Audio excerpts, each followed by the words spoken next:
Hello and welcome to BierTier, the German engineer. Yes, today we are finally, and this time around it's literally finally back with oxygen not included. My god, I cannot tell you how much I've missed this game. But the truth is, I have not had any time to actually play it in literally basically the last 6 months. Pretty sure it's like 150 days or so, so pretty close to actually 6 months. Yeah, I don't remember a lot. I don't remember what mods I have. I don't remember any of the updates, or better to say, I never actually even looked at them. So it's definitely gonna be a fun stream because I have no idea how that is gonna go. First of all, hello Elfie, hello Cassiopeia. It is really nice to see you guys here. But yeah, it is gonna be interesting. How are we gonna start this off, and do I still remember anything at all about this game? Well, I guess we will find out. Killjoy is back. Hello there. How are you doing tonight? Well, I would say we are right away gonna start a new game, because if I try to even think about keep on playing on my old base, yeah, there's a 0% chance. You can see the last time I saved the game was on the 18th of August in 2023. Oh my god. Well, let's see what we can do. In new game, hope you don't kill your colony. Yeah, that makes it the bare minimum 2 of us. In survival, of course. In classic, the question is just, where are we going to start? With my friend at the hospital? Well, that doesn't sound good at all, Killjoy. What's going on? I hope it's nothing too serious. At the game here, let's take a look. What are we going to do? We could literally do anything. I am a big fan of the Rhyme cluster though. I don't know, I have always enjoyed playing on Rhyme, so we will probably do that. I'm just gonna use a random as seed. Let's see what we have here. We have a Rhyme asteroid, which is metal rich and small boulders. We have volcanic activity and geodes, metal rich, and a crashed satellite pretty far away from us. Yeah, well, you know what, screw it. We are not gonna mess around, we are just going to give us whatever the game gives us. I clicked a random amount of times on the read or world seed, and that is what we're gonna use. In case you want it, I will add this here to the description later, and of course you can use it right now if you want to play along, or if you want to play it later on yourself. In the game settings, let's take a look here. I'm just gonna leave it on default. I'm not gonna put it down or up or anything. Sandbox mode is of course off. Everything else will stay on, and the rest is gonna stay on default. We're not gonna mess around. We're just gonna hop right in.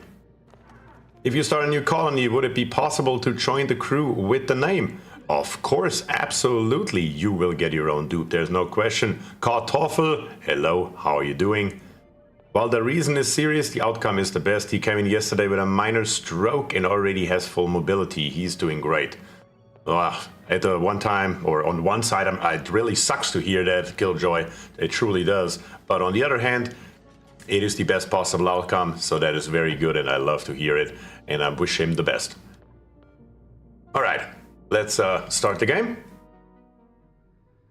I would so love if I can be your female scientist. Alright, we will see what we can do here.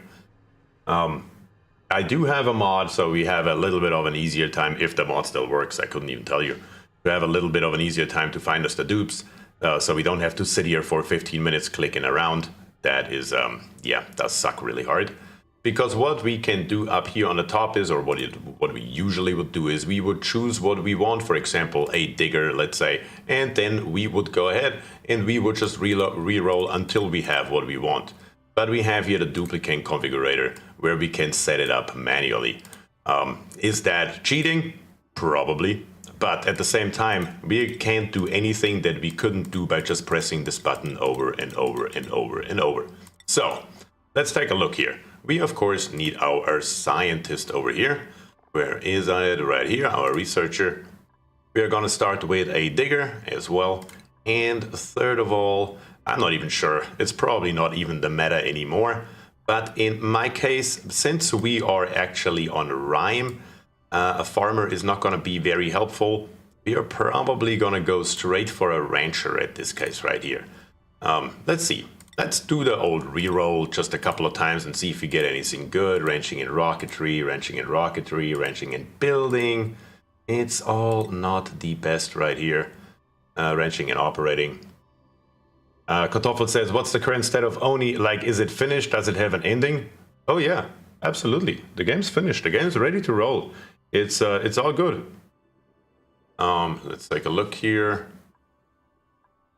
Operating, wrenching, tidying, decorating. We could do, well, that's only wrenching +1. Wrenching and operating, that's a good one. Increased construction, that works, but it is flatulent, and we definitely don't want a flatulent dude. That is always a bad thing, and we try to avoid it as much as we can. Yo, it's BierTier, the German engineer. Hell yes it is. I watched you only Let's Play a couple years ago, but it's been a while. Yes, I did actually completely end my first Let's Play. So there is an ending to it. I ended it with building the statue. There are actually several different endings that you can accomplish, but building the big statue is certainly one of them. Wrenching, tidying, art fundamentals, and snores loudly. Also, snoring is something we definitely don't want in our dupe. So let's click it a few more times, and if it gets just too cumbersome, we will just go ahead and set it up however we want. Decrease decor, that's fine, that doesn't matter. Increase germ resistance also doesn't matter. We have wrenching and decorating. A early decorator, yeah, we should be able to do that. Let's take a look here in researching. What else can we do here? Researching and building. I would really like to have a +7 researcher if at all possible. Learned a bunch from your videos, man. Recently picked up ONI on my second colony. Oh, I love to hear that. I'm always happy to hear if my videos can help you guys out. That is always great. And I hope your second colony is doing very well. Let's see, researching +7. Rockfane gains attribute bonuses during meteor showers. Or meteor showers back in the game. They were gone for a long time. And bottomless stomach, though, we don't want that either necessarily. Let's click it a few more times. Let's see what do we have here. Increased medicine. Not really helpful. Let's try it one more time. And right here we have increased machinery. That would be a good thing. And decreased construction. Not a very good starting dupe. I've learned pretty quick. Abandoned my first colony, but on cycle 900 on the second. Do you have any ideas for a saltwater boiler? A saltwater boiler? I built something similar, which was actually a... what did I boil? Polluted water. Yeah. Let me think about it for a second. Yeah, it was a polluted water boiler. I boiled the water off because we needed to get it into a clean state. And the most efficient way off on an asteroid was to actually just boil it. So there's certainly a way to do it, and you can find it in some of my videos. I would have to look myself because that has actually been, I believe, in my first playthrough. What do we have here?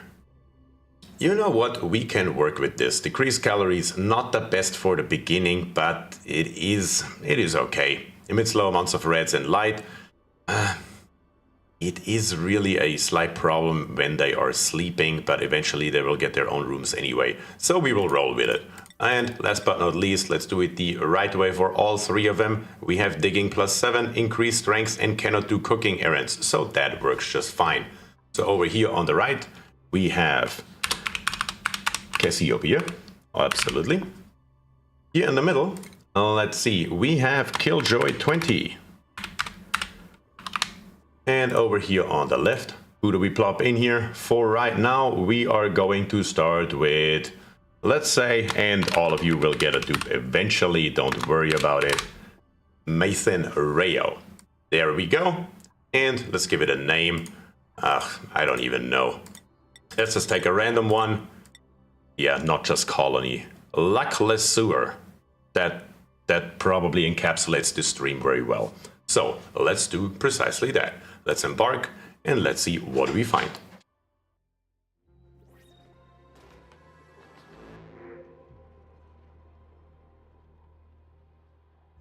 Okay, we are starting the game.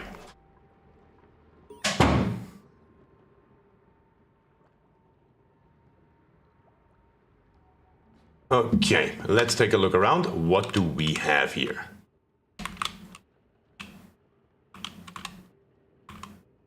Okay, we have some copper ore all around us. We have water down on the bottom left. Butchered my name. Well, I apologize for that. I truly do. I just have no idea how to pronounce that. So we have water down here on the bottom left and a little bit more water that we can combine right away. Also, this here is wet for some reason. It's probably because this ice here is melting right at the beginning of the game. We have some oxalite up here, and we have a bunch of carbon dioxide all around us. The problem, of course, on Rime is when we look around, it is pretty freaking cold. Literally a bunch of wonderful, wonderful cold. So, I would say, let's get started. We're gonna get digging to the left and to the right, all the way over here, and all the way over there. So, of course, we're not gonna dig quite as far. I'm just gonna give the starting signals, and then we are going to start with our bathrooms, because those are highly important, or they will pee all over the place. So there we go.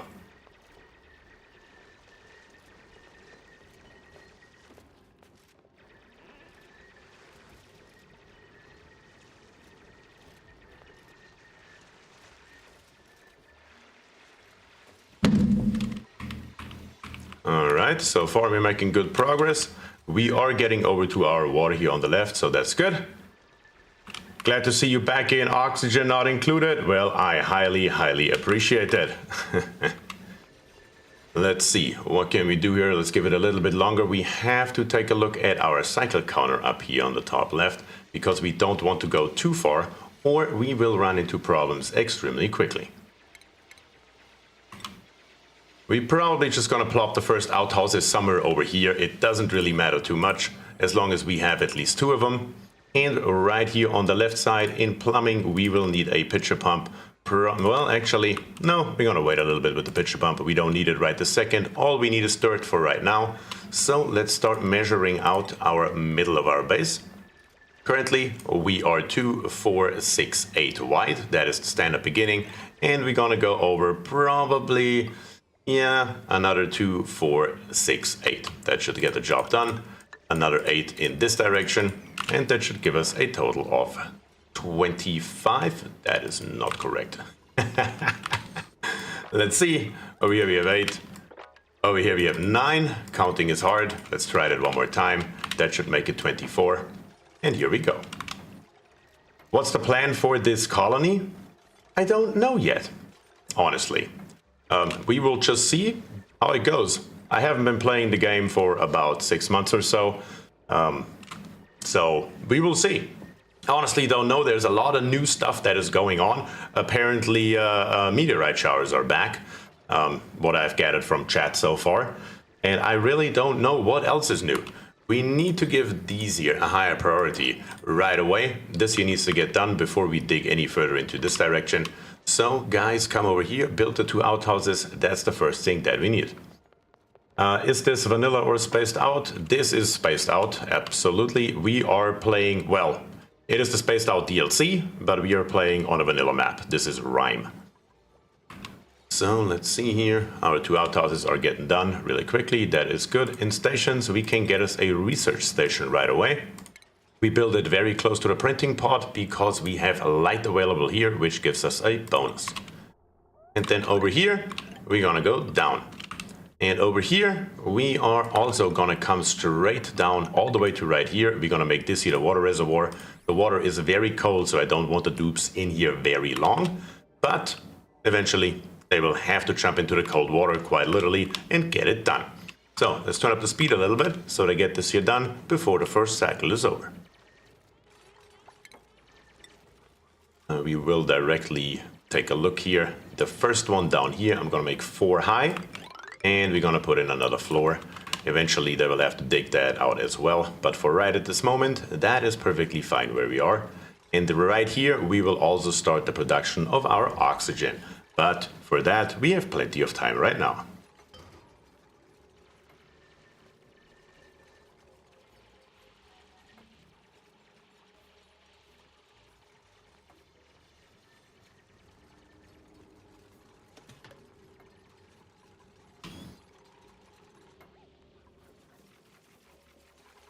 We have our 2 outhouses. That's a very good start.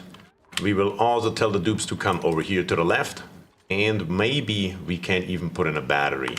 Probably not in this cycle though. When we go to schedule, we are gonna remove right away one of these right here. We don't need that much downtime. As a matter of fact, we don't need any downtime. Well, let's give them 1. That should be plenty. And the dupes have now more than enough time to eat, because currently the paths are extremely short. All they have to do is get to this ration box and then go from there.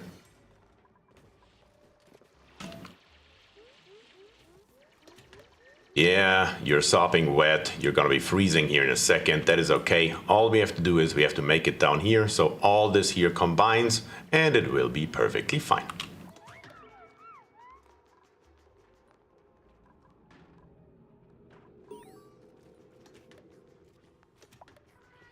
There are seasons for gaming and seasons for resting. Very glad you took your season of rest, but also looking forward to future videos. Your guides have been invaluable for my ONI skills. Well, I highly appreciate that. Thank you very much, David. Yes, there will definitely be more videos in the future. And if you guys have any ideas for tutorials that you want to see from me, feel free to throw them at me and I will see what I can do. There's absolutely no question. Due to me live streaming and not really being used to live talking about, or at least to you guys, I kind of forgot their beds. They're just sleeping on the floor, but that is fine. Well, other than Mason here, he is not too happy because he's sleeping in the light, even though there is not right here, but right here. There's really no reason for him to do that. He could literally just walk over here and be fine, but he chooses not to, of course, as our dupes usually do.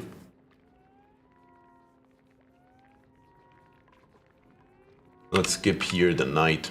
There we go. Eventually, we will set up our wonderful schedule here once we have a couple more dupes. For right now, they can sleep at night, and it's just fine. It's really not that big a deal. We're also playing on default settings, thankfully, which is slightly more forgiving than hardcore settings.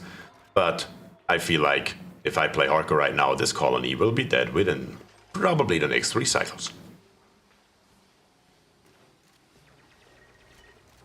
TheRelaxed says, welcome back, good to see you back in ONI. Yes, absolutely, thank you very much, I truly appreciate that.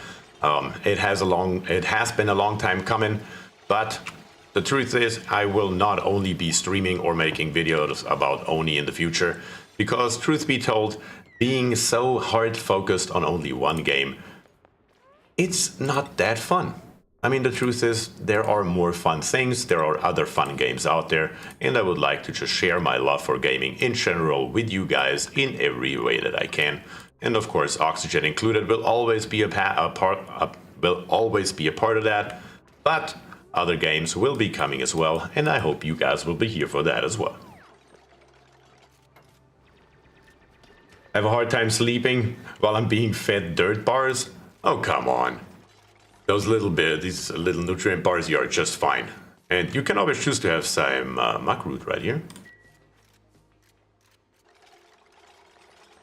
But future videos about ONI would be a continue of this colony. This colony here I will be playing exclusively on stream and live.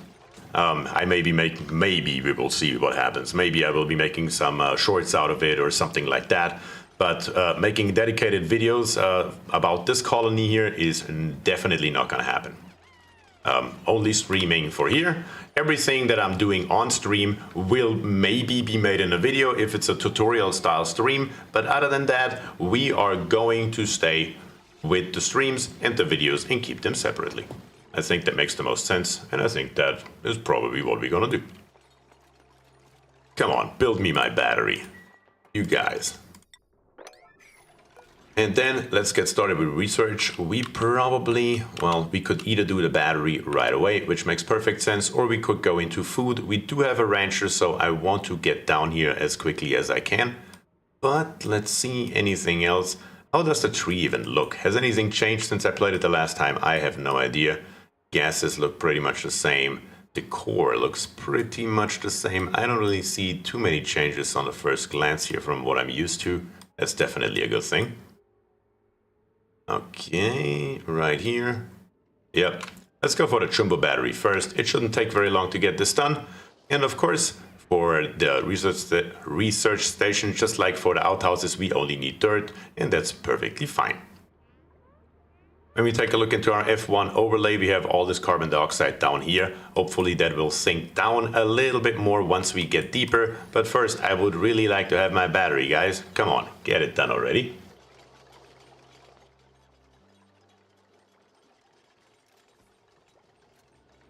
Alright, in furniture we have our cots, and for right this very second we are going to probably plop the cots just over here.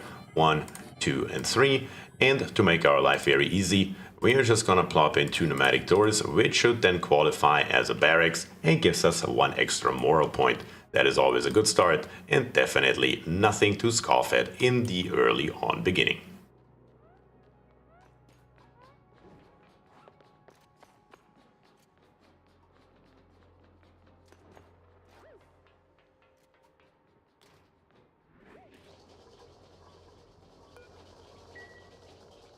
And Cassiopeia right here is already researching. Very, very good. I'm very happy to see you again playing ONI. Dankeschön. Dankeschön on you for watching. Thank you for being here, to all you guys, of course. And checking out what's going on here. Because, quite honestly, I'm not sure myself. Let's close this resources panel here. Most of these panels here are completely useless. What biome is this? This is a rime, as we can most definitely see right here. It is freezing cold all around us, and the dupes are not very happy about it. I really need you guys to put a little bit more focus over here. That would be nice. Probably not going to get the cots in today, I would assume. Well, before the end of the cycle, if you guys get your shit together, then we can actually get it done. Killjoy, Mathan, get over here. Let's get building. We need some cots.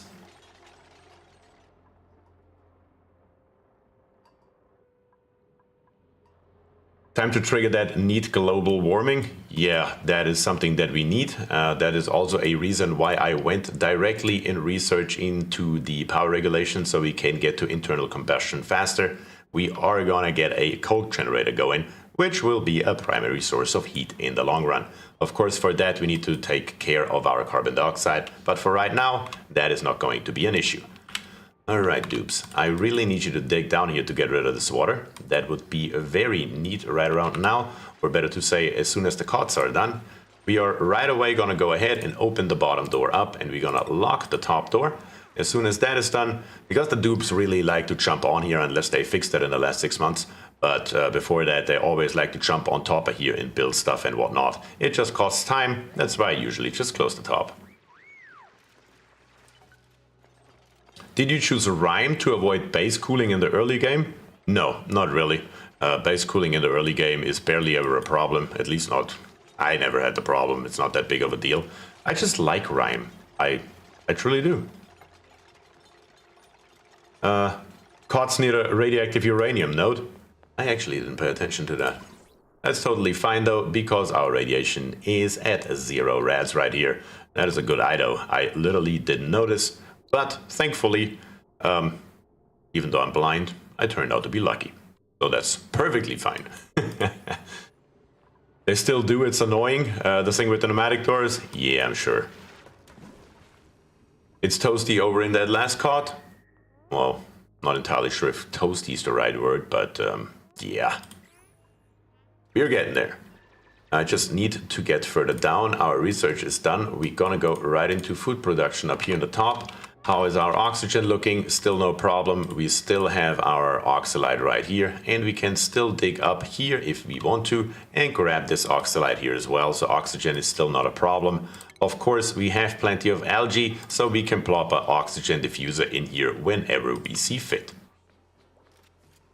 Need some high-temp Dracos to cuddle with? Yes, that would most definitely work. Those things do look cozy as hell, not gonna lie.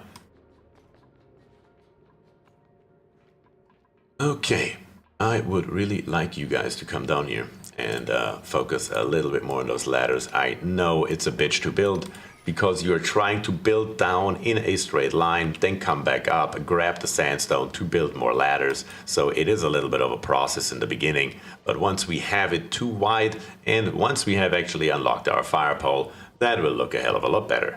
Right at the moment, we are just focused on research and, well, eventually on oxygen production. But for right now, I really just want to get down and take care of this carbon dioxide a little bit more.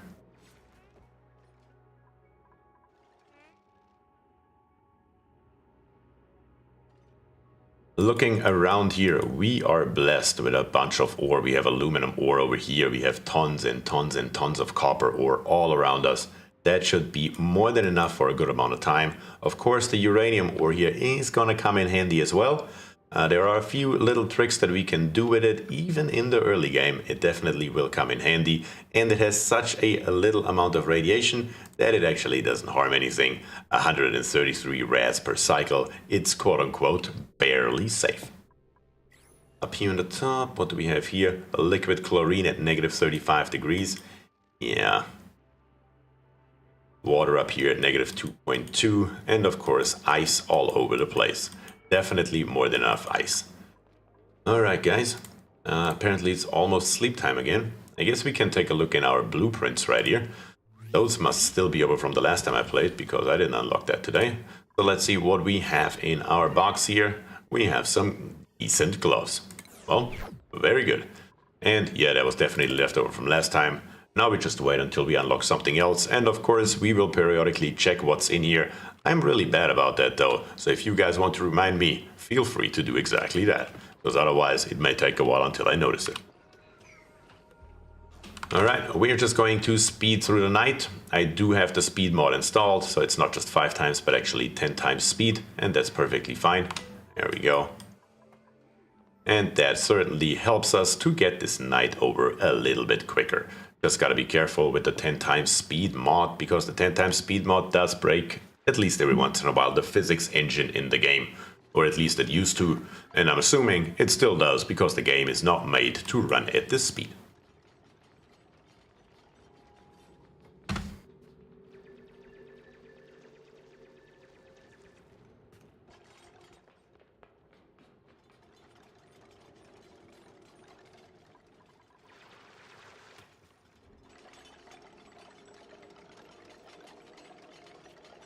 Jay is here. Hey Jay, how are you doing? Are you playing Spaced Out tonight? This is a standard map. It's the Rime map, as we can see in the temperature overlay, but it is of course the Spaced Out DLC with everything that comes with it. I just prefer the bigger classic maps because there's so much more to do. When we zoom out here, there is just a lot of freedom of movement, and I prefer that over the smaller maps.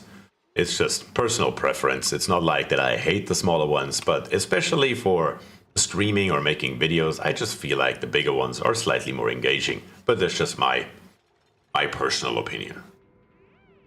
Alright, we are almost through here, come on.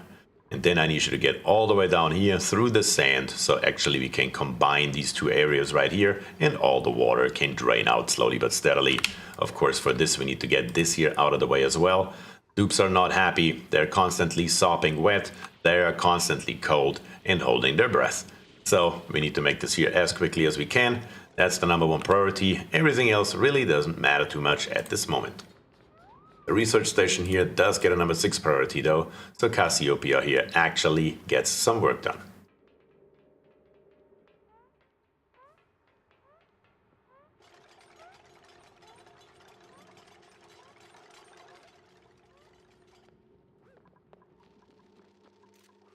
At the same time, slowly but steadily, we can build a ladder up here. We can then just mop up this water. That's not going to hurt anything. We're going to build it all the way to the top here. Also, there's no priority on this here. It doesn't matter. It's totally fine for right now. Just whenever they have nothing else to do, they might as well work on this.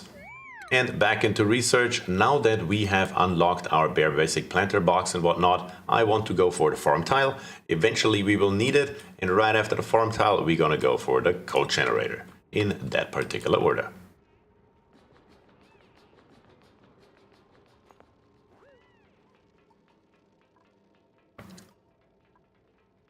I have the DLC, but I haven't actually played it since the pre-release alpha. It just seems like too much for my fragile brain. So that must have been a while. The pre-alpha must have been a while ago. I don't even know. Like 2 years ago? Something like that. Is it longer than that? I can't tell. I guess my friends Mathan and Killjoy don't like the nights when I'm light all up. Yeah, they're not really happy in this setup right here, but that's just a beginner setup. Eventually, that will all sort itself out. I like Rime because oftentimes wherever my carbon dioxide sinks, it ends up freezing usually. Yes, that is definitely a benefit if you go low enough. Like, well, we can't see it yet because we are not low enough yet. Negative 27 degrees. When we take a look at carbon dioxide in properties has a condensation point. No, sorry. Where is our... Did this here change? It'll condense into a liquid at negative 48.1. For that, we would first have to...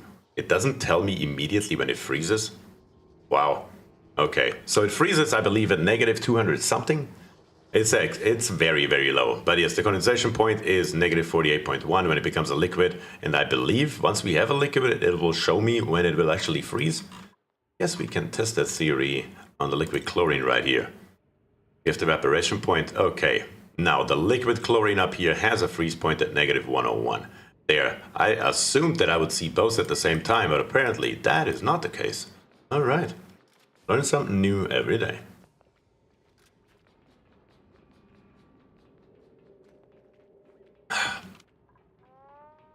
All right, down here in the bottom, we're looking good. Of course, you're wondering, why is this area here not filling up? Well, the problem is that we have carbon dioxide in here, and the carbon dioxide cannot escape to anywhere. To fix this, we need to dig up these two tiles, and the carbon dioxide should flow out, and the water should flow in. So, we are about to see if I'm correct with this statement or not. And of course, when the second thing here is gone, it goes a little bit faster. Our carbon dioxide can come out, and it will fill up. Except for this place, and this place here, most likely.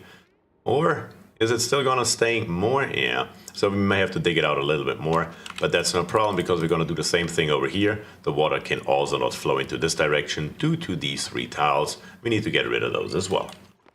Okay, but while we're at it, in F1, the oxygen in our main area is still okay, even though we are in cycle 3. That is actually highly surprising, I'm not gonna lie about it. Down here we have a vacuum, so we're gonna keep on digging lower. All the way down here, we're gonna fill this vacuum up here with carbon dioxide, and that should immediately alleviate the problems that we have with the carbon dioxide. Of course, that will take again, but once again, that's not a priority. Our printing pod here is almost done, so let's choose a blueprint and let's see if we have a good dupe. We have a Stinky right here. That is a good researcher. Gourmet, caregiver, a decreased decor. Another researcher that early. I mean, that is definitely a good thing. I wouldn't be complaining about that. We have operating, rocketry, and tidying, skilled masterworks, not really helpful, allergic to floral scents, and decreased bathroom speed, all questionable. And then right here we have animal lover, which is good, increased husbandry, suit wearing and digging, both good. But then once again, decreased bathroom use speed. Especially in the early game, that can become a problem really quickly. But also another researcher. You know what? Screw it. We're gonna have another researcher. And I'm just going to choose a random person from the chat. And I'm going to say, we are just using Durgard. So don't be mad at me if you're not getting chosen right away. Whenever we have a new dupe, of course, you will be chosen randomly throughout the chat. And then I will see that I get you guys in here one by one. And again, it's completely random. We will see how that goes. I've been playing Verdante recently. I tried once, and of course my poor dupes were on their way to suffocating and gave up and didn't go back to it for a while.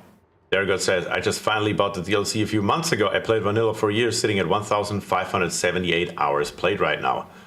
I don't even know how many hours I have played. Not gonna lie. I would have to look at my Steam, I guess. I'm pretty sure I have less than that. I think in Steam I have about 1,200 maybe? It should be something around there. And a good lot of it was due to making YouTube videos. Alright, let's dig this stuff here slowly but steadily out as well, but let's increase the priority on the digging down, so somebody's always working on that. It will be one dupe at a time anyway, so it's not that big of a deal. Is Cassiopeia glowing? Yes, definitely glowing. It'll be okay though. because eventually this one here will be resolved. Not at this moment, but it will be a problem. 700 hours and still procrastinating on going to space. You haven't gone to space in 700 hours? Holy cow. That is some dedication to shove that far back, not gonna lie. So right here we're gonna leave one more spot. We can put that in. I'm just gonna put it in so I actually know the dimensions of my base here. And right here we're also gonna put one in. There we go. We're gonna come up with our ladder to somewhere like there. For right now we will need an extra tile. Our research is also finished, I just noticed. And yeah, there we go. Something like this here needs to be built one more time. Actually, we're gonna dig all of it out. There we go. Let's just call it a day. All the way up. So the basic shape of the base is slowly but steadily visible. That is what it's gonna look like. You're used to my bases. I build the same thing every time because it just works so nicely. Unless there is something horrible in the way, but I don't really see anything. Right at the moment we are doing just fine. Down here we have some slime, but it's a rime, so we don't have any slime lung problems. Yeah, so far so good. We're gonna dig this here out in F1. Just need to keep an eye on our oxygen. Slowly but steadily the oxygen is getting less, but it is still more than acceptable. We are not going to waste any LG until we have to, so we will wait a little bit longer. I'm a chronic restarter, so that doesn't help. What can I say? I like the early game. I mean, I feel you. The early game has really its appeals, and the complexity just increases exponentially the further you go with all the stuff you need, all the things you need to think about. So yeah, I can also say from speaking from YouTube analytics themselves, a lot of people do prefer the early game. The further you go into the game, the more videos you make into a Let's Play, the less views you have. And I'm just assuming it's probably a mixture between somebody misses an episode and then doesn't want to catch up. And the other half is probably that people just don't care that much about the late game. And I understand it. It makes perfect sense. The early game is literally the most fun part and the most approachable for basically every player. We're in the middle of the night again, so let's speed it up.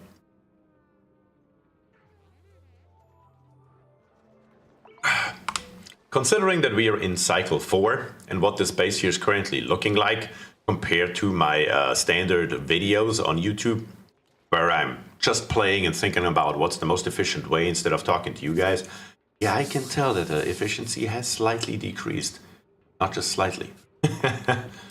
I'm also missing a cot here. I am painfully aware of that, so we're gonna rectify that right now. We're gonna plop the doors over here, get rid of them right here, and then we're gonna build one more cot. That will get the job done for right now, and all of our dupes should be happy.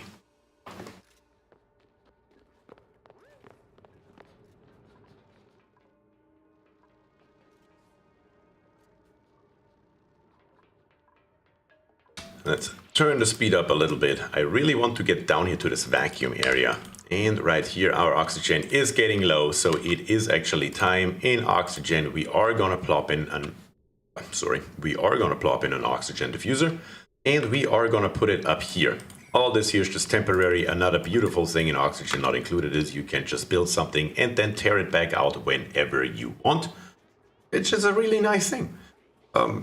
So there are no real consequences. You just build it, and if you don't like it anymore, you get rid of it. It's simple. Big fan of that mechanic.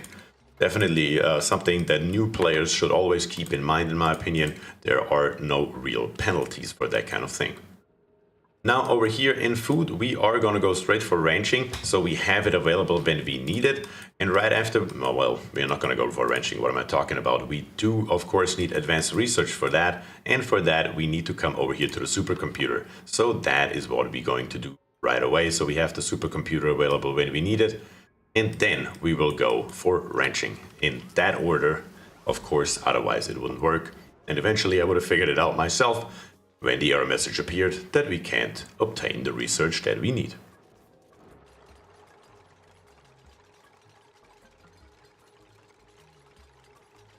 No penalties except for the natural tiles you dug up? Can't put them back? Well, even with that, I honestly have to slightly disagree, because even there are methods that you can actually do that. I don't know if you have heard about it or if you have even seen my video, not with the pneumatic door, but with the, what is that thing called? It's laying on the tip of my tongue. I'm telling you, I haven't played in so long. Is that in liquids, gases? What is the other door called? The mechanized airlock, that's right, and the manual airlock. With the manual airlock, you can actually create natural tiles.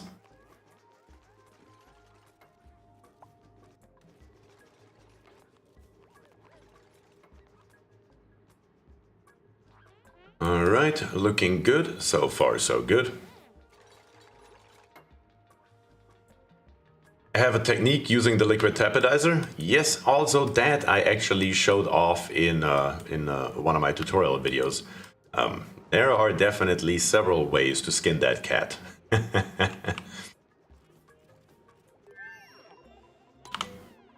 All right, we have a new blueprint I just noticed. Let's take a look. What have we got? And we are getting some nifty lime jelly jacket. Isn't that nice? Not entirely actually sure how to use those, to be quite honest. But yeah, we have it. Definitely good. And we're just gonna keep unlocking as many as we can, as usual. Up here on the top, we still haven't made it all the way to the top. In the F4 overlay, we are looking decent. You can make new natural tiles. I guess all like to research all around to the table, do they? Yeah, of course. I may have forgotten something right here. Durgard right here, of course, gets to do research, and Cassiopeia does, but Killjoy and Manko, you are not allowed to actually do any research. We don't need you.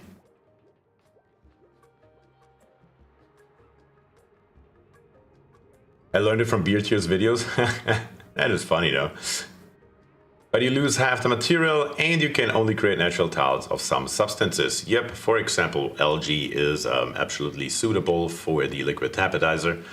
And what else do we have here? I like how half of the ONI fanbase is dedicated to breaking the game. It's so fun to see all the useful bugs. I mean, yeah, I can see the appeal of either side. Do you want to play the game within its confined rules? Or do you want to break those boundaries and go ahead and just do whatever you feel like? I am a more of the guy who likes to break the game. Infinite storages, in my opinion, my personal opinion of course, they are not breaking the game. They are part of the fundamental game mechanics. There is nothing wrong with building an infinite storage. Was it intended by the developers when they programmed it? I don't know. Probably not. But the game mechanics allow it, and it's not going to change anytime soon, because to change infinite storages, they would literally have to change the game or the core of the game itself. So yeah, it's there. So why not use it? That's my opinion. But of course, if you are on team, let's play by the rules, there's nothing wrong with that either.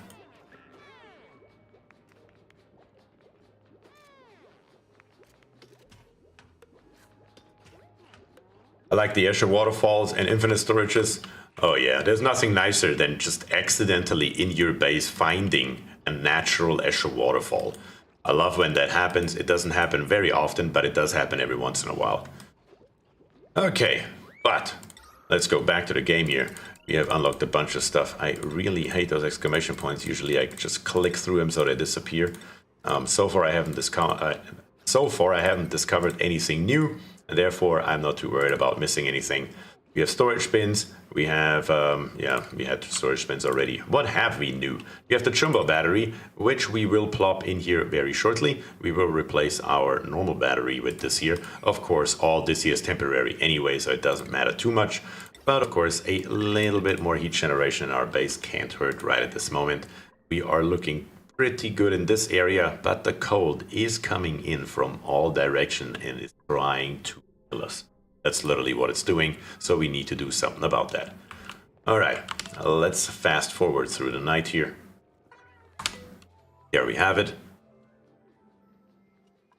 And our research station, 18 out of 20, we are needing some power, so let's do this. Let's go back to priorities. Do we have a good operator?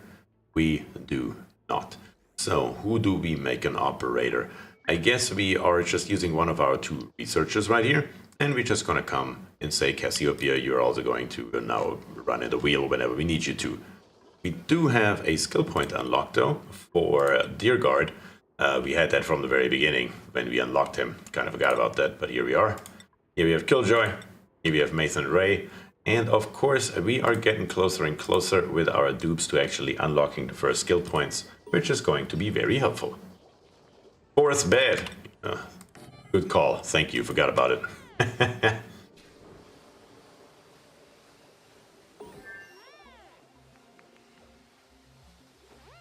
These mechanical airlocks hold back an ocean with a mass greater than this planet, right? No one should ever unlock these doors or else we will all die. Looking at you, Meep. Exactly.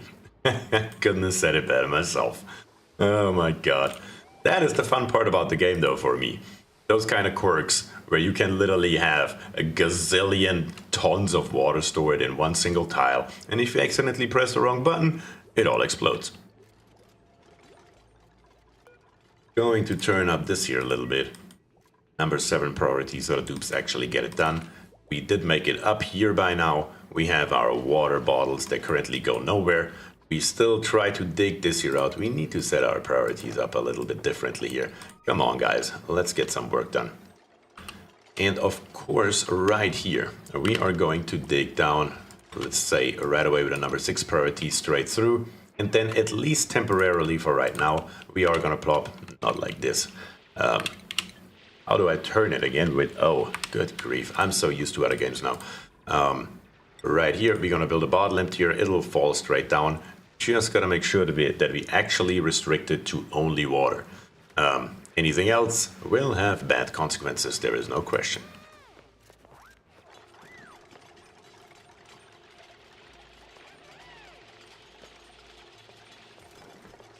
When I played ONI a year ago, the dupes had a real hard time doing tasks later in the game. Simple stuff took ages. I mean, there could be several reasons for it. It could be that your CPU was too weak, which would be a technical issue. It could be that your paths were too long, which could be, well, a gameplay issue, of course. So it was probably the past, I would assume. If you didn't experience any stuttering or anything of that like, then it was most likely that your paths were so long that the dupes were actually doing to them more important tasks like ranching and farming and all that good stuff before they actually built whatever you want them to build. That's why you can see me in my videos usually just come in here, click on something and set it to a number 9 priority in the later game. So whenever I build something, that gets done first because I don't want to wait. As you guys know, if you have watched my Palworld videos or my Palworld streams, I am not really a very patient guy. So the bottle emptier is done, we're gonna set it to water, and the problem is currently we have no other liquid, which will mean it will automatically set it to all. As soon as we discover any other liquid, like for example the dreaded polluted water, it will be added right here automatically with another check mark. And we need to be very, very careful with that. Let's set it to number 6 priority, and let's mop this here up.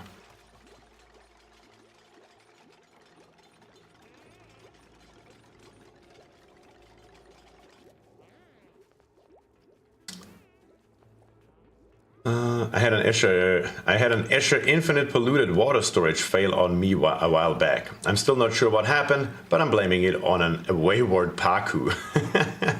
Yeah, that most definitely could happen. I had a dupe walk past an incapacitated duplicant opting to deliver 50 grams of derp to Mealwood instead. Yep, that certainly also sounds right. Clyde could probably fix infinite storages if they really wanted to. They already patched out the unintended heat deletion with fixed temp water output from toilets and such. They did fix that indeed. But I mean, infinite storages. When we think of, they could probably fix some of them. Like for example, the one with the, I forgot it already again, are you kidding me? The doors, the manual airlocks, those they could probably fix very easily. But fixing the ones with the airflow tiles is going to be harder, because they would actually have to change the core mechanics of the game to change that. Since they are overriding basically the airflow tile with the oxygen or whatever other gas you have in there. So could they do it? I'm sure they could if they wanted to. But the truth is also from a pure money, or better to say publicity perspective, it would not be a good choice for them to do so. Because the publicity that they're getting on Reddit, on Twitter, on wherever the hell else that people talk about this game, Of course, YouTube videos like myself talking about it all the time. That is an invaluable amount of money to them. The funny things that people are doing, the insane stuff that people are doing is absolutely free advertisement for them. To not continue this would be absolutely counterproductive to their business, in my opinion. Therefore, I don't see that ever being patched, just because it is great for people to talk about that kind of thing. All right, we have now unlocked down here our supercomputer as well as our water cooler. With our water cooler, we can slowly but steadily go ahead and build us a great hall. And of course, a supercomputer can be built as well. Next on the list though, a rock crusher, not really needed. We will go for ranching here very shortly. We first have to build the supercomputer, but for right now, we can go into plumbing. Yeah, we don't need an electrolyzer yet. We don't need filtration yet. So we're just gonna go pure plumbing, then pure gases, so we have the bare basics available to us, and then we will go from there.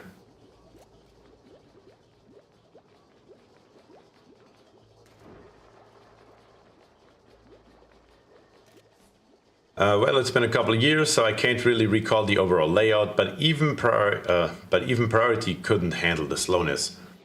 In priority, in options, there is this errand proximity setting.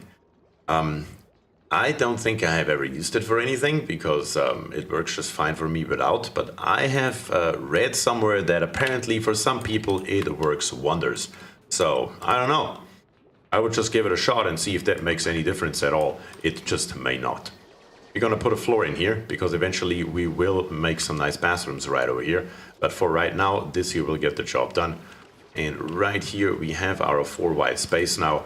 I'm just using this right here as my template for where the rest of our floors go in. So right, for example, right here we have 4 high already. No need to build more floors right here for this second. But what we can do is we can dig out all of this here and all of this here. That is going to be our next floor and might as well make it available for when we need it. Okay, but let's take another look into our F1 overlay. At the moment, we're still looking good.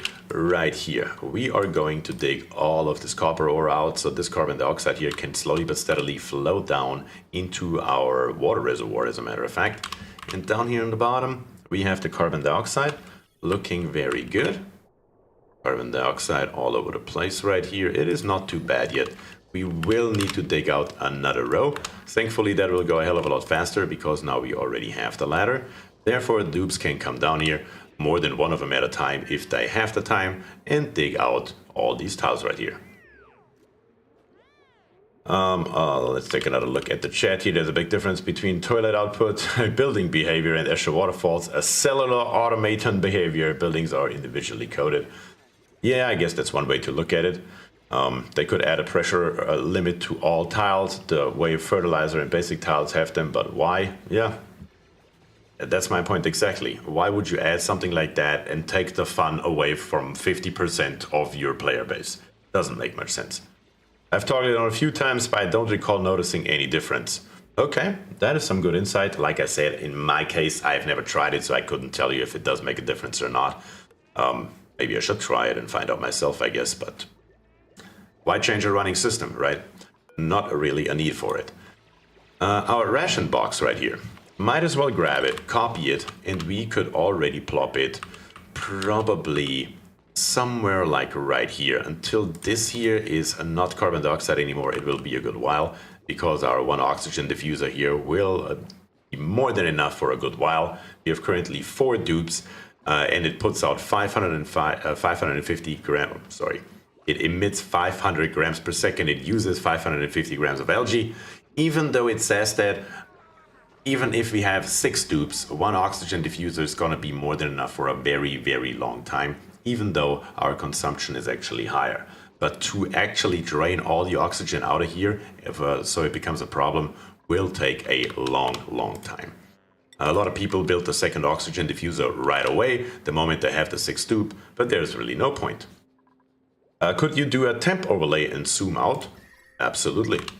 How about something like this here? It's freezing cold all around. Here on the edges of our base, it's about -40°C. -41 is the lowest I've seen. It's just freezing all around. People think it's a big benefit because, well, it's cold, and usually heat is known as the #1 destroyer. But the truth is, it's just as bad. You know, in cold, a lot of things can't grow.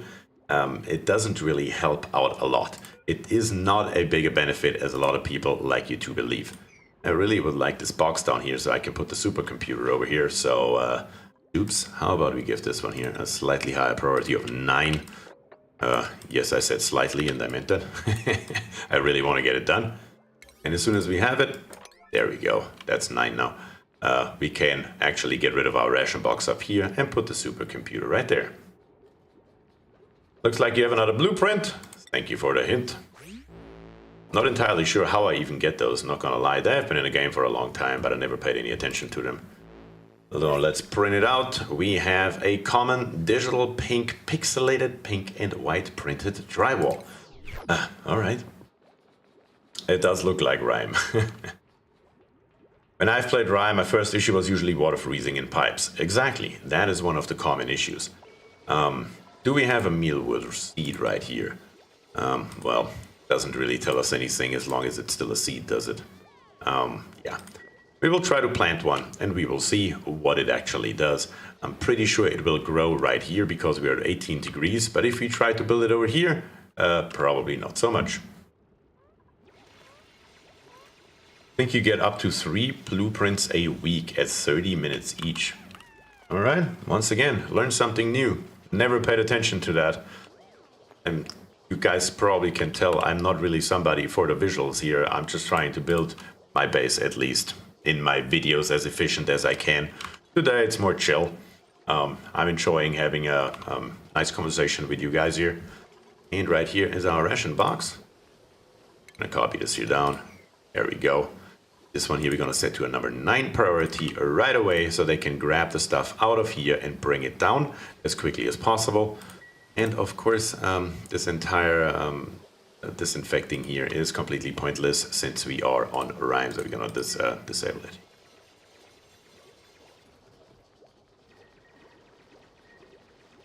Frozen pipes, wilting crops, less living wildlife to tame, hypothermia. Yeah, that is a somewhat comprehensive list right there. Everything has its benefits and its negatives. It's just a matter of how you deal with them.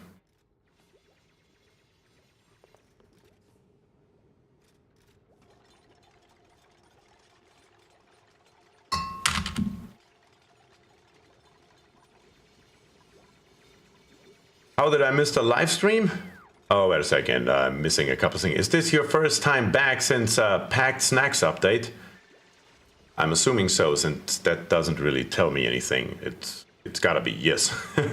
How did I miss the live stream? I don't know. Did you not get a notification?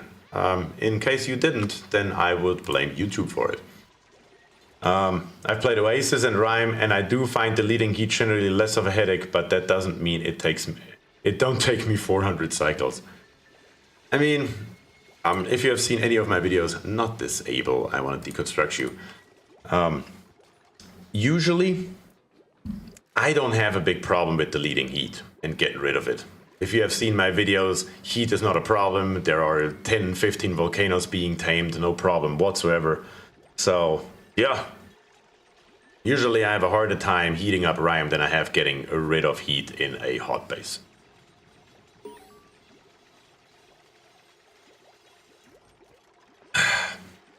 You get used to the beginner planetoid style, thermo aquatunas and steam turbines, and then you play Rime and suddenly you're trying to figure out how to power a liquid tepidazer for the whole base. Exactly.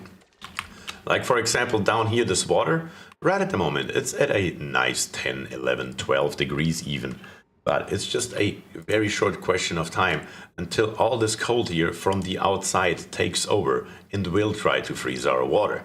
And especially, what I usually do in my normal bases is I build a system of pipes that go through the entire base and help us cool down the base.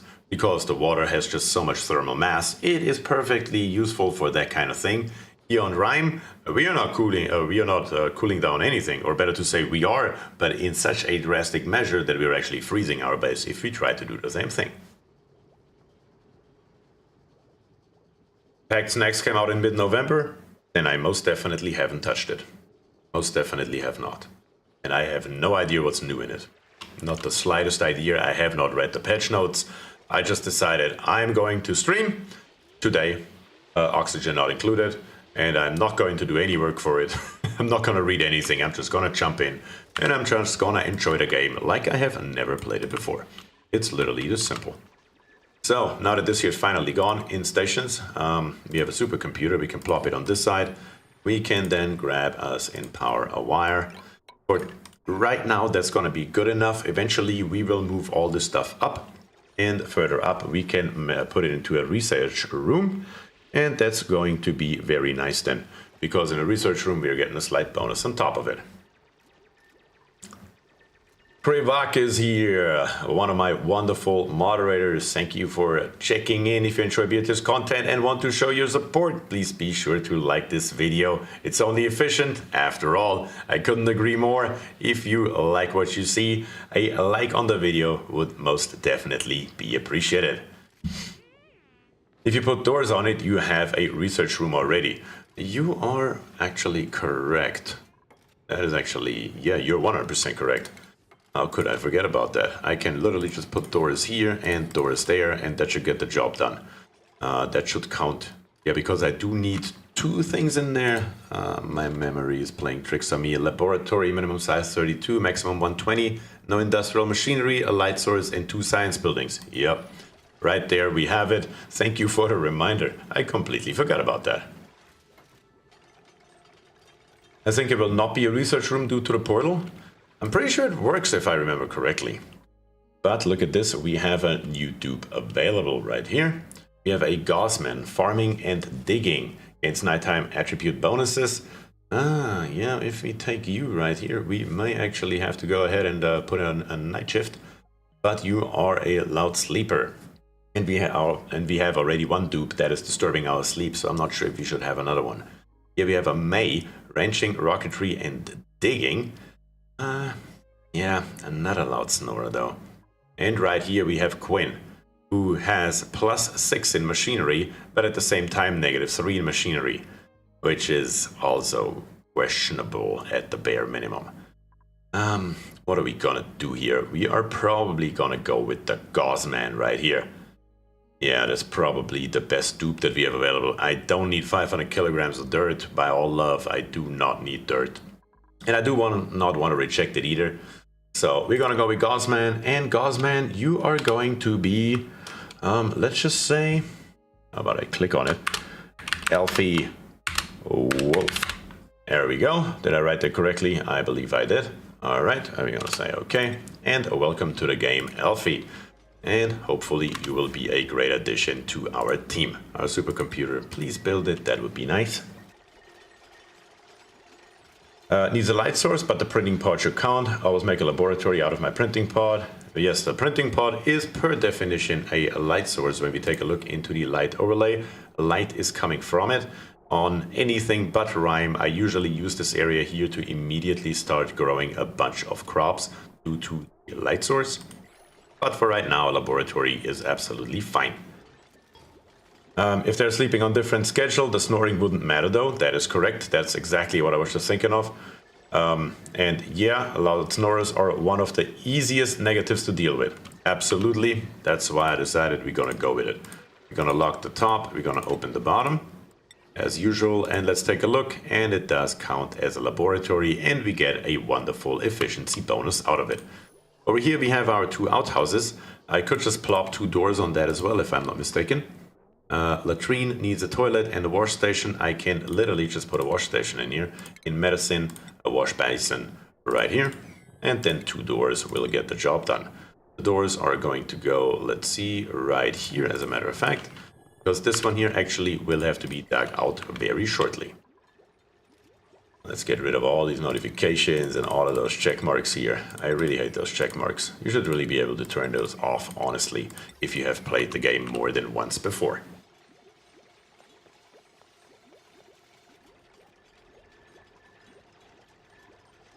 Alright, let's get this here done. In research, didn't I say we want to go for ranching? We just need to find something to wrench first. That would also be helpful. And I haven't really seen anything yet.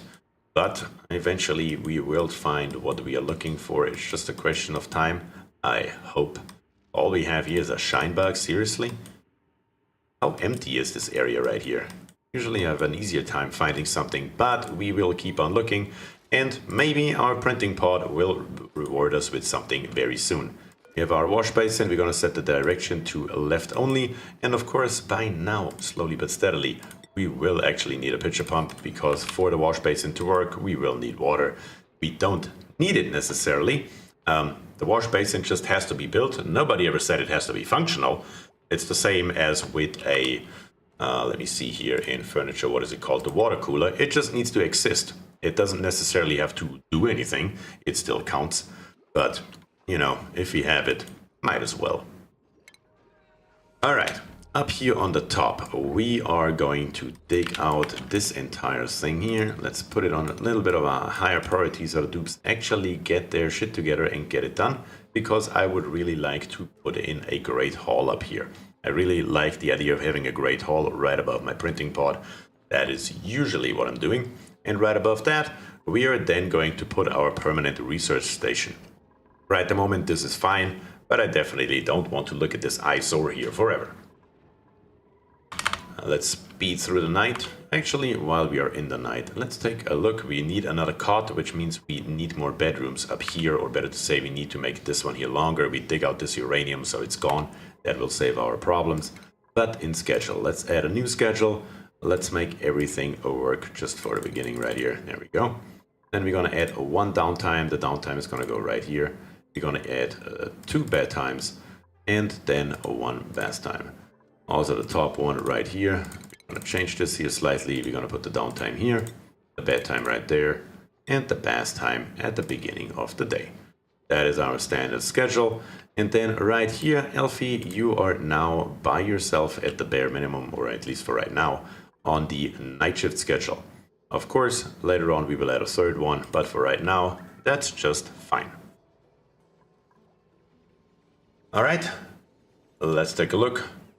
If you have 3 sleep schedules, you can rotate your cots by shift. You can keep any number of snorers happy. Absolutely, there is no question about it. You are 100% correct about that.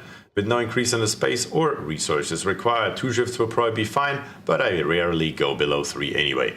Same here, 100%. My standard is 3 shifts, but at the moment, we don't have enough dupes to really take any much advantage of that. So at the moment, 2 is totally fine. Take a look around here. Everything's looking nice and fine. Our oxygen is just okay. There's a little bit of carbon dioxide trapped here. For that, we need to eventually go down here in gases, and we will need our airflow tile to help out with that a little bit. So we will have to take a look that we get that. But for right now, we really don't have a problem. We do want another bedroom up here on the top. That would be nice though. So let's give it a little bit of a higher priority. Let's make this a 7. Let's get this here done. Once we have it, we're just going to make 2 bedrooms, one on top of each other. And then eventually we will elongate this here and get rid of this uranium. Right at the moment, once again, it's totally fine. We have 0 rads right here at our cot. So we are not getting anything. And no, that was not calculated. That was pure luck. I'm not going to lie about that either.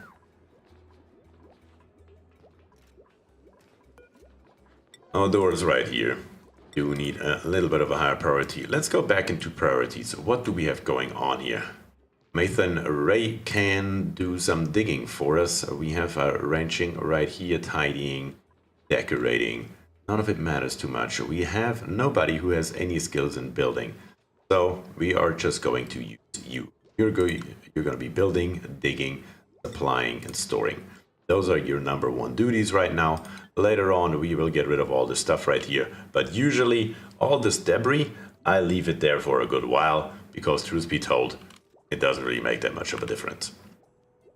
Dear Guard is a wonder of fully researching. Very, very good. We're getting there.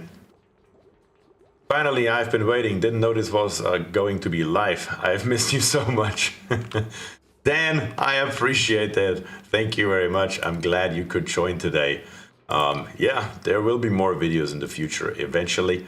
It's just a matter of time, to be quite honest. The problem is making videos for YouTube in the quality that I expect of myself and the depth that I expect of myself just takes an extreme amount of time. And at the moment, I prefer a more chill approach.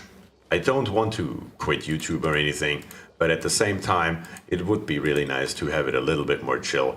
I've never done it for the money. It's not like I've ever earned anything from this thing, so it's just nice to hang out with you guys and enjoy something that we all love. For example, oxygen not included.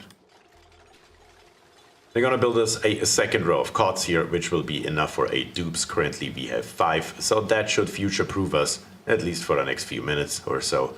That is definitely a good thing. We're gonna lock the top and we're gonna open up the bottom as usual. Standard procedure, nothing has changed. And over here, do you now count as a latrine? Of course, so now we have a latrine, we have a laboratory, a barracks, and very soon we will have a second barracks. Is it the most efficient start I've ever had in a game? Definitely not. But it's definitely also keeping our dupes alive right now, so I would say that's a good thing. Now we can slowly but steadily start digging out this area right here. Gonna leave the natural tiles alone for right now. I have a really bad habit of just slapping tiles everywhere. Yes, we are getting a tiny little bit of a run speed bonus out of that, but usually keeping the natural tiles as long as possible is the better approach. Again, I'm very aware of my own shortcomings, and that is certainly one of them. What games do you have on your radar for future playthroughs?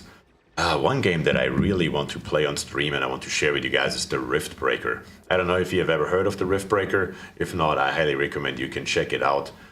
I have played it through twice and I just enjoy the living crap out of it. It's just so much fun to me. But yeah, if you haven't checked it out, it's on Steam. Obviously, I'm not sponsored to say this. I'm just a genuine fan. The Rift Breaker, really good game. Another game that I enjoy is Dungeons 4. Just like Dungeons 3, I'm a big fan of the Dungeon series as well. So that is also certainly something that we will probably check out eventually on stream. Sounds like the live stream is the way to go. You can make videos from that content with no pressure. Exactly. That is exactly what I'm thinking about doing. And that is the plan for right now. I cannot tell whether I'm watching a stream or a video. BTGE sounds exactly the same in either one.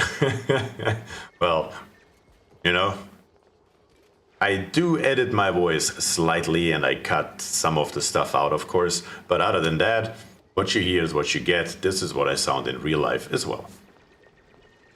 Found a hatch. Yes, me too. I just saw the same thing.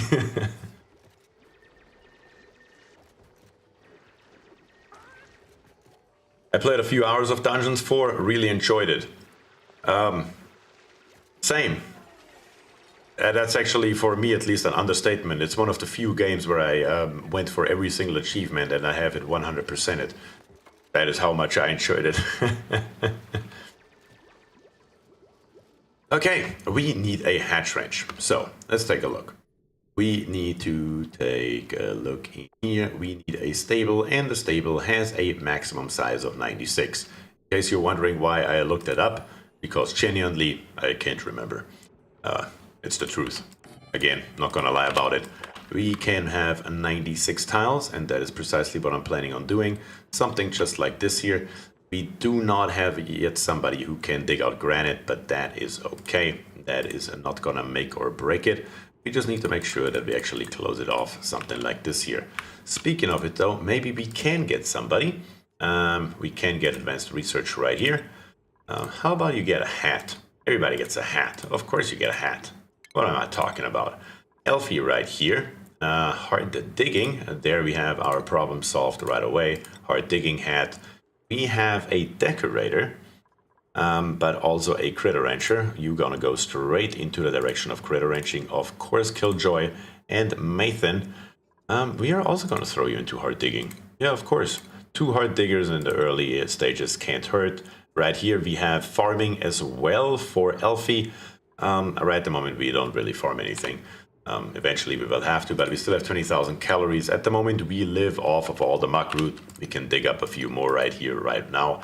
But I do have an eye on this in case you're wondering. Yes, it's cycle 7. We are still nowhere near producing food because we really don't need to.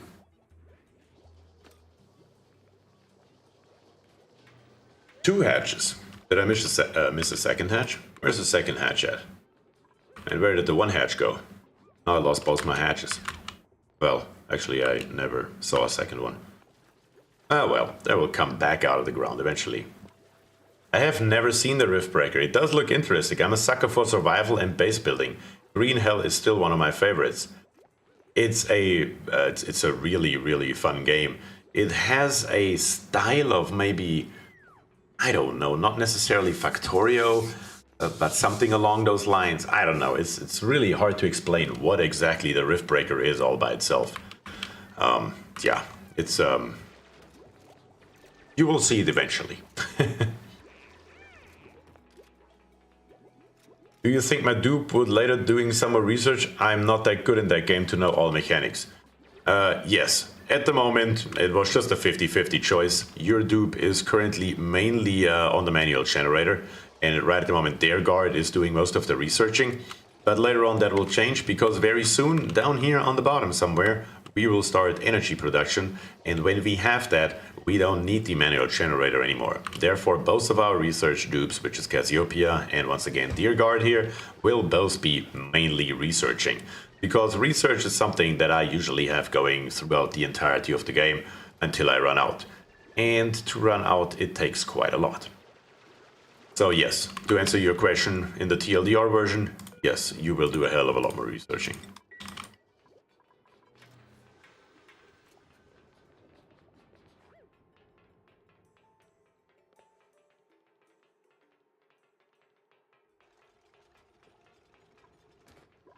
Alright, what can we do next? At the moment we are looking pretty decent. Did that room become a research room? Yes, it sure as hell did. Our laboratory here is good, so is our latrine and both of our barracks. So currently no problem at all. I just really want these guys to dig this stuff here out so we can actually go ahead and put a wrench in here. Well, I guess we can already start with the stations once it's researched. Come on, what are we lacking here? All the way on the top, of course. 17 out of 20, it's almost done. So as soon as the research is completed, we can come in here and make this here ranch. And looks like our hatch already knows where his new home is. Isn't that nice?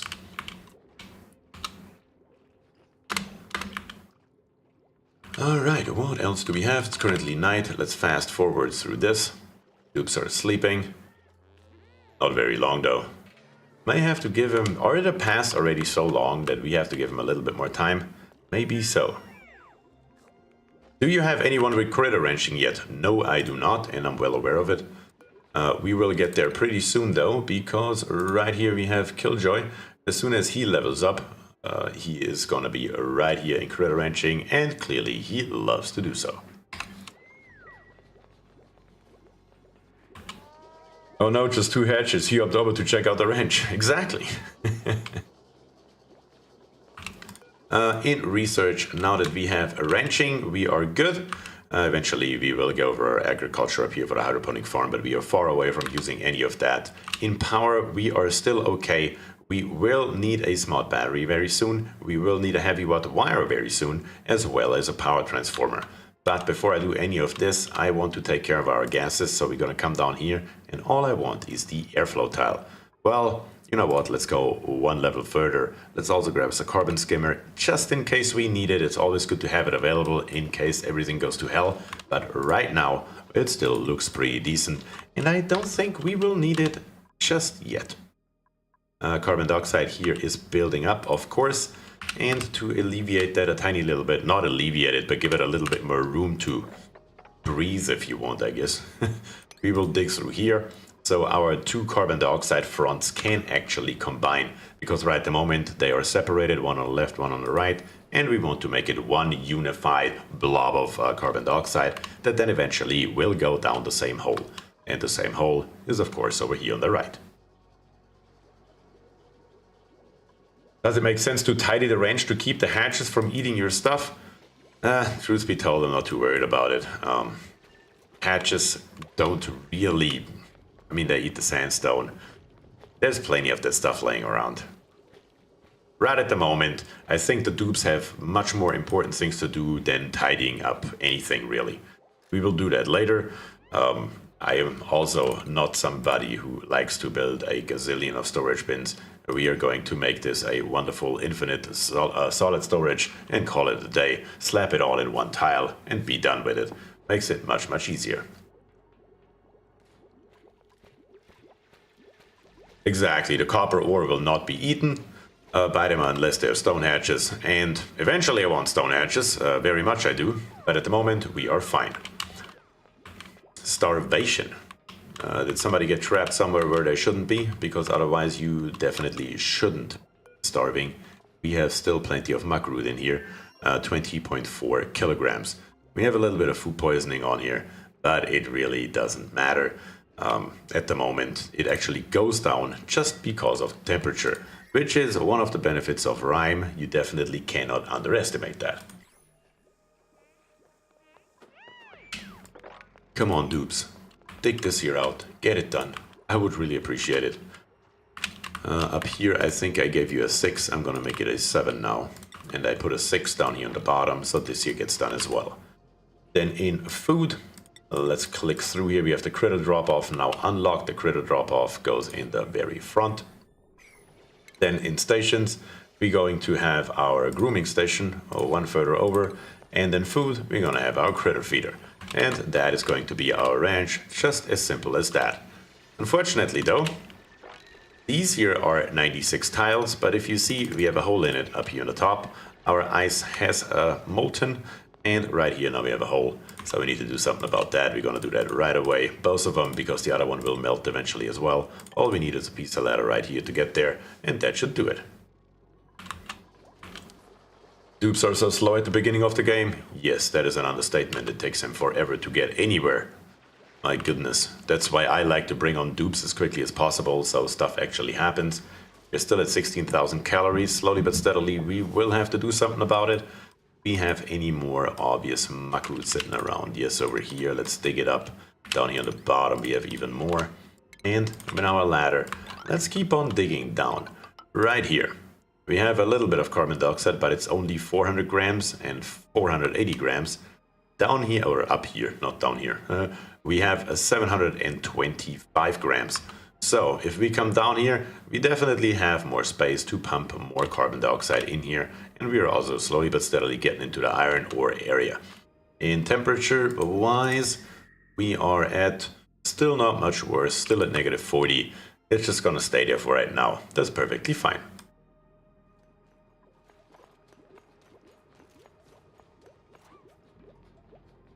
I started living... Gunnar, hey, welcome. Good day to you as well. Dear Guard says, I started leaving 2 spaces on the left and right sides of my grooming station. I was having issues with critters not getting in line for the station and the rancher getting stuck in a loop. Really? Did they introduce a new bug since I played last time? Because I'm sure that didn't happen last time I played. At least never. I've always built it like this and it has never been a problem. They will continually call for another critter, but none would come. Adding space on either side seems to resolve it. Okay, I will keep that in the back of my head, and when this here does not work, then I will come back to that.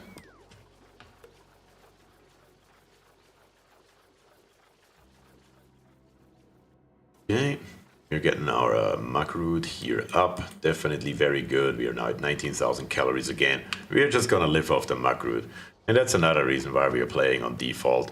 It's just a lot more chill, and it gives me more time to respond to your chat messages, which I personally enjoy a lot. So in stations, we have a shearing station that we don't need. In ventilation, we have now our pumps already. In plumbing, we have a liquid valve. In a base, we have our airflow tile unlocked, and what I usually like to do is, in most cases at least, I just plop in the middle 4 tiles of them. Something just like this here. There we go, one more here. And when this here is built, we have a nice exchange of air right here, 4 tiles wide. And right here, we will also have a nice exchange of come on, gases. That's the word I was looking for, of course. A nice exchange of gases. At the moment it's only 3. The reason for it is that right here we are missing a fire pole. So these doors here are actually one space too far to the right. They will eventually be moved 1 space further over to the left. But for that we will need our fire poles. So at the moment it's only 3 when there should be 4. Do you like to have a rift breaker steam key? I'm sure I have an unused one. If you like to have it, I can give it to you. That is extremely nice of you, not gonna lie. No bug, but what they do now is they can line up 2 or 3 critters deep waiting. The critters haven't been lining up for long. I think they added the queuing behavior last fall, I think. It must have been in fall because I played the game well, I guess it depends on how long your summer and your fall goes, I guess. Last time I played the game in August of last year, which is when I recorded the video that I released in September. And at least then I didn't have a problem. Not that I remember.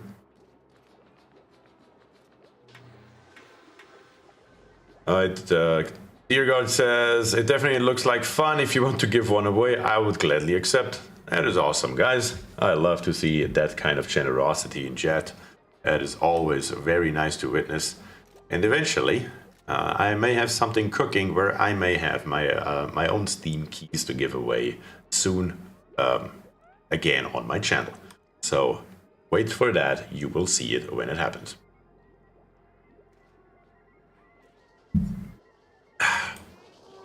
All right, we're still building our airflow tiles. We're still digging up here. Come on, these guys are taking forever now with a number 9, or we will never get it done. And down here on the bottom, we will make this here number 6. You know what, screw it, let's make it a 7. Let's override most of the other priorities so we can actually slowly but steadily make our way down here with our ladder. And we will take a look what's right there.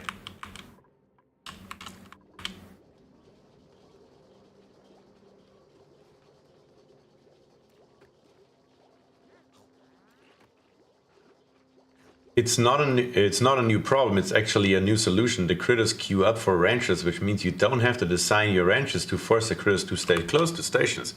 So you're telling me I don't need to build too high right here? Or a door right here, better to say. I'll test it, I'll leave the door out. Usually I would build a door right here with a another tile on top right here. And then over here, I would just usually dig out one more tile, either on the top or on the bottom. That's my standard ranch. We will see. I will leave it out, and we will see if it works or not. That is an easy test that we will definitely carry out, and we will see what happens. In here, we are going to say a maximum of 8 critters for 96 tiles, and we're going to auto-wrangle the surplus. Just as simple as that. And that is night, so let's speed through it real quick. Oh, that was actually much faster than I thought. That's what I've heard. I haven't tested it. Well, we are testing it right now. We will see what happens. Right, they will get in queue behind the one on the grooming table, so don't have to wait forever for each one to moosey over. I mean, if that works, I'm a big fan. It just saves me building an extra bunch of nonsense here and just lets me build a 96 wide one without having to do any nonsense.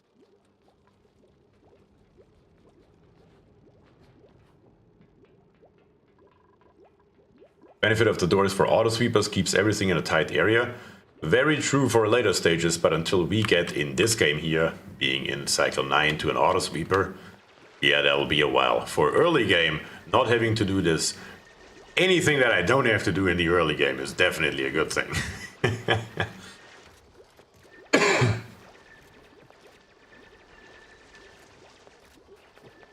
The critters per tile ratio is no longer fixed. Ranching mechanics are much more complex, but you can fit upwards of twice the number of critters in a functioning ranch.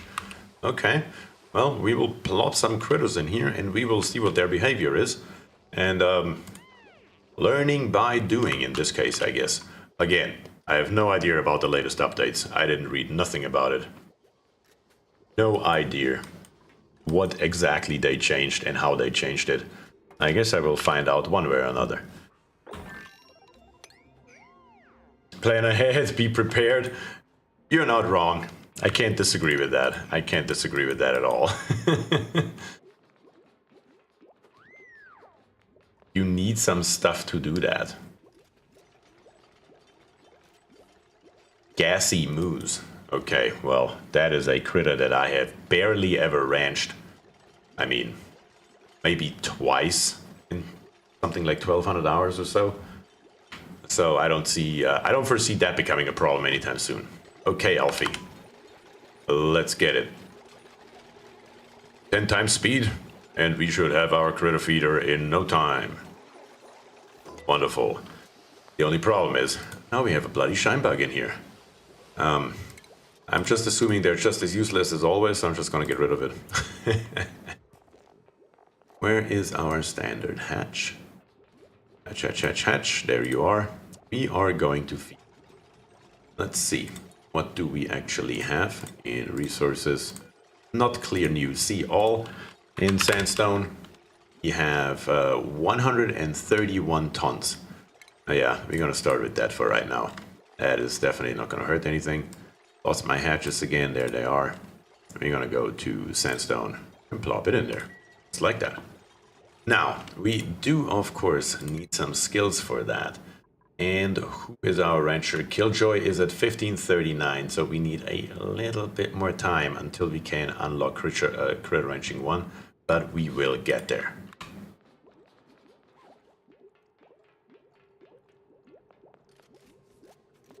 Gassy moose can be milked now, and then you can give the milk to critters. It makes them happier, so you can fit more critters in a ranch. Holy cow. You can also use a little critter playset to make them happy. Are you serious? I forget what else you can do. I use Shinebugs to get rid of slime lung, along with deodorizers. For slime lung, you can definitely use Shinebugs. Deodorizers is my preferred method usually.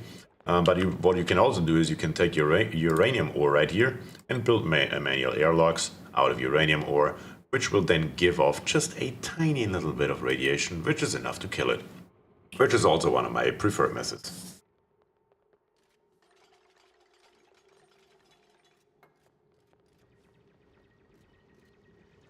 You can put the moo milk in water cooler for higher morale. Slowly but steadily, I feel like I'm regretting that I did not actually read the damn patch notes. Okay, I forgot the dimensions of the Great Hall. Something that I used to know in my sleep if you would have woken me up at 3 o'clock in the morning. Maximum size is 120. Let's see, 120. We need to go 1, 2, 3, 4 high. We are at 92 right here. Let's give it 4 more. We're at 96. That will definitely do it. Yeah, we are just going to build it like this. Pneumatic doors right here. And we have 1 extra tile here and here. And there and there. And then we're gonna plop in some tiles all the way to here.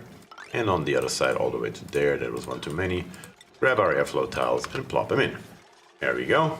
That should get the job done. And then some mess tables. Usually I'll leave 1 space and put then 4 on each side for the beginning. That gives us 8, and there's more than enough. My pod has something. Yes, I just noticed that. Let's take a look. Yeah, that is not what I hoped for at all. But look at this, another digger. Oh god. Okay, let's start on the left. We have farming, researching, and ranching. Increase the core, decrease machinery. Overall, this is not a bad dupe. Camille here is really not a bad dupe. We have bubbles, digging +1, decorating +1, doctoring +1. We already have a decorator, and we have a much better digger over here from the looks of it, so yeah, bubbles, I don't think you're gonna make it. We don't need plumbing tier 2 at all right now for nothing. Increased agriculture, definitely a good thing. Yeah, but it requires light to sleep, which immediately disqualifies you. We don't even want to deal with that kind of thing. Should I get us another digger? I mean, +9 is quite a house number, not gonna lie. You know what? I think we are going to do exactly that. So, who are we gonna bring in this time? How about, yeah, let's say Watt J2. Welcome to the game. You are now officially part of our team right here. All right. Maybe we need to take another look into our schedule here. We may have to throw another dupe onto night shift. Nobody has any penalties as far as I remember. So what, you're gonna join Elfie on night shift. That should get the job done and shouldn't be a problem at all.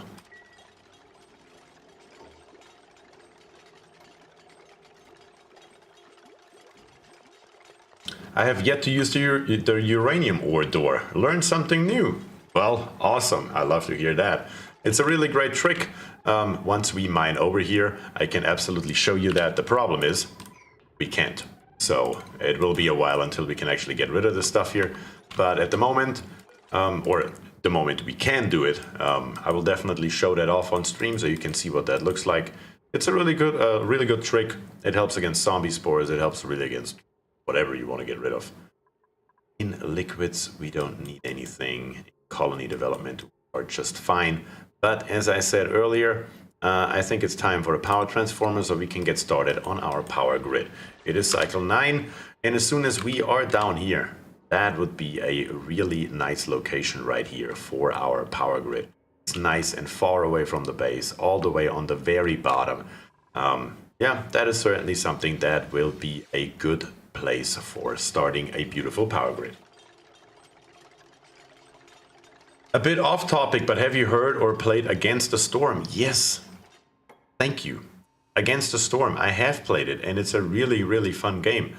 Probably also something that I eventually want to show off on stream, because I just enjoy it. It's really chill.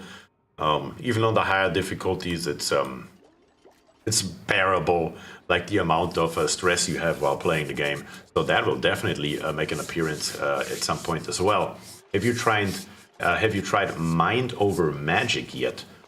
Let me be very honest with you, I have never heard of Mind Over Magic. Maybe I need to Google that. Just make sure to assign me a card far away from Ellie. Yeah, that's probably a good call. How about this one over here in the corner? Yup, I don't post much on Reddit, but the glorious uranium door was a good one. I am not really on Reddit either, so not reading or posting. Yay, and the good deed accomplished. Dear God, wish you again much fun with that game. That is awesome. Thank you, Cassiopeia, for sharing your game key. That is extremely nice of you, and I'm sure that Dear God appreciates it. And if he has just a fraction as much fun with Riftbreaker than I have, then he will have a shitload of fun. Mind Over Magic is by Klei, and it has some qualities that are similar to ONI. It's also kinda unfinished. How have I never heard of it? That actually surprises the living crap out of me right now. We are still lacking Critter Wrenching 1. Come on. Let's build a little bit more. What do we have here? I almost missed you. Okay. What do you think, guys? Should we do the old... Does it even still work? Let me tell you. There is a trick where you can set this priority here to the maximum. You can see what it is. Should we do it, or should we find it out ourselves? Let me know in the chat.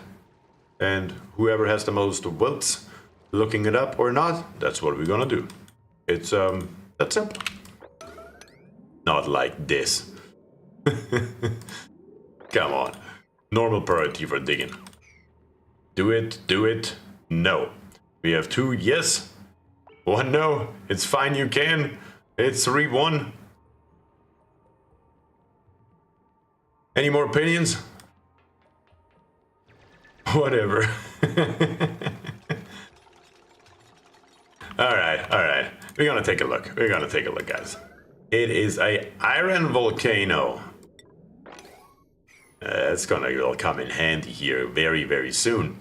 The nice thing is, wouldn't have mattered either way, because we are gonna come all the way down with our ladder. Obviously that is not gonna work, so this here will disappear here very shortly once we actually see it. But we will... I'm actually surprised it lets me do this. Shouldn't it already tell me that it doesn't work? I guess not until the volcano is discovered. But yeah, we're gonna dig all the way down here. It's not gonna hurt anything as long as we dig up, or not dig up, this particular tile down here. For volcanoes, if you ever find a volcano and you want to see what it is, just make sure that you go from your neutronium here, from the very left side, 1 over and then 2 up. If you dig this one here up, it will become active. Unless they patch that too, my god. Now everything scares me. Oh, there's some heat for you? Yes, there is some heat for me. The question will just be, once I have everything unlocked, do I still remember how to build my own version 3 volcano tamer? I guess we will find out. And in Rhyme you can maybe afford to break it open before you have everything you need to properly tame it. Definitely true. Hi, this game is too complicated? Too complex for me. It just seems that way. The truth is, there is not really a tutorial in the game or anything like that that helps you much, at least nothing where you don't have to read about 500 pages of words. I'm not a big fan of the completely missing tutorial for new players, but once you get the hang of it a little bit and you try around a little bit, it's really not that bad and it can be a lot of fun. I do. I go back to your designs quite often. It may have to come to the point where I have to watch my own video on my own stream to remember what the hell I was doing. We will see how that goes when we get to that point.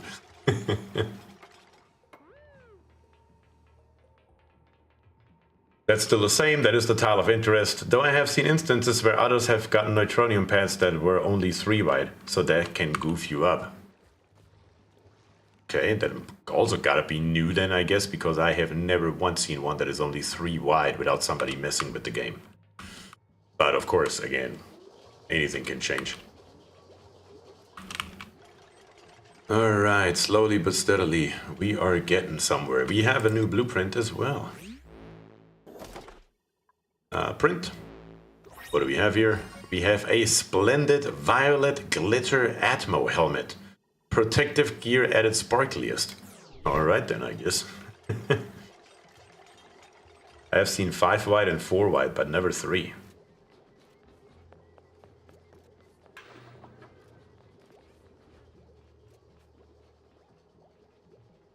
Not gonna lie, that will be hilarious as you reference to yourself.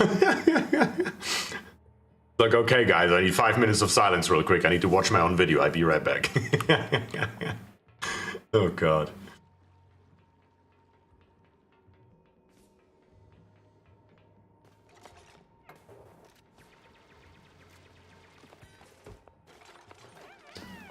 Speaking of blueprints, do I still have any?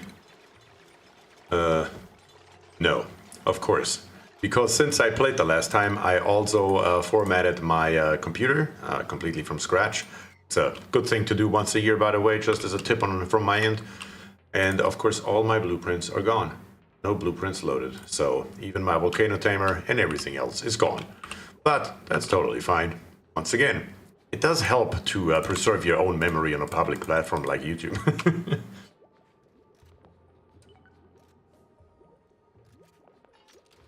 How far did you go in against the storm? I don't want to lie to you. I don't remember. Maybe... I don't think I ever made it to Prestige 10. I stopped playing before that and played other games. It's not like that I didn't like it anymore. I just, you know, happened to stumble upon anything else. I think I made it to Prestige 7 or 6 or something. Again, I truly don't know. I don't want to give you any false information that I can't back up.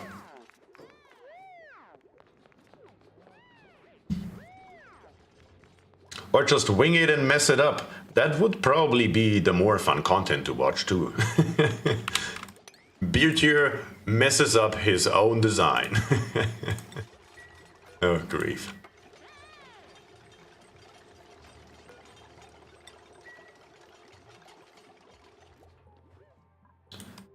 Are we gonna come down here at some point today? This is taking forever. The problem is that the carbon dioxide right here is coming down. Let's take a look at our pressure. We could help out with that. You know what? How much algae do we have? Let's take a look here.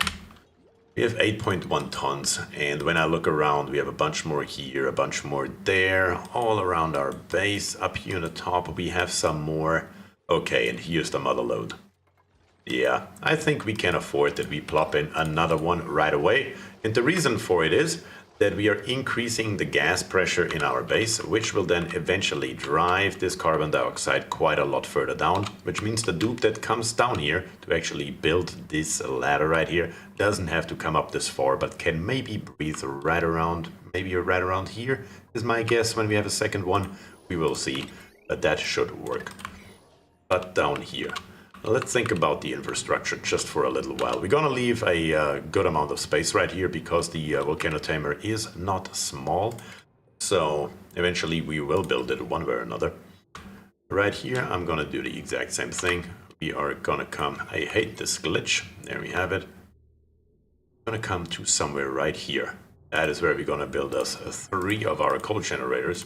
And then we're gonna plop in a 4. Just like this.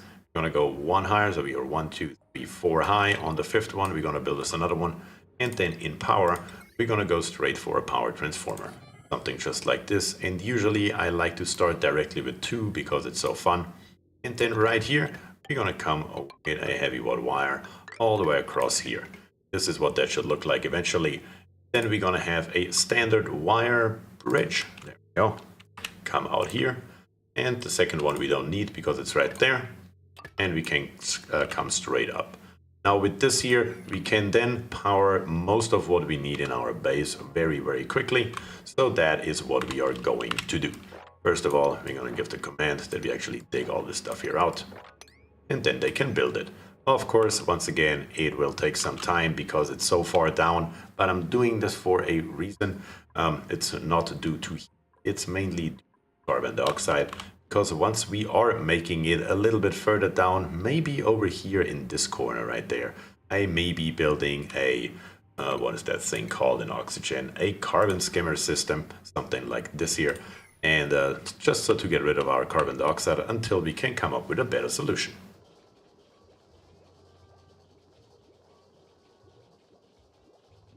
Or just bring it in and mess up. You know, I already read that. For some reason, dupes seem to like jumping on top of the lower door and going through the upper one.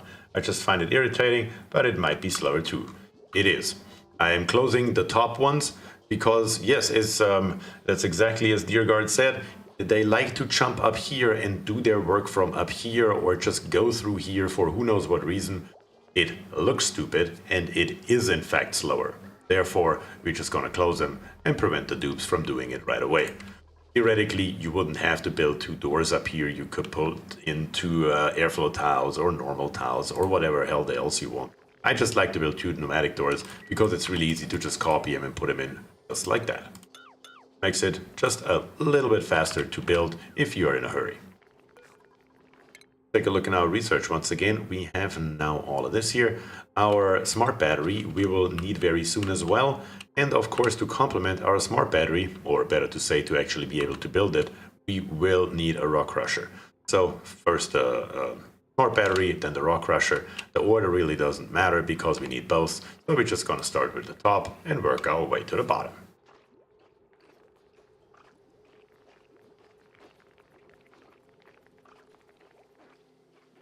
Iron Volcano cooks a rhyme colony. Watch a scramble desperate to salvage the situation. Exactly.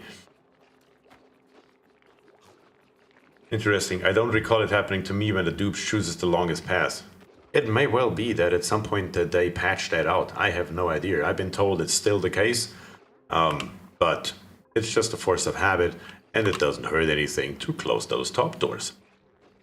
I apologize for my English. I can't understand, but not writing it properly. You are totally fine. Don't worry about it. Your English is absolutely okay. I guarantee you that. Why do dupes keep sleeping on the floor instead of going to bed? That's probably my mistake. Their paths are pretty long, and in the schedule, I made their night a little bit shorter than it should be. So actually, let's rectify that really quickly. We're going to put in another nighttime here, and another downtime here, another bedtime here, and another bath time right there. Even though the bath time we could go without, since there's not really yet. But we're going to put it in anyway. It's okay. We are just chilling today. So it's not like we have to be absolute tormentors to our dupes.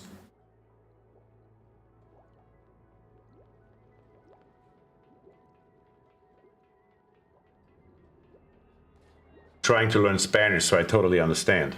Yes, I have tried that before too and failed miserably. All I can say is, please, can I have a large beer, please? That's literally the one, the one sentence I know in Spanish, so there's that.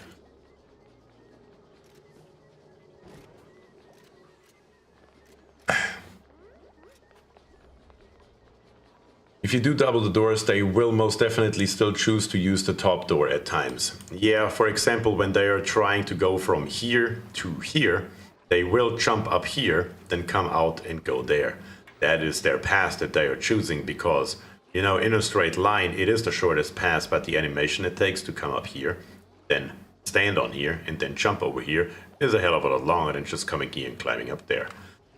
From a logical perspective, of course, from a programming perspective, if you want, it makes perfect sense. But unfortunately, that is just not how that works. Una cerveza grande, por favor. The grande is important, dear guard. Otherwise, you're gonna go thirsty, and we don't want that.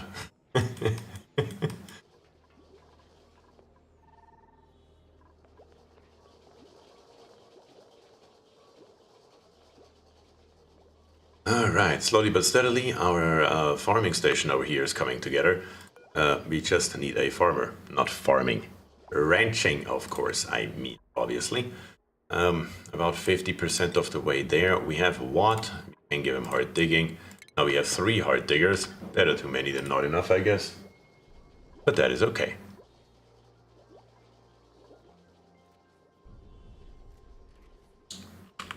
At the moment, we are literally waiting for our power system to be built. Let me give it a much higher priority, something like this here. There we go. That should do. And hopefully the dupes will now decide to do the right thing.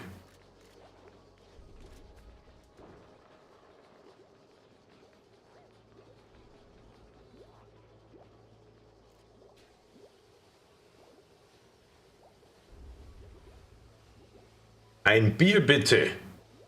Ein großes Bier bitte. Again, the großes means large. That is highly important. Again, we don't want you guys to go thirsty. Otherwise, you just need to keep ordering. That is just, yeah. It's just not very efficient, you know. Might as well go for a large one at that point.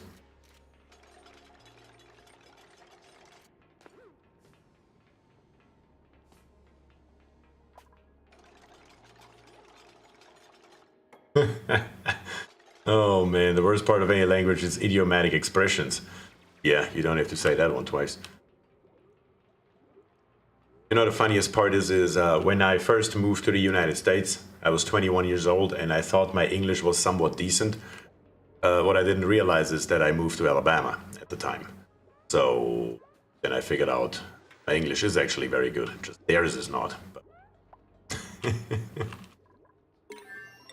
we have more water up here. I completely missed that. I just saw that. So we have to do something about that. We will have to route it all the way over here to the left. We will come all the way to the top here. And then right here, we will have to come straight over and then let it drop into here, which means that this needs to go. And eventually in 4 high, we need to make this entire basin here just a little bit bigger. That should be okay. Ladder comes all the way down. Maybe we make it a little bit bigger as well. But there we go. Now we are ready for that. When the dupes get up here we have a tiny little bit of carbon dioxide, I guess is an understatement. It's almost a kilogram per tile. That's a problem. But on the bright side, we have 2 more buried muck roots. Slowly but steadily, we are running low on food. We really need our ranching here to keep going, or we need to come up with a different solution. Worst case scenario, we can go into food and we can plop us in a few farm tiles. Let's take a look into our temperature overlay. We are doing pretty decent down here. You know what? Why not make this here a temporary farming station? In food, let's grab us some farm tiles. Let's replace this entire left side here with farm tiles. And you know what? Screw it, the right side as well. And we're gonna plop in as many mealwood seeds as we can. Is that an optimal solution? No. But it will get the job done. In research, as I said earlier, now that we have our, where we at, smart battery, we can go for the rock crusher, so we can get a few pieces of refined metal, and it's a very inefficient process, but it will get the job done. Sean says, your guides are the only way I even made progress in my 120 plus hours with this game. That is awesome to hear. I truly love that. Sean, I'm always glad to help. If you have any questions, feel free to ask. I am happy to answer. We have people here in the chat that are happy to answer. And if you have even more questions, join my Discord. There we have even more people that are happy to help you with anything that you may possibly need. And that, of course, doesn't only go for Sean, but for anybody else as well. I'm in the upper Midwest and I can barely understand what people in Alabama are saying. Yeah, tell me about it. I'm from Arkansas and I can't understand what people in Alabama are saying. That's funny. You have many dialects in the States. I have a hard time talking to the most rural Cajuns. Idiomatic statements and a German engineer. Yeah, exactly, Magenta.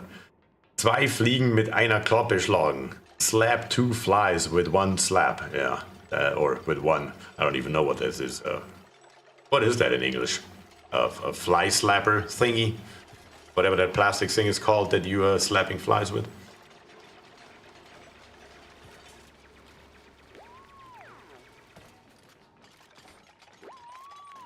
Or you could just crack open that iron volcano and get your dupe some asbestos gloves.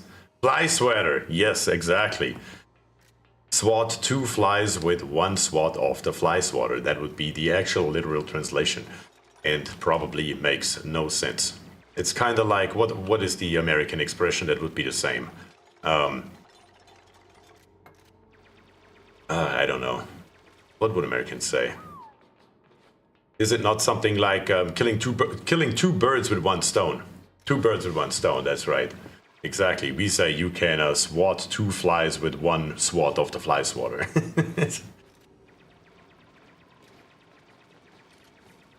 Just the differences in language. And don't ask me where all those expressions come from, because most of them make very little sense. Let's set these front tiles here to number 8, because again, slowly but steadily, I am getting worried about our calories right here. For a short-term solution, let's dig over here with a high priority. And let's dig into here with a high priority and get this muck root out. Other than that, I don't really see much. We do have a thimble reed right here. Well, that is a welcome sight. Obviously, it's not doing anything because it's freezing to death. It's at 3.7 degrees. And it needs to have 22 to 37, but having it is definitely a good thing because we can utilize it later for something really good.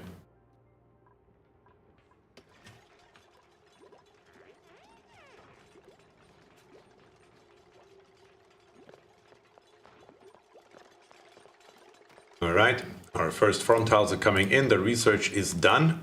Let's take a look here in liquids. Eventually, we will go for lavatories, but probably not anytime soon, especially not on Rime.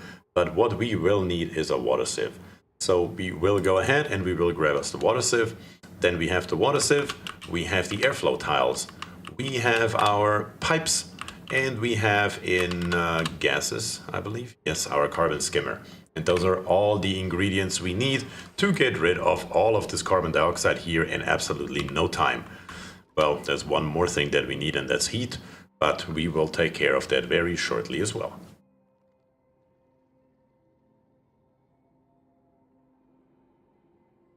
Something like it's raining cats and dogs. I guess that's used to people from England. Makes no sense in direct translation. In Germany, we would say it is snowing axes. Like literally, if it is snowing very heavily, we are saying it's snowing axes, like axes to cut trees with. Again, no idea where that's coming from.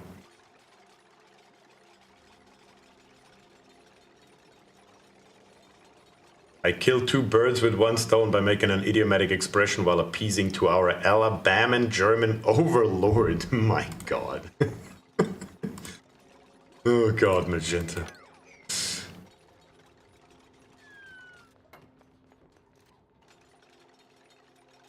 There are some odd ones like have your cake and eat it too. Makes sense if you say eat your cake and have it too. With a little thinking. Yeah, of course I want to have my cake, and when I have it, I would like to eat it too.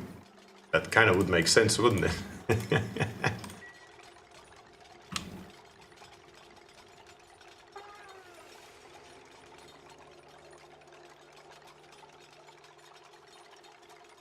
Let's see. In priorities, we should have a farmer that is Elfie Wolf. Elfie Wolf, you are now highly prioritized in farming, so please plant us our mealwood, and then we will see what we have to do to keep those things alive, because once again, I used to have those numbers in my mind at 3 o'clock in the morning if you would wake me up, but right now, I couldn't tell you if those things will survive here or not.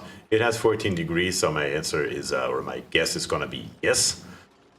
But in case we have to do something about it, we will certainly take care of it right away, because we will need sap. Right here we have our first muck root that we can pick up. We do need that badly.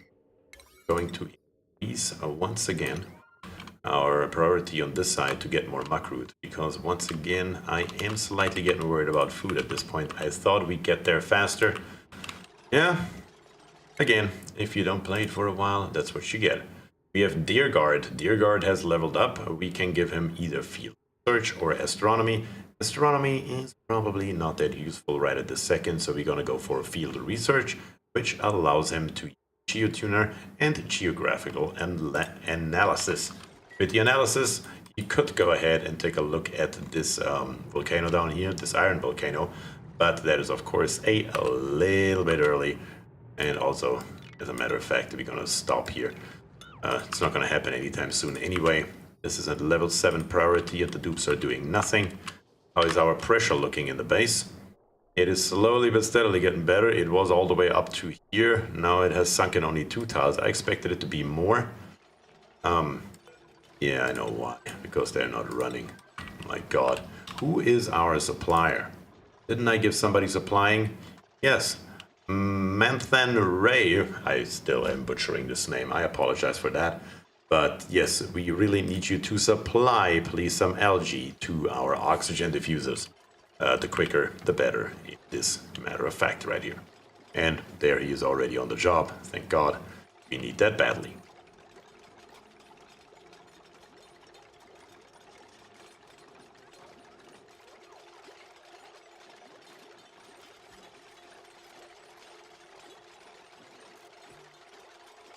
Alright, we can copy those settings here very quickly. I'm going to turn up the speed here. Build them all, and then put them all in here, as many seeds as we have. I don't think we have too many. We are lacking fertilization. We need dirt, 10 kilograms, which we should have. And look at that, Elfie's on it. We are growing our mealwood, but that is still going to take a bunch of time. We need to get this muckroot up here, guys. That is of absolute importance. We are down to 1,000 kilograms, and we are not starving to death, at least not today. Maybe on the next stream, I can't guarantee that, but on this stream we are not starving to death.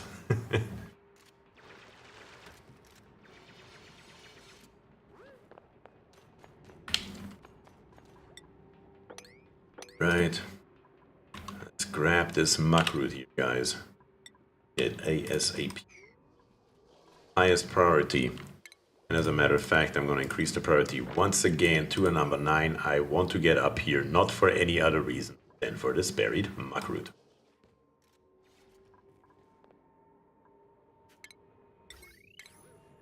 So many exclamation points for absolutely no reason.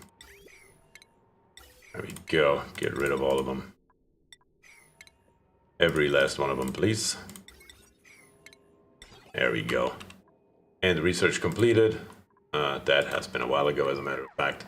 Currently, it is not completed. Algae supply is life support. Not supplying. Is that an extra one? Am I crazy? It is life support. You are correct. I forgot about that. Alright, gonna give him that as well. My favorite has always been in English. I have to sleep on it, and in Spanish I have to consult my pillow about it. I'll see how that makes sense though.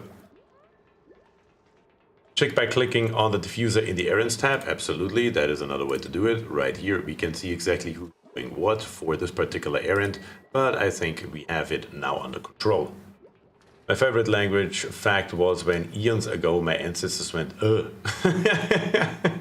No one ever uses the errands tab. You are not incorrect. I barely ever use it myself, even though it is pretty powerful. But yes, it is overlooked a lot. And I am very guilty of it myself. Working on setting up an insulated farm? No, not yet. Eventually we will have to. I don't think I have even insulated tiles yet. No, I do not. They will come here very shortly. Frozen hair. Cheers, you beautiful peoples. Hope you are all well. Frozen hair, I hope you are well as well. Supplying or life support? Is it either one? Oh. It's so great whenever something isn't getting done. Yeah, tell me about it. Okay, but now both of them are running. Of course, they're too close together. I should have considered that as well. One of them should have really been over here. Now that they're both together, they're actually max gas pressuring here all around.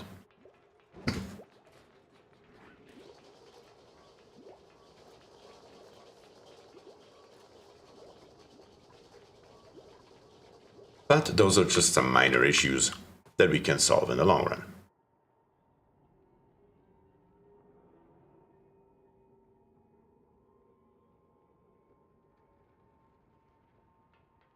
I think he needs at least 50% likes, thus we should have at least 17. I mean, I'm always happy about a few more likes.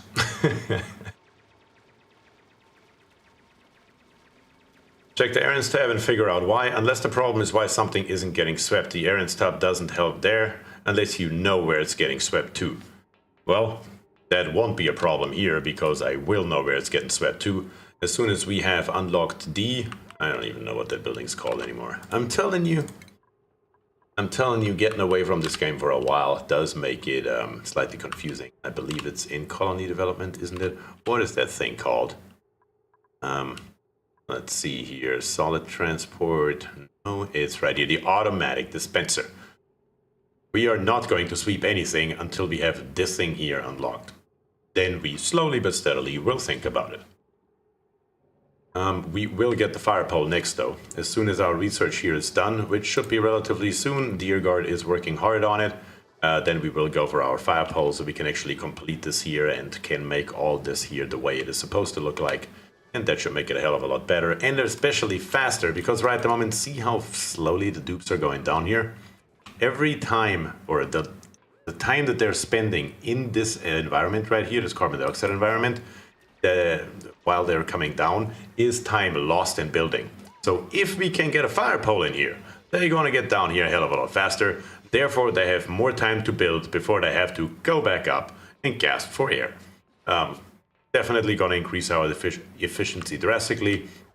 So that is the next thing we will go for. All right, let's take another look in our blueprints. We have 2 tons of water.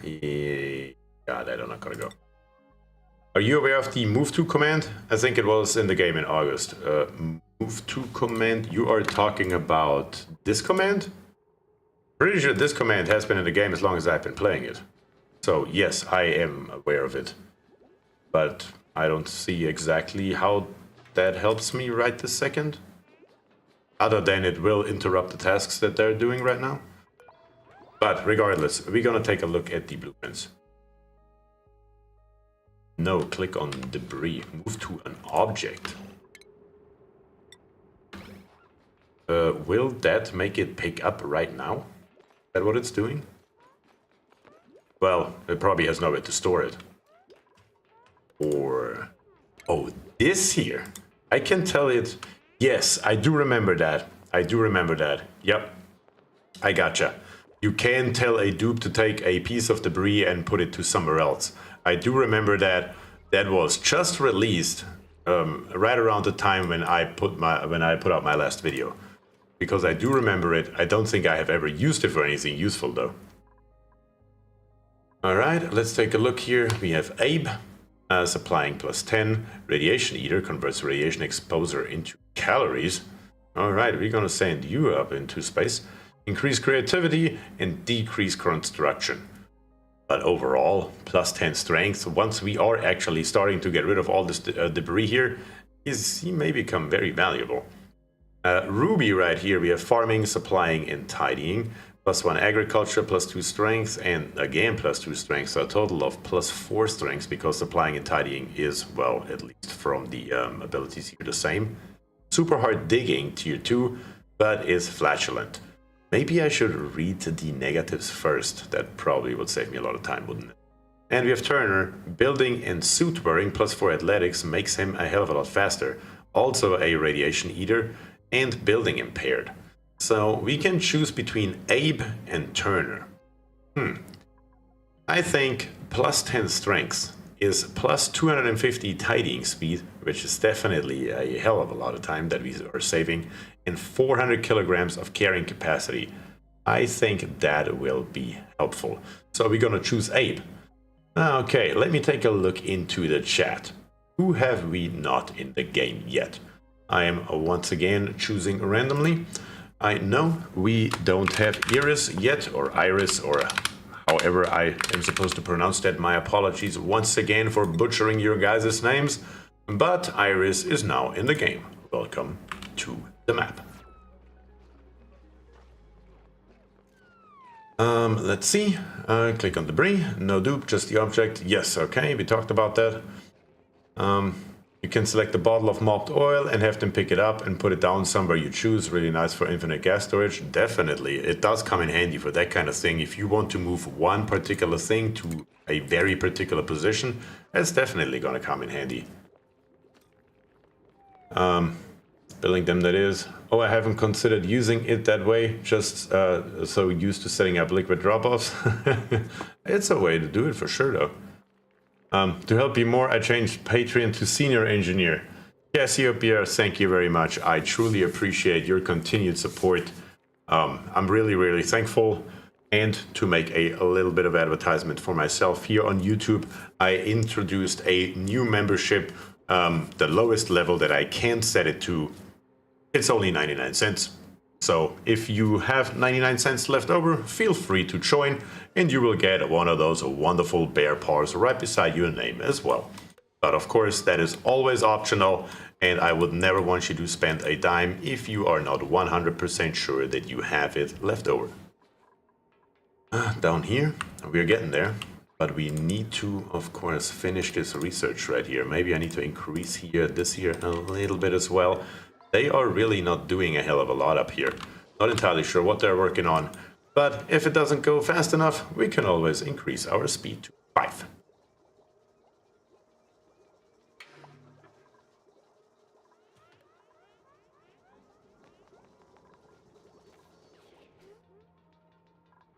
Yeah.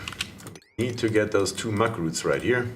Really badly. The mealwood is growing, and we have already more seeds waiting, or better to say, more farm tiles waiting for more seeds to get that in. And we are still, once again, waiting for our dupe Killjoy right here to level up so we can get critter wrenching and finally use it.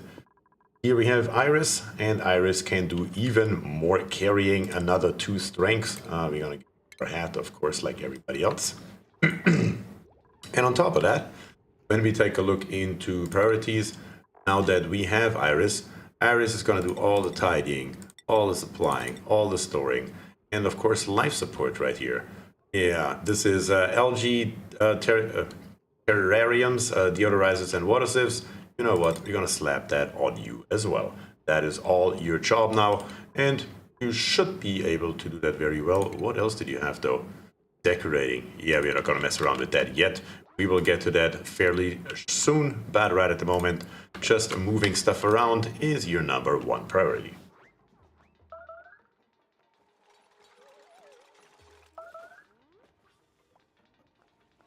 Also works on critters, but you still need a trained rancher. Let me turn down the speed here while I'm reading the chat. Yeah, it makes it easy to make a natural park infinite storage room if you have them and drop a pip off in there for you. Oh yeah, absolutely. Unfortunately here on Rime, other than muck roots, we haven't really seen much with which I could build one. Though I'm a big fan of parks. If you have seen my LP2, I'm pretty sure I have like 6 parks in there or something. Fortunately, on Rime, that is not quite so easy. I play vanilla ONI. Not having someone with mechatronic skill early enough means no conveyor machinery for early optimization. You're 100% correct. That is certainly something we are keeping our eyes open for. But so far, I really haven't seen anybody that would fit that bill right away. And that is not only true for vanilla ONI though, that is also very true for spaced out as well. It really makes no difference. A mechatronic is always good to have. I suppose the critter drop-off would work too, but you can skip a step. I hope the calories will be enough. Yeah, so do I. It's getting very close here to, yeah, having massive issues. Where do I see any more? We could always go ahead, rate with a number 9 priority and dig our way into here. The good thing is we have some oxygen in here, so definitely a helpful thing. We can dig into here and get us this excellent fruit. And then right here, we're just gonna build us another ladder that comes up here and grab us this excellent fruit as well. This time all with a number 9 priority. I need this done right now because we are so low right now on calories. I expected our dupes to level up much faster than they do. We are in level 13 and we don't have a level 2 skill yet. Is it just me or did that change?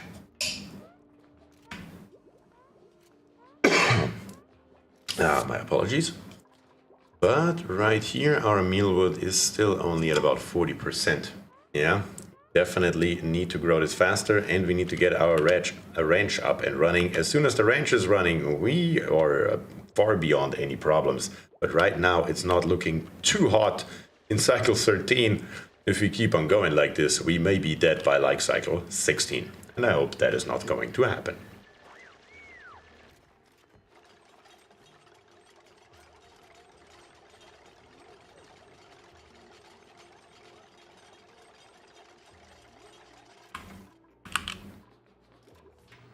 Printing pod still needs 2.3 cycles. The research station here is going.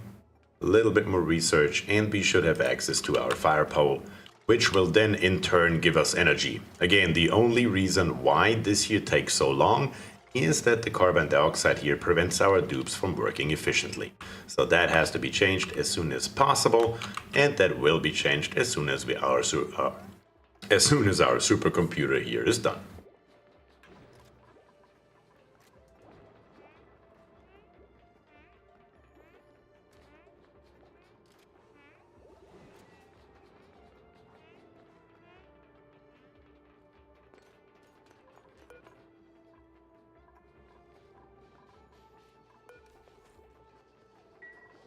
Yeah, at the moment it's literally just waiting for the computer here to be done. 9 out of 20. Let's increase it just one more notch. I need to make sure. The problem is, yeah, how about we go into priorities and instead of having Cassiopeia doing the operating, we are choosing somebody else. What do we have here? We have a total of 3 diggers. One of them is Madison Ray. We're gonna choose Watt right here. Watt right here is now responsible more or less for the manual generator because we need to get rid of this manual generator. I don't want to see it anymore. We need to get these coal generators up and running. As soon as we have those, we should be able to route our energy straight up here and one more dupe should be available for us. So yeah, there's that. I have a very half-assed fix for those carbon dioxide pit delays. I build an algae diffuser at the bottom of the pit and my dupes grab breath from oxygen bubbles as they wander up. That's actually not a bad idea either. That is actually not a bad idea at all. You know what? Half-assed is better than no ass, so we're gonna do precisely that. Should be able to just put one right around here. Give this a number 9 priority so it gets built. Actually, a number 8. Because the number 9, we up here, we need this excellent fruit. Excellent fruit is the only thing keeping us alive right now. We need food badly, or it's gonna be game over before long. Thankfully, excellent fruits are very efficient. We're back up to 8,800 calories, and when we look in here, yeah, It's mainly excellent. Well, it's actually not. It's actually still muckroot. Did they dig up some more over here maybe or something? Not entirely sure where they found more muckroot.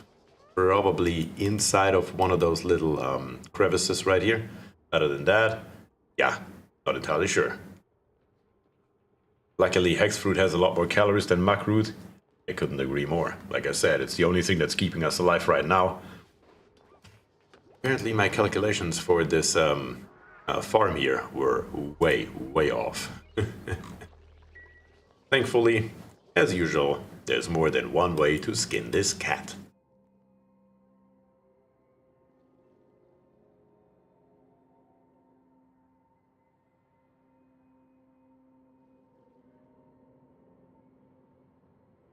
I find that when I play Rime, I have to rush food infrastructure before the heat you start with dissipates too much. I would agree with that, but that is exactly why I went for a farm first. I don't know. Has it always been this slow?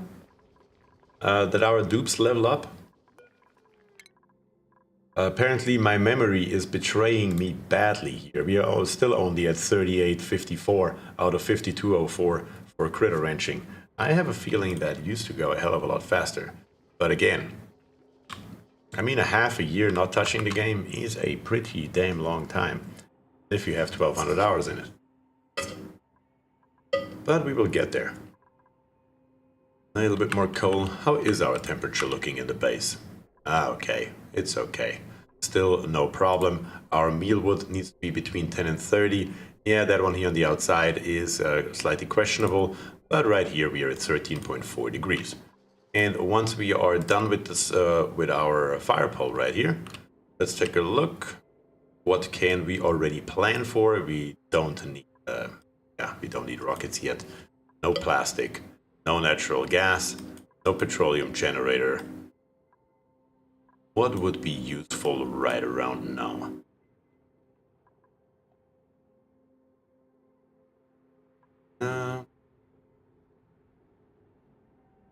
I'm not entirely sure. I mean, we could go for the insulated tile. That's probably the smartest solution right now. We have the insulated tile right here and the space heater. If all else fails, we can always throw a space heater in whenever we want to. So that is probably a proper course of action right here. Okay, we are at 6,454 kilocalories. And the last excellent fruit is going to come out here very, very soon.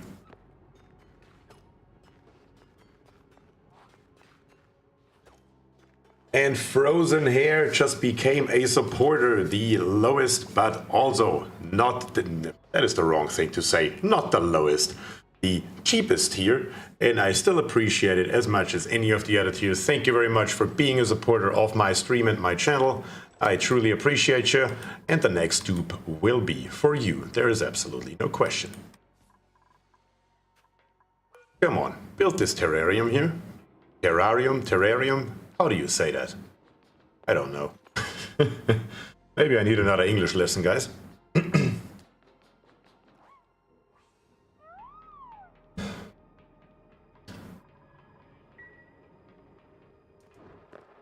Yeah, Hair, have a beer on me. You had it right the first time. Well, my problem is I forgot what I said the first time. Terrarium? Terrarium. You say it like artesian. God damn it, not again. Not again. Oh god. It's still going up very slowly. You don't ask someone from Alabama how to pronounce it. It's guaranteed to be wrong. I only lived there for 2 years, okay? And then I got the hell out of there as fast and as far as I could. Terrarium? Is that it?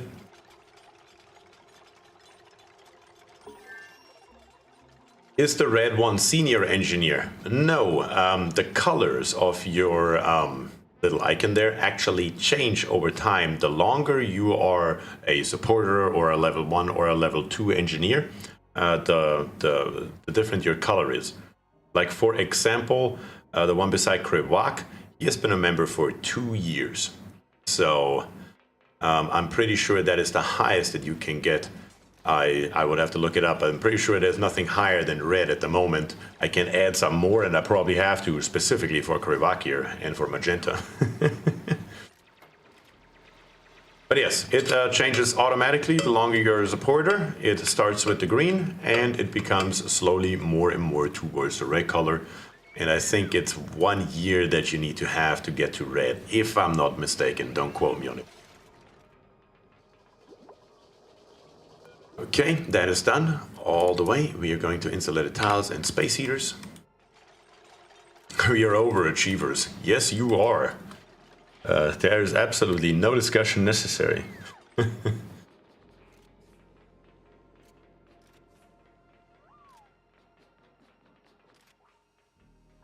Okay, we have our terrarium. All right, we put it to number 8 priority.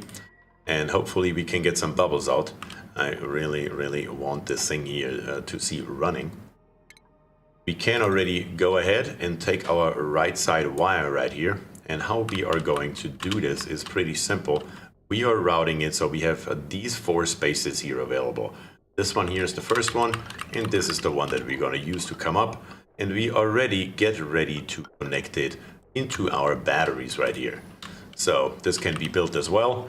Because as soon as this cold generator here is online, these 2 power transformers here will be on. The second one we don't need yet. We will need it very shortly because we have a restriction in our wire right here, and that is 1000 watts. That's why I immediately build a second one, because 1000 watts is not that much. As soon as we start putting some stuff on there, like for example a rock crusher, we need those 1000 watts very, very quickly.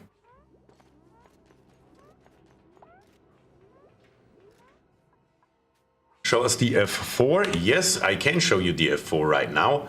A second ago it wasn't on, but now we actually have it.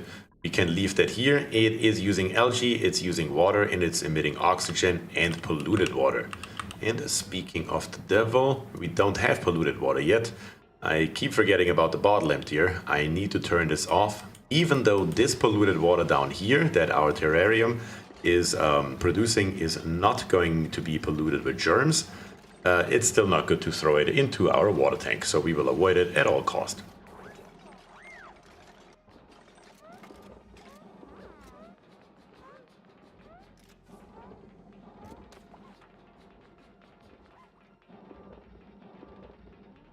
My game of ONI is still on the sideways special asteroid. Oh my god. That is a fun one. I've never played it myself, but I've seen it. Would YouTube normally show it when I upgrade my membership? Because it doesn't. Perhaps link Patreon with YouTube is not enough. I honestly don't know. You are already a level 2 supporter though. I don't have a higher level than that. And Patreon, I do have it, but I'm pretty sure not even the stream has the link to it, does it? I'm pretty sure I only gave it to you because you specifically asked for it. Show us the F4 around the terrarium. We already did that. Alright. We are getting there. Our wire is doing just fine coming along. The only problem is this here is already generating before our wire is actually built. That is something we do not want to do under any circumstances. Therefore, we need to turn it off, or it's just eating up our beautiful coal for no particular reason. By the way, how much coal do we have? We have 12 tons. Yeah, that'll be okay for a good while. No problem at all. We will need in refinement a rock crusher though, rather earlier than later preferably, because if we don't put a battery on there, a smart battery to be very precise here, we will just waste coal. And that is something we most definitely do not want. So let's build us this real quick, the rock crusher right here. Let's pump out a little bit of refined copper, and then in power, if I find it, if I'm not going blind here, we have a smart battery and it needs 200 kilograms of any refined metal. We are going to make this copper and we are going to plop it down here. Of course, that is not going to work by itself, so I'm hoping that this here is going to get done quickly. Yes, it's going to get done very quickly, because down here somewhere on the bottom we will need also an automation wire, so that is next on the list that we need really badly, now more than ever. That should be the last piece of the puzzle that we need to get a proper power setup very, very quickly. But of course, let's increase our priority a little bit here, or nothing will get done at all as usual. We are at 11,000 kilocalories. Our mealwood here is at 80%, so we are about to get a bunch of food in. And printing pod, you doing anything here? Duplicate skills? Nothing? No? But 1.1 cycles until we get something fresh out of our printing pod. That's very nice to see. Research station, speaking of the devil, all the way down here. By the way, I can't remember. I'm sure you guys can tell me. In research, there used to be a time where you could not do what I'm doing right here. Is that still a mod that I have installed, or did they finally patch it that you can actually queue up your research? I can't recall.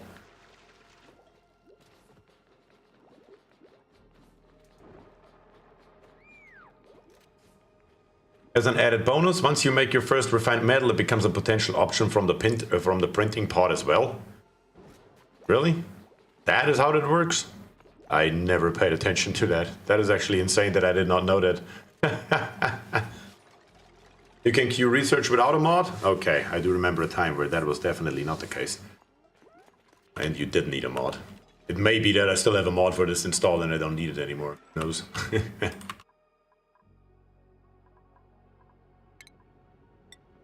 We're going to continue this ladder all the way up to here, and we will get us this excellent fruit here as well. Definitely doesn't hurt. Now we have a second one that's running. Not optimal. Now we actually have our wire built, but the problem is that our power transformer still is not connected to this wire right here. This has to be built first, so that is highly important. But in base, now we have our fire pole available, and our fire pole, we're just going to start right here, and we're going to bring it all the way down to the bottom. That is going to speed up everything that we are doing down here, including feeding our coal generators by quite a lot.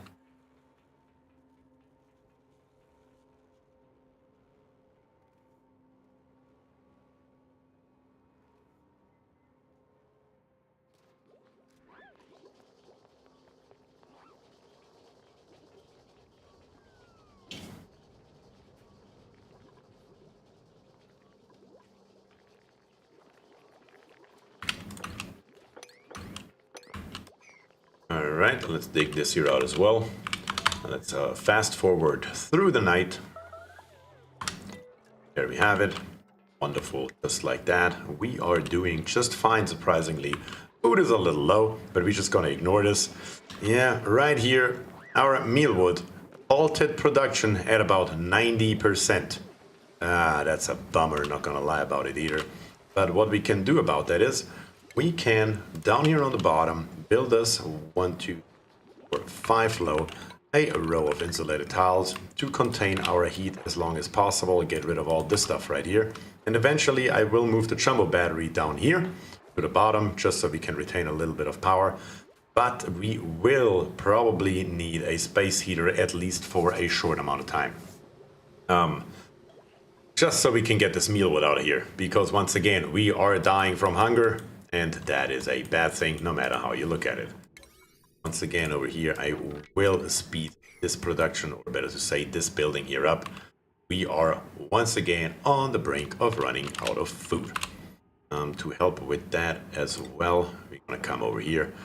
The good thing is there's nothing in our way that stops us from just digging all the way through here. And one too high, we can just come up here. The snow is gonna fall down. So this is all we need for our dupes to get through. Too high is all that we need.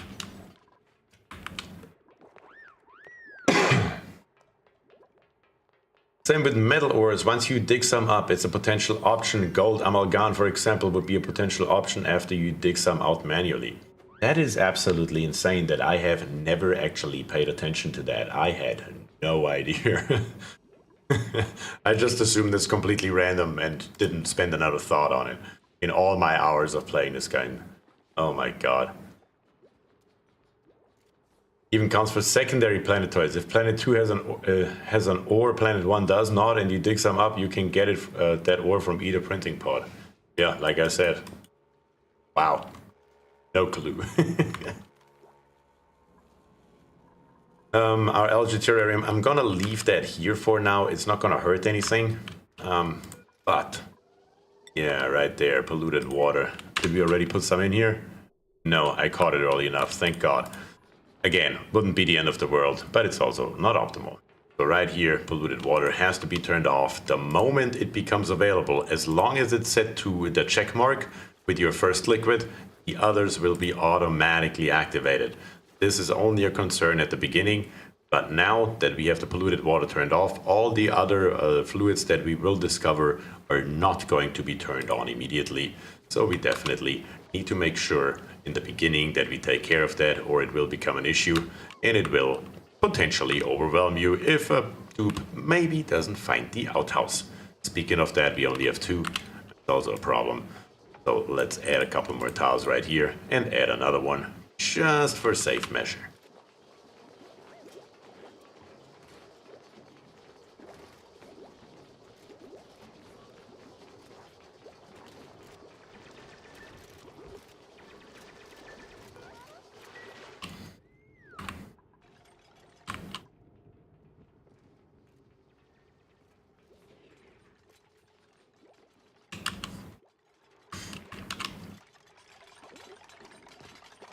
And our rock crusher is finally being built. I will increase the priority on our, I was about to say rope. Not on our rope, on our wire to number 6, just to speed it up a little bit. We need certainly more dupes, the earlier the better. And duplicate skills, do we have now? No, it's Cassiopeia upgraded. Field research or astronomy? We already have a field researcher. Should we go for astronomy here? Probably wouldn't hurt to have one of each, so we're gonna go down here. Probably a good idea. We also, of course, get a new hat for that. I almost forgot about it. I'm really bad at giving out the appropriate hats, so everybody gets a new hat. And here we go. Yes, the dupes are still extremely slow. Let's turn up the speed. We have another excellent fruit that will save our ass for now. That's very good. Research is completed. So let's take a look. Yes, we have our automation wire. That's very, very good. We're gonna plop that in here very shortly. And next on the list, something else that we could use. We don't need any of this yet. Our morale is just fine. Plastic is absolute overkill. Don't need an atmos sensor yet. Well, actually, you know what? We are gonna grab us an atmos sensor. Can't hurt to have one lying around. In F1, how are we looking? It actually changed a lot less than I expected with 2 oxygen diffusers, and the reason for that is probably, as I said earlier, that they're too close together. If I would have built one over here, it would probably work out better for us because of the overpressure, or the max gas pressure right here. But it is what it is. Alright, we need our wire, and we need more food. Those are our 2 priorities right now. We are getting colder and colder. We are at 9.1 degrees right here. These here were thankfully harvested, so we got that food in.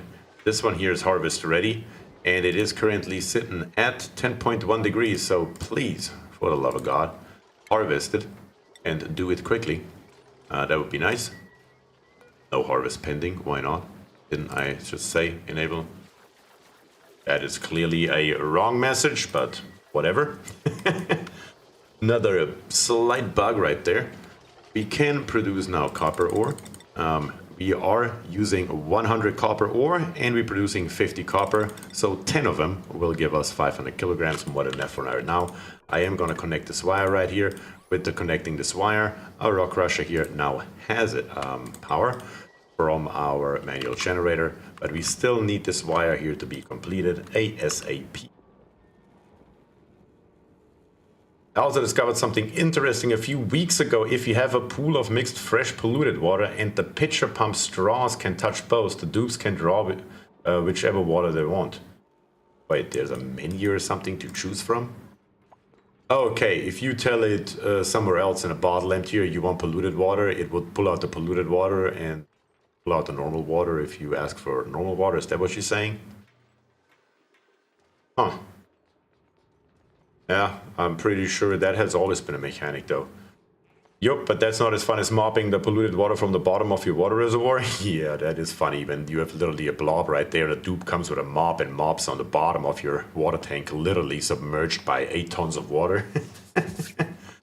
Oh my goodness.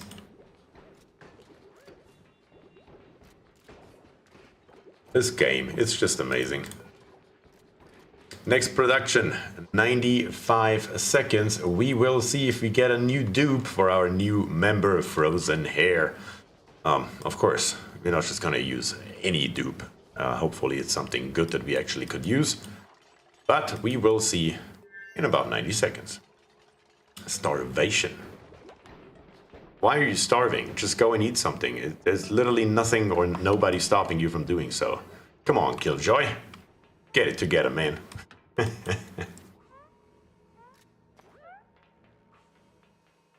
You can also put 2 large batteries on those air vent tiles by the middle of mealwood plants. I use batteries as temp space heaters on the new game I started a few weeks ago. We could, well, I don't think that they actually are that thermally active. You can see the jumbo battery here. It's only at 1.25 kilo DTUs. That is not very much. Even if I put 2 of them on here, they're not gonna do a hell of a lot, to be quite honest. It's probably easier to just plop very temporarily a space heater right here. Yes, it will require some energy and some coal, but it will get the environment up here to temperature relatively quickly.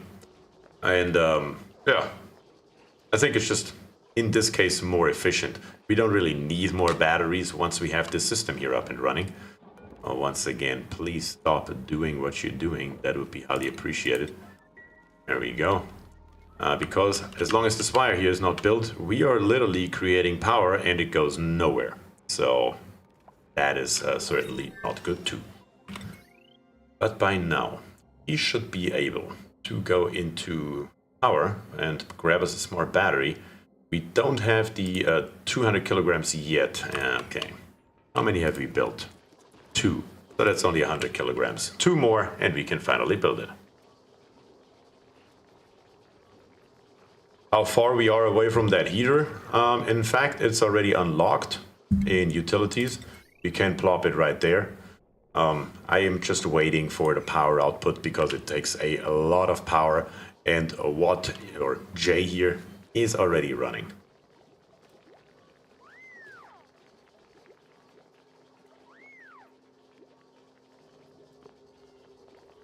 How far away? I also started ONI after nearly 1 year hiatus.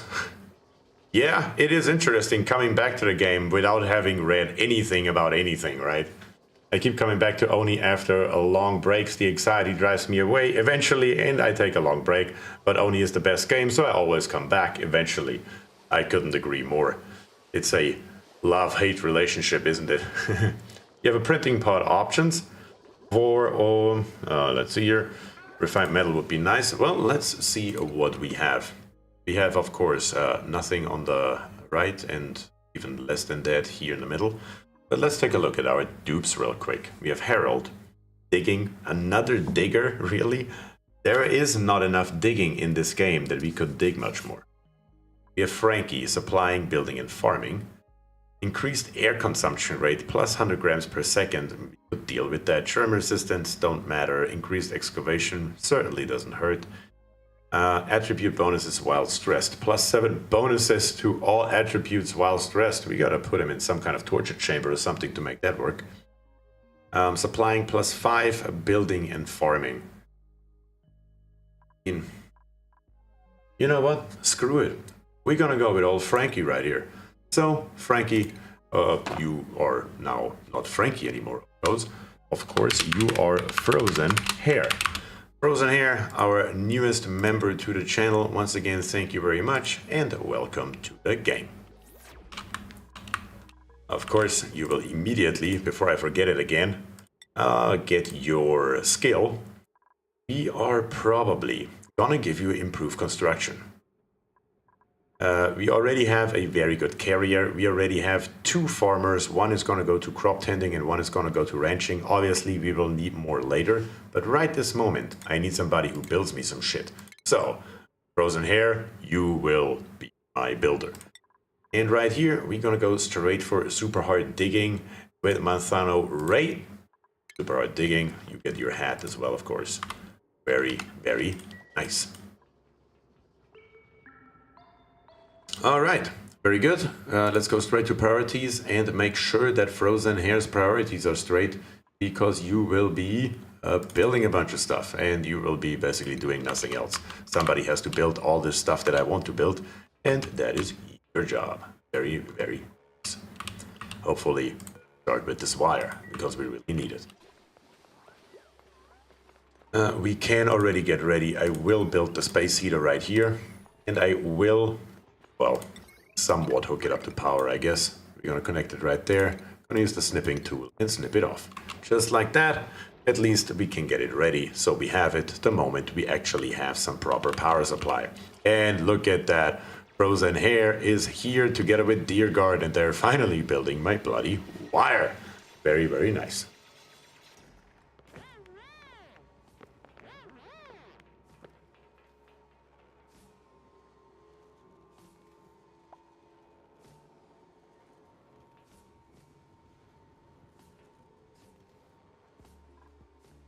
Oh, look at that. We are even starting to build our fire pole. Very, very good. Come on. Dig it up and then build the last few pieces of the wire. We really need it badly.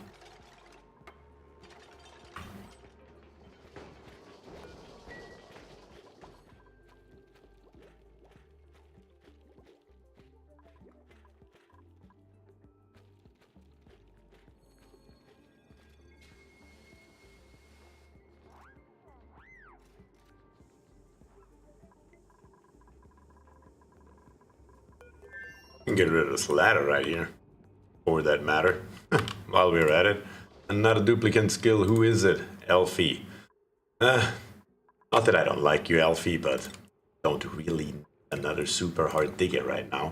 I really need my rancher, but we will get there. We will get there. You need flower pots for the Great Hall. You are right. Isn't that what I forgot? Of course, because we have nothing in here yet. We need a missing decor item. We could go with flower pots. Maximum room size, it currently does show me the mess hall, so we ignore that one. We will need a decor item. And for the decor item, let's see, we will need a flower pot, yeah.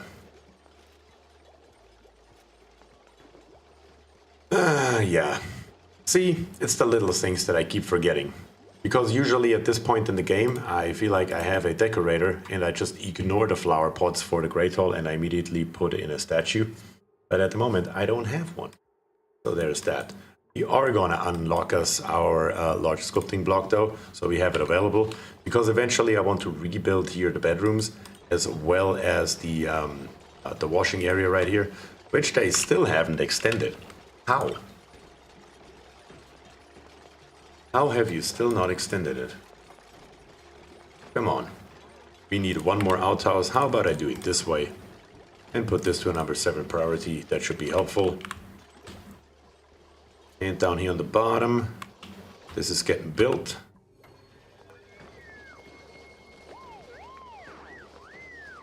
Six out of 10 copper have been built, which means now we can finally plop in our battery and complete this build down here. In power, we're going to go smart battery. We're going to plop the smart battery right here. Heavy watt, one connection right there. And then, of course, in automation, an automation wire. And the wire just comes down here. And I'm just going to connect them to all 3 of them. Just as simple as that. And as soon as this here is built, please with a higher priority, for the love of God, well, then we can finally start our coal generators up. Our wire is done. And that should complete the system here for right now. Disable the water cooler to save water. Once again, very good. Definitely can do that. It does work without water, just the same as the wash basin. Well, it allows the room to be correct. Let me put it this way. The latrine will work even if the wash basin here is actually disabled. we're just gonna leave it there because germs, even though they're not a big problem on Rime, it's better to not have them than to have them though.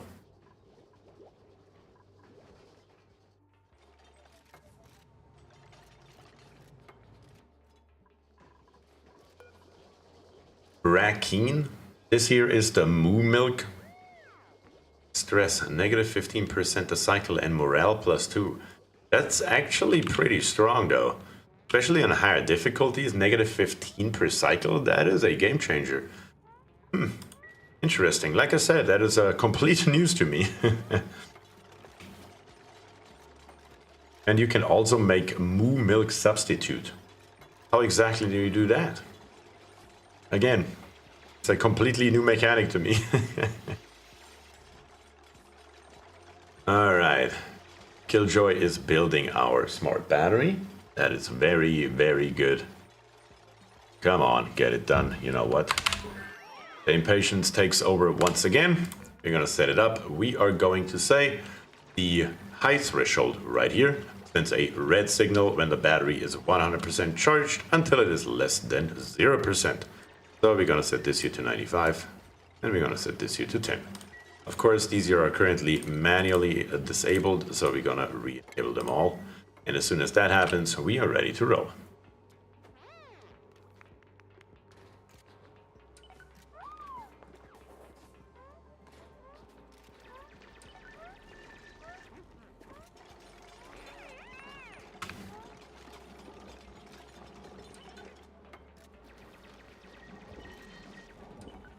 And there we have it. Elfie is coming by and turning all 3 of our coal generators on. And now as soon as our battery here reaches 95%, they should automatically turn back off. There we go. We have it. We are at 18,000. We are at 18 kilojoules or 18,000 joules, I guess, however you want to look at it. That's apparently roughly 95% according to this game. I'm not entirely sure how that math works out. But right here, we are at a low threshold of 10. So when we are reaching 10% of our total capacity, they turn back on. And at 95%, it turns back off. And we are saving as much coal in the process as we can. The only other thing that we need is probably a storage bin that's somewhere here on the bottom, where we slowly but steadily feed all of our coal in, so the dupes don't have to run around and find it anywhere in the base, but it's nearby whenever we need it. That is certainly going to be helpful in the long run. Now, if they would just build this space heater right here, then we could also more or less immediately harvest those crops right here. We're currently at 8,000 kilocalories, so slowly but steadily we are on a better path. And our printing pod right here in duplicate skills, it's Killjoy, and that is our rancher. Thank God, finally we have our rancher. Killjoy is coming through at last. So, okay, now we just gotta find us all those hatches. Didn't we say one is already in here, or did it die a horrible death? Chances are that it died a horrible death. And we will go ahead though, and we will put all of those tiles in here. This particular room we need it, or our hatches will bury themselves here into the ground, and we don't want that in our hatch ranch. Now we just need to find some more hatches. Didn't we have some running around?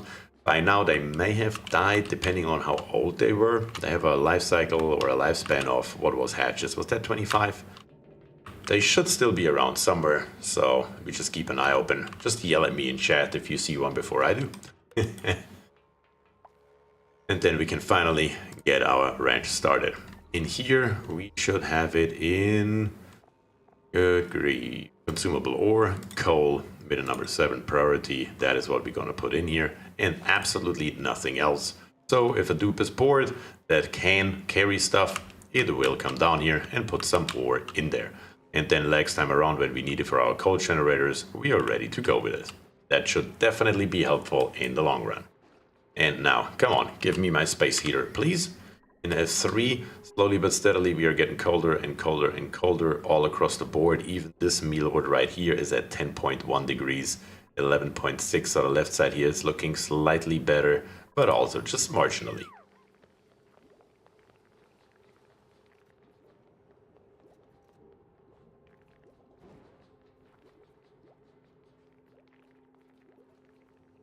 There may be some benefit to assigning frozen hair to a room with a meal table, bathroom, and a cot. It will certainly drive up his stress.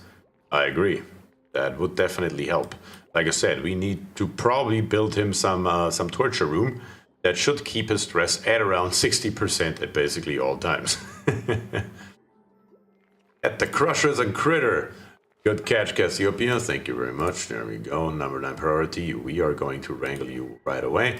And here's our other hatch. I knew it was just buried here somewhere, even though I didn't see it. Not entirely sure how I missed it, but it happened anyway.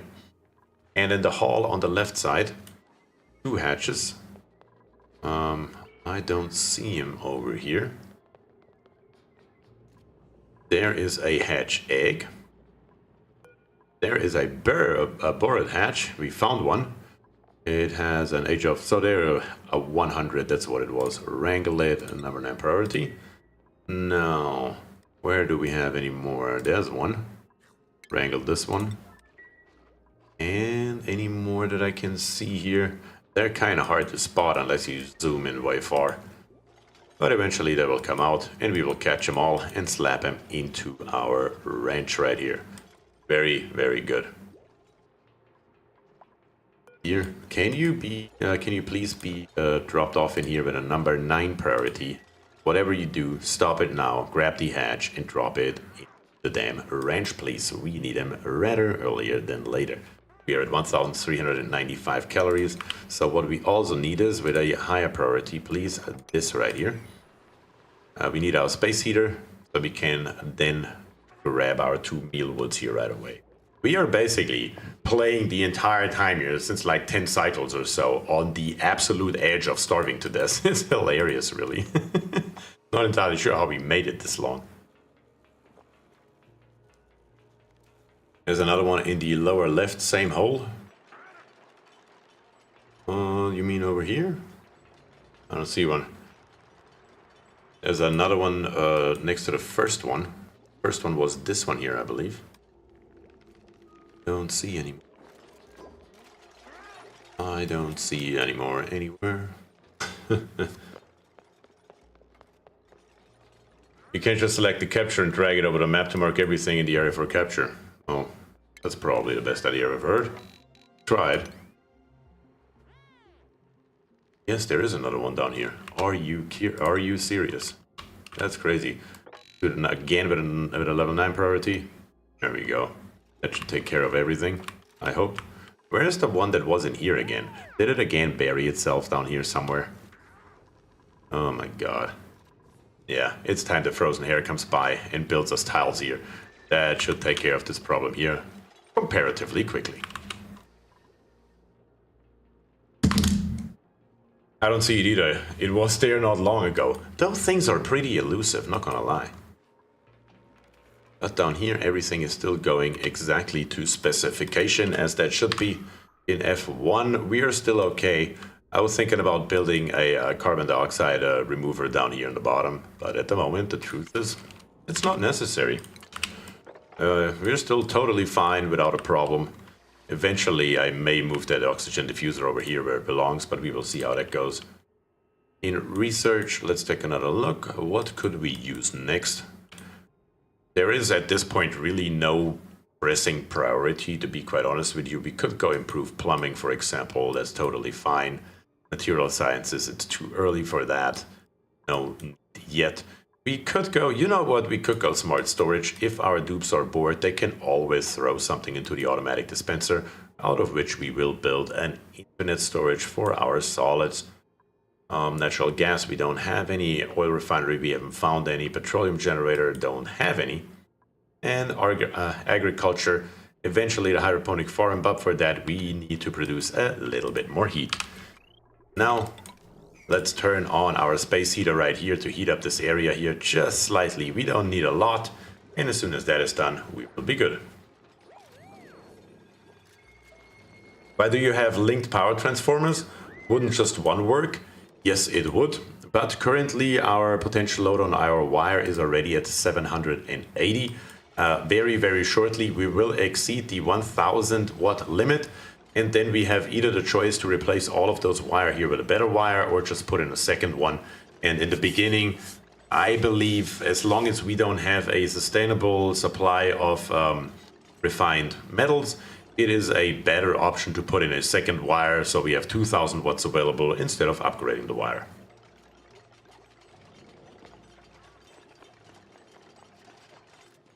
Insulated tiles are now being built. Elfie is here and working on it. And there's another hatch. Where the hell are you coming from? You gotta be choking. How many do we have in here now? 0. That's not a lot. How about you take this thing and you move it up here? How is that so hard? I don't understand. Why are you not being used, or better to say, moved into the appropriate positions? Blows my mind every time how those things are laying around forever. But eventually they will get it done. We need those insulated tiles though, so we can actually contain the heat that we are producing, because currently all the cold from all this copper ore, for example, and all this dirt, even our water, is seeping up here. And we need to kind of stop that in its tracks before our crop here dies out completely.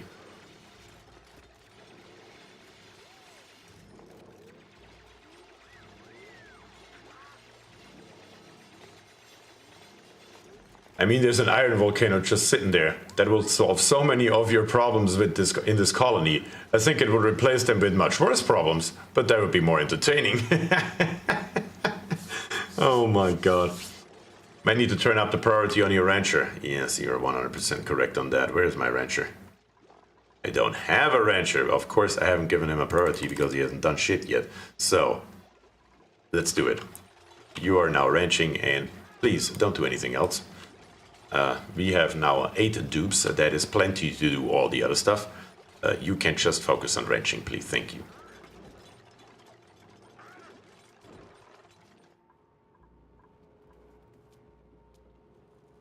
Right down here, we have this now open, which means we are trapping more carbon dioxide in this area right here. Definitely helpful. Should get lower, and we are getting lower. We can see it in the F1 overlay. We are still doing totally fine. Still no need to get rid of the carbon dioxide. We have plenty of time for that. That is not my worry. My worry is still the food. 0 calories. The body temperature currently is sitting at 9.2, 9.3 degrees, so it is getting warmer right here. But still not with the speed that I would like it to see. So we're gonna take the jumbo battery I guess. We're gonna plop it down here and hook it up right there. And as soon as it's done, we're gonna get rid of all of this stuff right here because we won't need it anymore. Might as well directly extend our line up here to the top, something like this. And then we can rip all of this stuff here out because it is now not needed.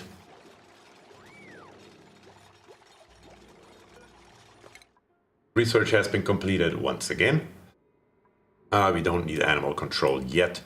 Not entirely sure. Is there anything that we actually need right at this second? I don't think so. We could go for better wires just so we have them when we need them.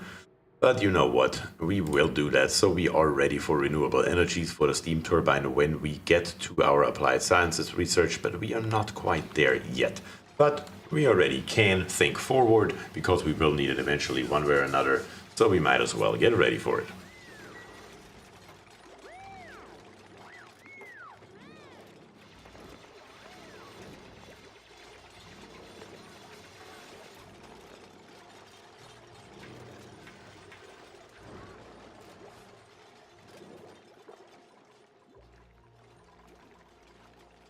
This hatch here has unwrangled itself, and so has this one here probably. Yeah, of course. Wrangle it again. What is my rancher doing? What exactly is not working here? I really don't understand. Traps are somewhat worthless now that you can use the move to command. I guess they can still help to catch flying critters in a really big room. They don't require plastic anymore. They don't require plastic anymore. I always thought that plastic is complete overkill for a bloody trap, to be quite honest. So, yeah, I'm not entirely sure what that was ever about. But why is the rancher still not doing anything? I don't understand. Killjoy, what the hell are you doing? You are digging, building, digging, constructing. You're doing literally anything, but actually moving the critters in here. The critter drop-off is set to a number 9. Oh, my mistake. That explains it all. I accidentally set it to hatchlings instead of hatches. What a beginner mistake to make. Oh my god. Alright, they should come in flying now. Good grief.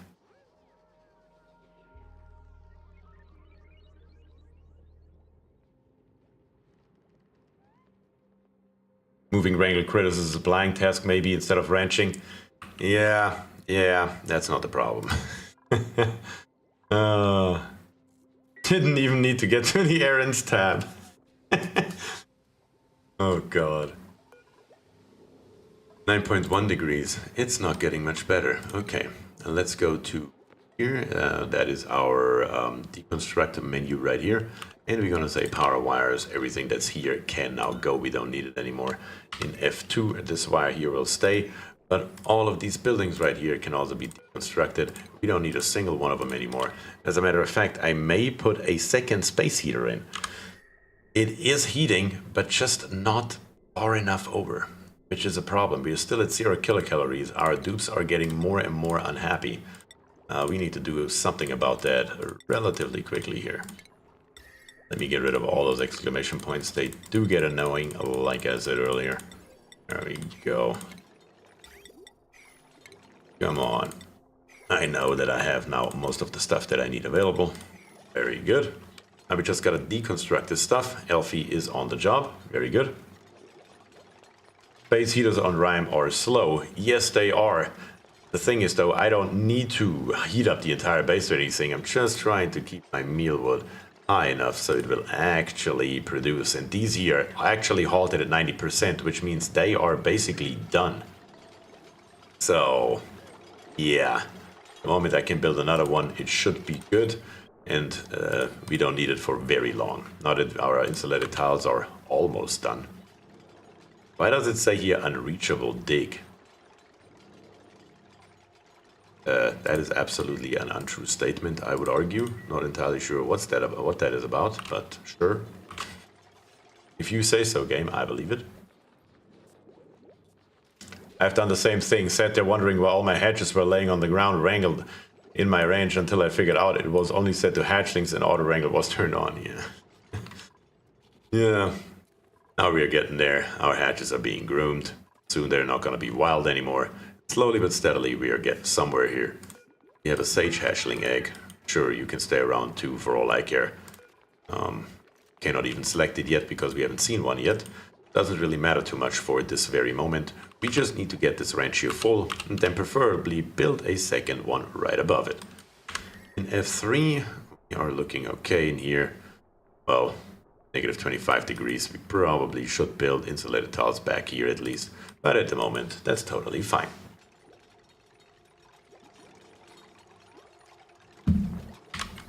And very good. A second space heater has been built. Now we just need a little bit of power. And then hopefully this will go up extremely quickly. At least much quicker than with only this one right there. Also, why are we not getting any seeds from harvesting? We still have 4 that are not growing at all, and we are still at 0 calories. I am surprised that up here on the top left, none of our dupes are complaining yet. That is actually very, very surprising. Okay, the carbon dioxide has now sunk all the way down. We are at 900 grams. Here we are at 1400 in F4. Still looking okay. I have seen it a lot worse, so that is good.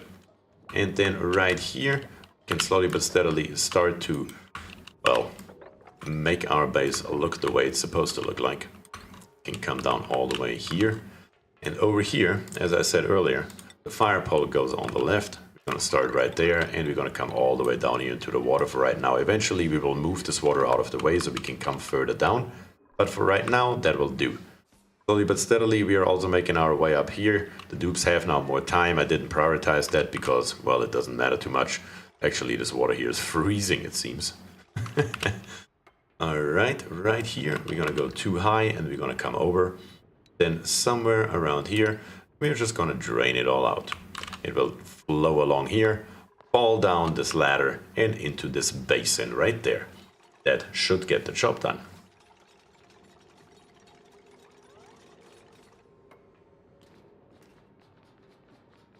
Unreachable when no dupes are available to work on a task due to the schedule. How have I never noticed that up until right this second? Like, I literally can't remember that I have ever once noticed that. But that's fine. If on downtime dupes are able to do it, and the game says unreachable. Low farming skills means low chance getting seeds. Well, yeah, of course, but still though. I'm pretty sure we had 4 from the very beginning, didn't we? Or did we get 1? Did we have 5? We may have had 5. Not entirely sure on it. Gonna ignore research for this second. 0.6 cycles for another print. And who actually? We have Killjoy right here as farming. Didn't we have a second farmer? I don't think I built one, did I? No, we have one. No, it's all Killjoy. So Killjoy is farming and critter wrenching. We need another farmer here soon. That would be a good idea. But we will see if our lucky pod here gives us what we need in 0.6 cycles. And you can see the speed difference of this fire pole. The fire pole is always worth it in my opinion. A lot of people hate it for some reason, and I just don't understand why. Because it just is so much more efficient, and all it costs is some copper that you can get back if you deconstruct it. Hexaplant fruit or omelets would be nice from the printer. Couldn't agree more. That would come really handy right now. We just got back up to 4,800, 3,800 calories, which is definitely better than nothing. But still, I would like to see another 0 at the end of that number, preferably. That would make me feel a hell of a lot better.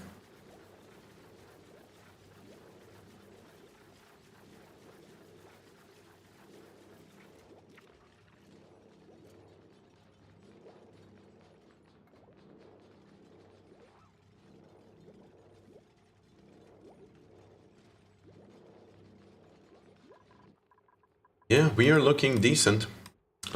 Why did we never dig up this excellent fruit lighter? Yeah, probably because I didn't tell him to. That may be the issue here. Surprise, surprise, who could have seen it coming. And then we have one more up here on the top. You know what? Screw it, we're gonna go there as well. Once again, guys, if you are not that worst in the game, no matter where you build your ladders or whatever, you can always build whatever the hell you want and get rid of it in a heartbeat. That is, of course, exactly what we are doing here. Obviously, this ladder is not going to be sitting here forever. I'm going to build another ranch on top of here, and if the ladder is in the way, we're going to get rid of it in a heartbeat. That is the beauty of the game, and certainly very helpful in the long run. We're up to 8,800 calories. Slowly but steadily we are recovering. How is my mealwood doing? 9.8 degrees, almost there. Both of them 9.8 degrees. Very, very good. We need 10 degrees, so 0.2 more degrees, and we are golden. And just by the way, we are producing 18 kilo DTUs compared to the jumbo batteries, let's see, 1.25 kilo DTU. So yeah, using the jumbo batteries as a heat source on Rime is unfortunately just not gonna work. It's just nowhere near enough power output. You can see even at 18, it's comparatively low. It does cost us 120 watts of power, but for right now, it's worth it. Either it's 120 watts of power, or it's starving to death. Even though it's my own fault. But it's okay. Not the end of the world. Especially now that we are getting more coal out of our hatches as well. Very, very good. Slowly but steadily, we are getting there, and it almost seems like I know what I'm doing.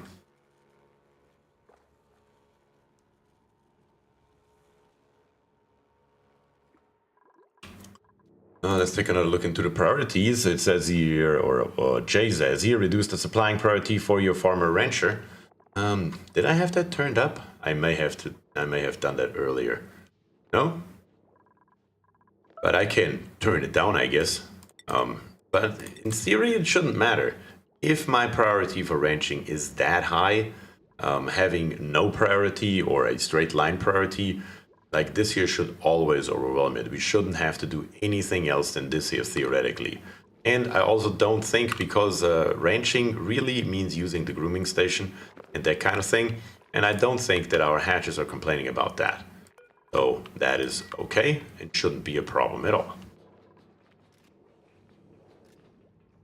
In downtime, they aren't available to do it, and it uses the label unreachable. It is reachable, just no dupes can reach it because they're in downtime or sleeping. I mean, from a logical standpoint, from a pure programmer logic standpoint, it definitely makes sense. There is no question about it. Somewhat surprised we haven't seen any new geysers or vents. Looks like there's still a hatch in the lower left under the bedrooms. Are correct. Eyes like an eagle, dear guard. Eyes like an eagle. Thank you very much. Appreciate that. Oh no, it's his farming priority, which is too low. Yeah, he doesn't really farm a hell of a lot. You're correct. I forgot we only have one guy.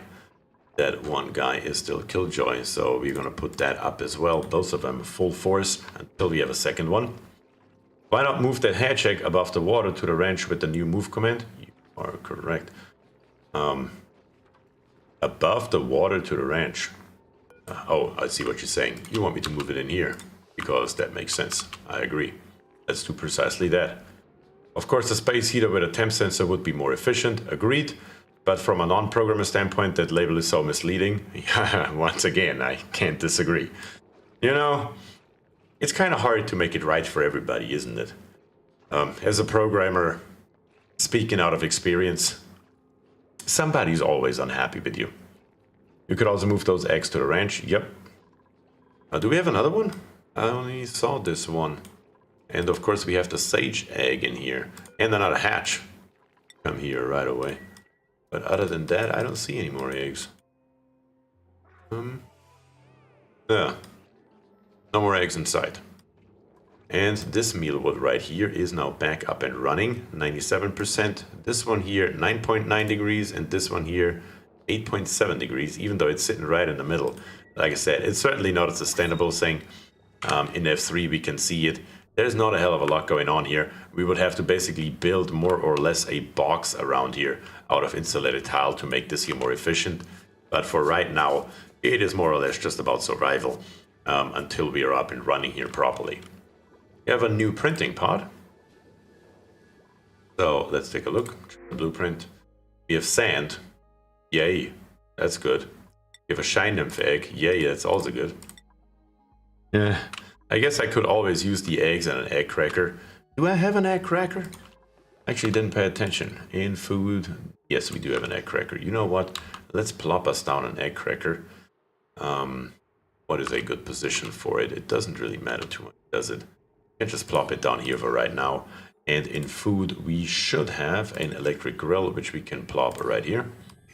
How is our power doing? 900 watts, and the grill needs 60, so we can barely hook up the grill, and that is precisely why I put in a second wire, because now we have already exceeded, or almost exceeded our 1000 watts. Our water is also flowing, very good. Once we have this, we can crack this sage egg right here. I'm gonna get rid of it, and we are probably gonna go for the shine nymph eggs and crack those as well. Is it time to build an insulated water reservoir? Yes. Very, very soon.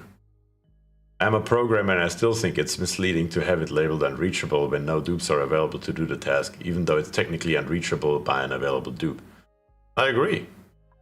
I guess they just wanted to save themselves the work of implementing a new label just for that one eventuality. Yeah, it may well be. I don't know. Apparently the code of oxygen not included is slightly questionable in the first place. I don't know if you have heard the funny story about very small temperatures, or better to say very small masses and a temperature change. Somebody apparently at some point put a comment into the code, one of their programmers, stating that if very small masses change their temperatures, some very bad things happen. Do not change. And to the best of my knowledge, it is still like that to this day, and I have not done anything about it. But let's take a look at our dupes here. We have rocketry, doctoring, operating, decreased construction. Don't need piloting. We don't need doctoring. Operating, questionable. Ellie's not a good dupe. Really not a good dupe. Liam has supplying +5, which certainly wouldn't hurt, and operating +3, which is better than operating +2. Cannot do husbandry, cannot do doctoring. A morale bonus while in space. I mean, you would be okay. Yeah, I can work with that. Who do we put in here? Let me take a look at the chat right now. And who do we not have yet? Let's take a look. We are going to put in... You know what? Why not? How about we put Chim in? Chim, Nanny, we are going to plop you in. There we go. Welcome to the game. Always good to have a programmer on board. Always comes in handy if something breaks. For example, right here, our power transformer, I'm sure that has some kind of code in it that actually makes it work. In duplicate skills, we are going to give you immediately improved tinkering and set you on the path for mechatronics engineering eventually. So that actually is pretty close to your occupation, so that works out just fine. If you have overlapping schedules defined with dupes to cover most tasks, you just won't hit that warning. Makes sense. Don't think 3nymph produces enough raw egg to make a single omelette. You're probably not wrong about that either. That's why I opted for a dupe. I mean, if both dupes would have been really bad, I would have still taken them because it's better than nothing, I guess. So you're telling me oxygen not included is an unoptimized mess? No way. What's Krivak doing? Fixing watches? I don't know. I feel like he's watching his favorite streamer right now. I don't believe ONI is an unoptimized mess. Think about what goes on in a single frame of the game, and then it runs on an 8-year-old computer without decimable lag. Well, yes, it does. Up until a certain point, though. I mean, obviously, it has its problems, but I have seen much worse games that have been on the market for much longer and made by much bigger companies.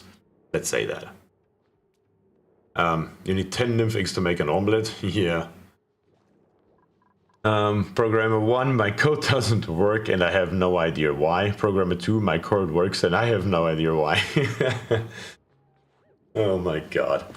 Okay, we have our egg cracker, so let's take this sage hatchling egg here and save forever. We don't want them. At the moment, I just left it in here. It is only at 27% anyway. It will take basically an eternity for these things here to hatch. 5% per cycle.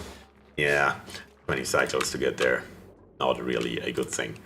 And all in here, well, as soon as we can, we will, of course, make us some omelets. But for that, we first need to crack an egg. So we actually have an egg. So we actually can select it. And you here. How are you still at 9.8 degrees? Are you kidding me? Very, very suboptimal.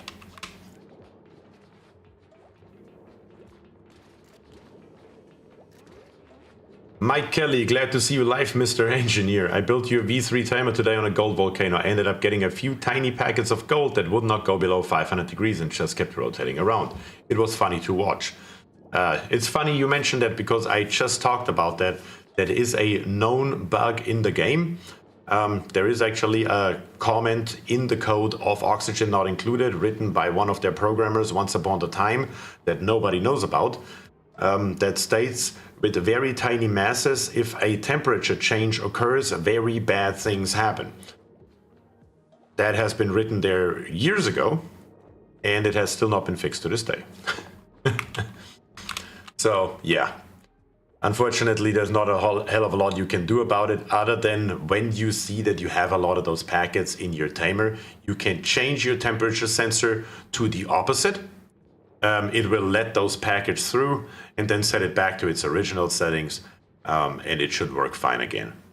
I haven't found a better solution yet, and as far as I'm aware at least, so has nobody else. But yeah, it's just something that we have to live with as of this moment. We can go higher or we can go lower.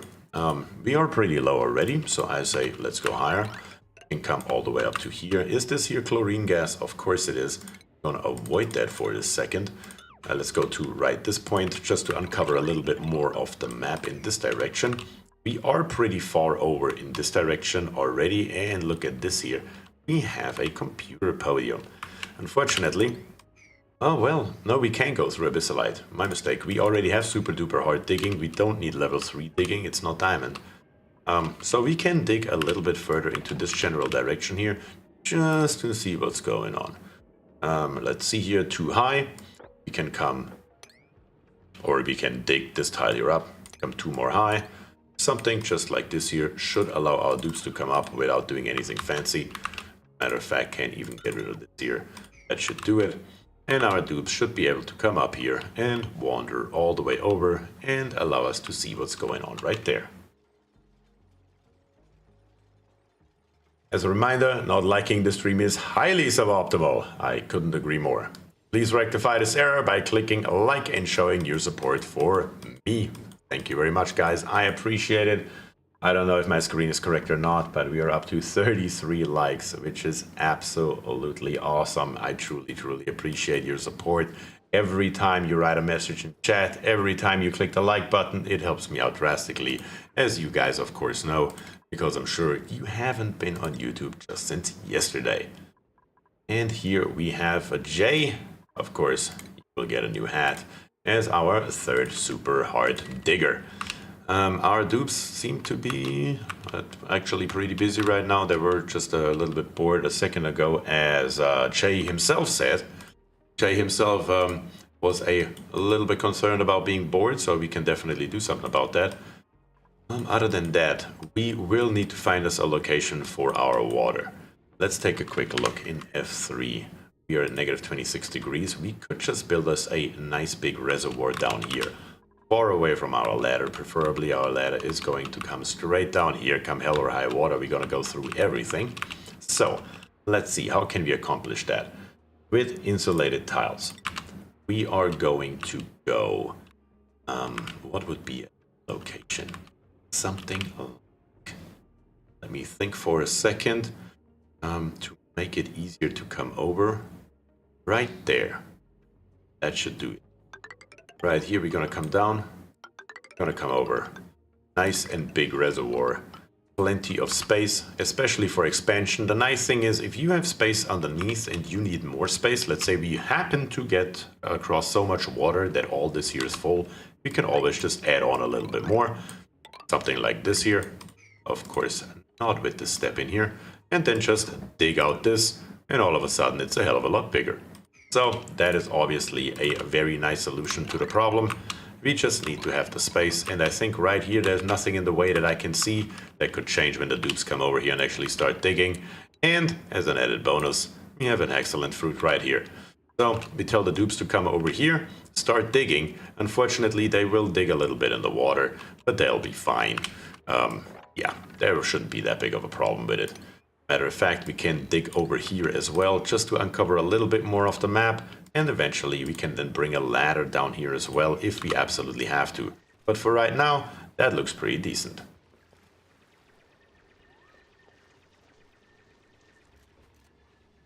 I think a bed is needed.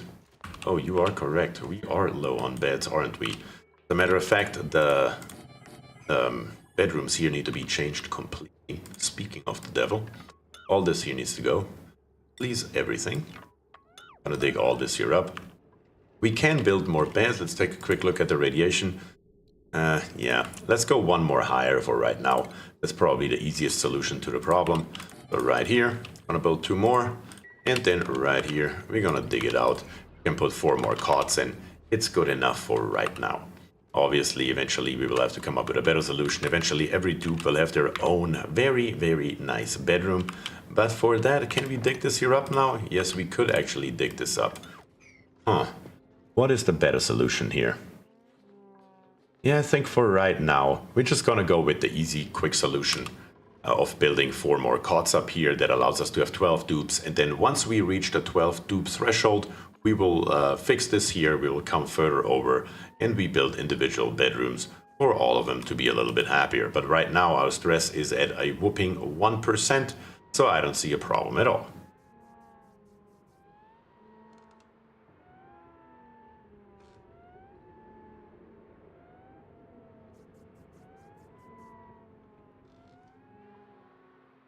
Maybe put a liquid tapidizer into it at the start so you can dump snow and ice into the reservoir. That will be the plan. We will have a liquid tapidizer down here.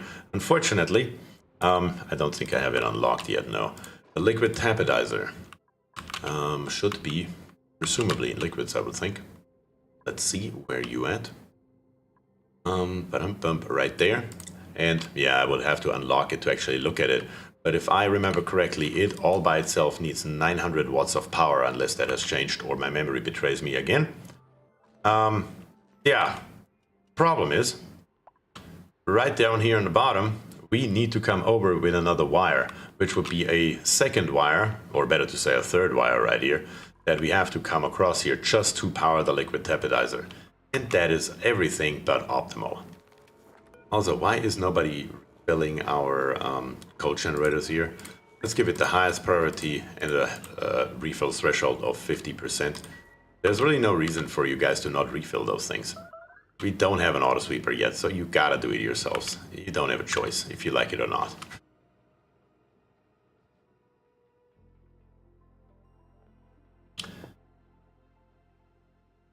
Could start digging above it first so you don't have to dig underwater. Absolutely, could do that. Shouldn't be that big of a problem though. As soon as the water comes over here, it should, well, relatively fast heat up this ice once it's dug out. But we will see how that goes. Let's make this here 4 high right away. There we go, something like this. But first of all, the dupes actually need to start doing it. Hello, I was just watching your guides, didn't know you live too. Thanks for your videos, it helps me a lot. Jeremy, thank you very much. Yes, I, as a matter of fact, just started live streaming less than a week ago, last week on Friday. Just because I don't have the time or energy really at the moment to make YouTube videos, because the fun part of making YouTube videos is of course playing it. Yeah, not so fun part is editing it. And to, you know, live up to my own standard, it's just a lot of work. And at the moment, I just prefer to hang out with you guys and have a chill stream and yeah, play the games that I like and have you guys here to enjoy it with me, hopefully. I'm curious how you deal with spore kits. Just ignore if you use atmosuits. Of course, atmosuits is the easy solution and usually the first one, but for spore kits, usually what I use is uranium ore. Uranium ore right here, for example, once we dig into it, you know what, let's do that real quick. We're just gonna dig into this uranium ore, we're gonna dig it all up. Once we have it, we can build manual airlocks. Right at the moment only out of copper or iron because we don't have anything else, but once we have uranium, we can build this here out of uranium ore. And if you build a manual airlock out of uranium ore, it will have a tiny little bit of radiation, which kills all the germs around it. So all you have to do is go in there, plop down a couple of those manual airlocks made out of uranium, and it will by itself kill all of those spore kits that you're worried about. It's a pretty easy solution, maybe a little bit hacky, but I mean, apparently it has been in the game for a long time and the developers wanted it to be in the game, otherwise they would have removed it. At least that's my opinion.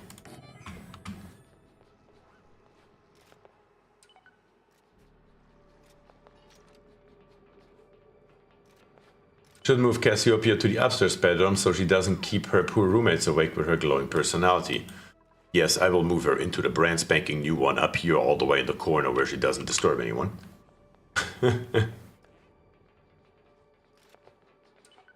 Is one of your dupes nyctophobia? Looks like one of them wasn't actually sleeping. Yes, that is because of Cassiopeia here.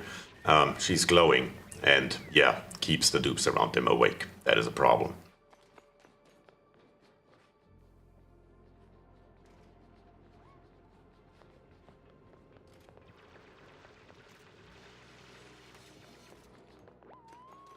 Love pumping the water around like radiant flooring to regulate temperature on frigid plains, on frigid planets. Yep, that is certainly something that we will also do here. We will heat this water here up eventually. Like I said, it just takes a lot of energy that we don't really have at this moment, so we need to wait a little bit longer, but that will be the plan for absolutely sure. Would you add a chair in the hall too? Yes, we do need more chairs, don't we? And I still haven't built anything in the hall that is actually nice. As in utilities, sorry, in furniture. We could build a couple of large sculpting blocks. We just need somebody who is actually good at that, which I believe we have a dupe. Let me check real quick.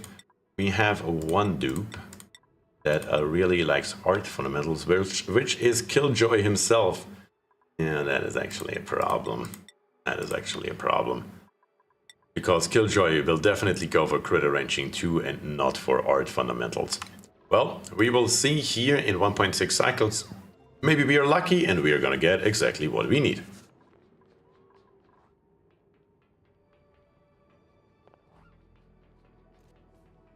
I never considered uranium, but I have yet to play the DLC. I'm pretty sure that's a DLC only thing, yeah. Because in the base game there is no uranium, so you would have to have the DLC to get this done for sure. Now we have uranium, so the manual airlock can now be built out of uranium. I'm gonna build one just for the sake of building one right here. Dupes can do that whenever they feel like. And once it's built, we can take a look at the radiation that it emits.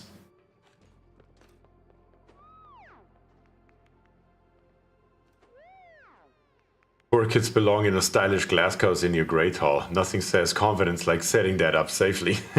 You're not wrong. It doesn't seem like uranium actually emits radiation once you mine it. I turned on the overlay when I was just laying mine on the ground, and I don't see any radiation coming from it. You're absolutely correct about that. Well, I would love to show you that, but I can't because the unmined uranium still has radiation. No, you're 100% correct. The mined uranium does not emit any radiation, so it does not just work by, for example, using that fancy move to command and moving it wherever you want. You need to build an actual uranium or manual airlock. Only then it will work. That is for sure.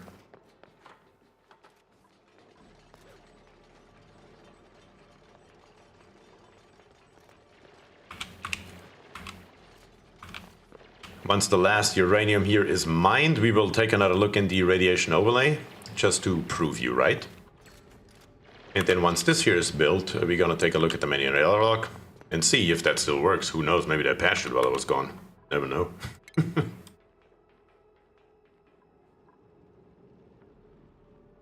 Is the manual airlock specifically who has that property? I believe so, because for example the pneumatic door, we can just try it out. I'm not entirely sure. I don't have the answer. But if I don't have the answer, we can always check it out. We can build all three doors, the pneumatic door, the mechanized airlock, the manual airlock, and unfortunately I don't have the metal flooring yet, or we could try it with that as well. But we're gonna build all three of those. Let's give it a higher priority so to actually build it, and we will see if we can do it with any of them or what the differences are. Nice, your meal wood is growing and the last are built. Yes, we finally have all of them, and all of them but two are growing. This one here is at 9.7, this one here is at 8.1, but we are still very low on calories. We definitely need more. Of course, I forgot that our omelette exists while talking about uranium and all the other stuff, but that is okay.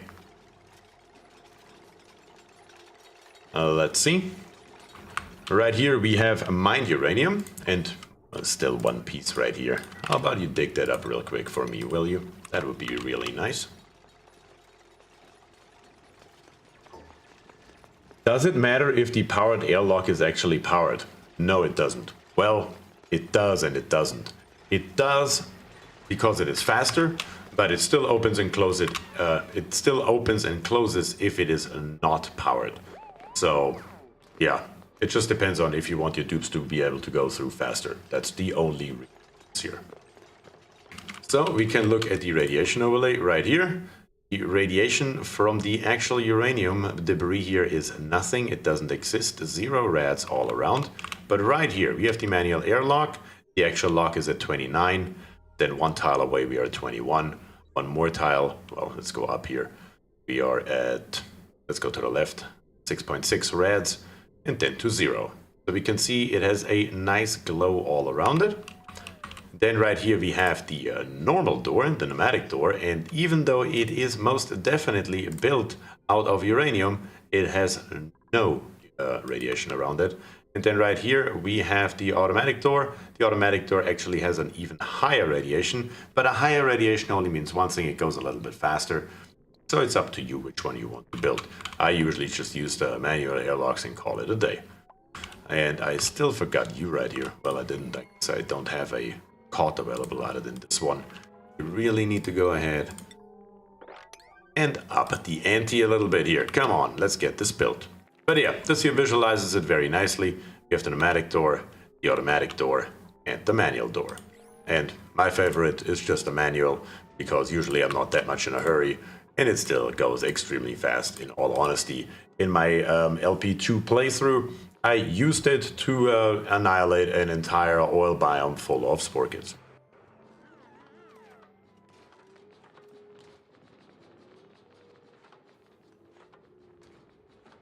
Mechanical door does it too. I use it all the time. Costs more uranium, but it gives off a bit more radiation, says Mike Kelly. Yep, absolutely. You are correct. To be very honest with you, I haven't ever tried it, so I actually didn't know that. But you are 100% correct, as we just proved. Hello, out of curiosity, how come you don't seem to use the priority system to prioritize tasks that much? Are you talking about this right here? Yeah. I mean, truth be told, if you watch my YouTube videos, I do actually like to use it a lot. I'm just too distracted by streaming. Let me be very real here. I really enjoy reading your guys' messages and responding as good as I can to everything. And of course, a little bit of gameplay will have to be, well, left out because I can't do everything at once.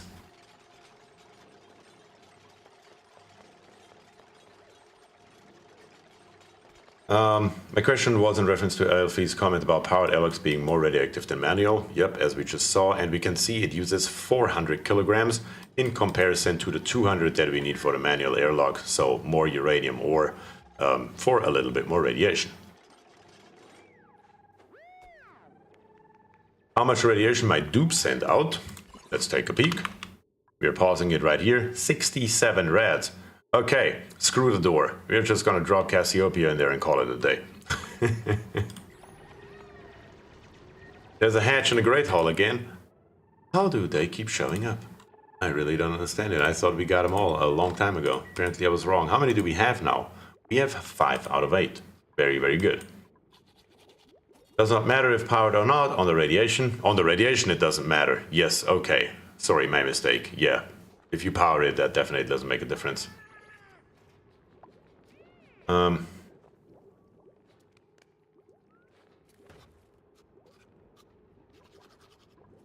The stuff you're mining and building. Yep, okay. Bye, Cassie. Yeah, that's right. Dang, I bet she's incapable of getting food poisoning due to her radiation killing any germ she touches. Yeah, probably. There's a good chance. How is my ration box looking? Look at that, no germs. We just gotta send her by here a couple times with the move command, and that should take care of all issues. Isn't that nice? We're still building right here. The dupes are still trying to build underwater, which is okay. That problem will solve itself very quickly once we get a little bit further down here. We just need to get all the way through here, and that is a nice big column that will suck up a bunch of this water right here. Let's take a quick look. It's actually a total of 18 tiles long, so, well, it's actually not that much. That seemed to be less than I expected it to be. So yeah, the dupes are still, though, at only 1% stress. Thankfully, we are playing on default. I would not attempt doing this here on brutal or on the higher settings on the stress levels. That wouldn't be funny. But in default, we can do stuff like that, and it's just fine. In automation, hydrosensor, a bunch more crap is unlocked that we don't have a use for right now. Good.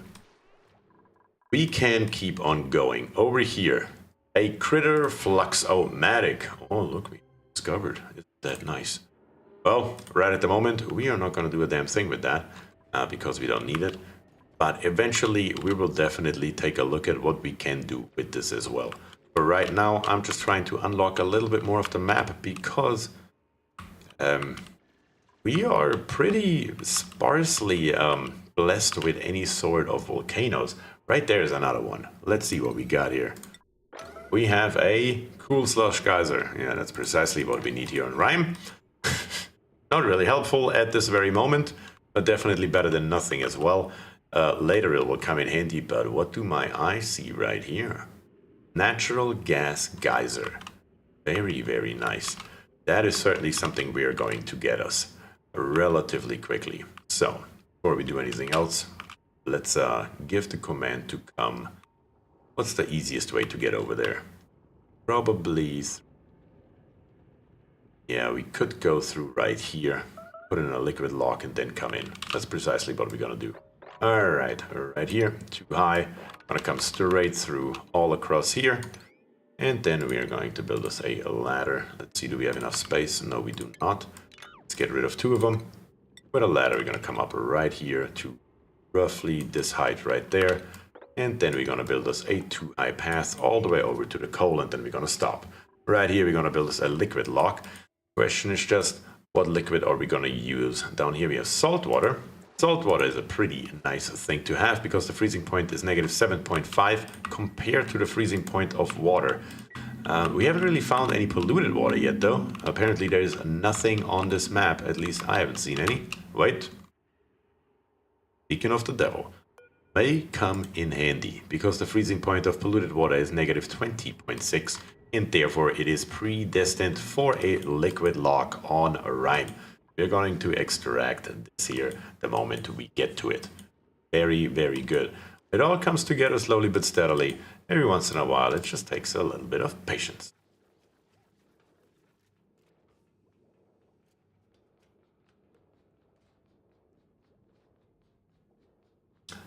I'm a fan of the Cool Slush Geyser, but on Rime, you might want to tame the Iron Volcano first.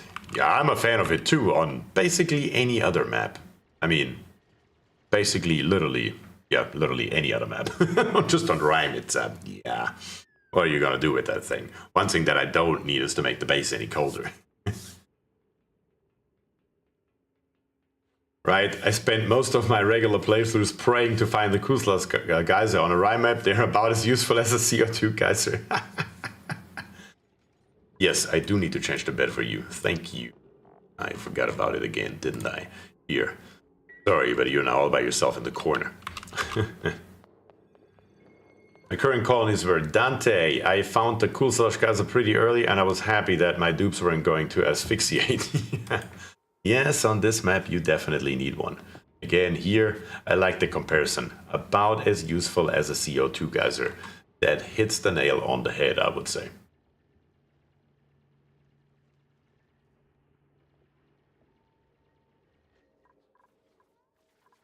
Yes, you are not alone in the room. You are with Jim Nanny. Isn't that nice? Down here on the bottom, let's take another look at our CO2. I am highly surprised how this is going so well. Not gonna lie at all. Like, the CO2, where is it actually going? It should accumulate a hell of a lot more, you would think. I mean, here on the bottom we have now 1.5 kilograms, but that is still not too shabby. I mean, I have seen it much worse before. The algae terrarium right here, we are still gonna use it, leave it here, just because our dupes can breathe while they go up and down here. We have insufficient coal in here, which I truly don't understand. Let's go back to the priorities screen and let's take another look at supplying. We have Frozen Hair right here. He's building, but he can also help supplying. And Jim right here should be operating, of course, but also help supplying, please. Now that should solve our supply problems, I hope. Yeah, demand and supply. Certainly something to always keep an eye for. But yeah, we need really our coal generator to have some coal here. That would be nice. Right here, we can start digging slowly. Well, we cannot because this here on the top is not out. So let's give it a higher priority of like 7, let's say. As soon as this here is done, we can slowly but steadily strip a mine all the way down here. That's gonna be good. But first, the top needs to go, or we won't be able to reach it anymore. One of the problems with strip mining is always, what do you mine first, and how can we actually make sure that the dupes can reach it without having to build ladders everywhere. I really hate having to build one piece of ladder here, one piece of ladder there, so I usually try to avoid it as much as I can. Is it possible the algae terrarium is overriding CO2 with O2 package? That little bug usually only happens with an air vent on the floor to delete CO2 though. I'm very aware of the bug you're talking about. I use it in all of my rockets. It's one of my favorites in the game. It's so glorious. I don't know if the algae terrarium does it. I mean, it is not necessarily sitting on the floor. And the packets, well, the packets should be way too big to be overwritten. You would think. Because we are at about 2 grams down here. 1.5 grams at the lowest. But who knows? It may well be.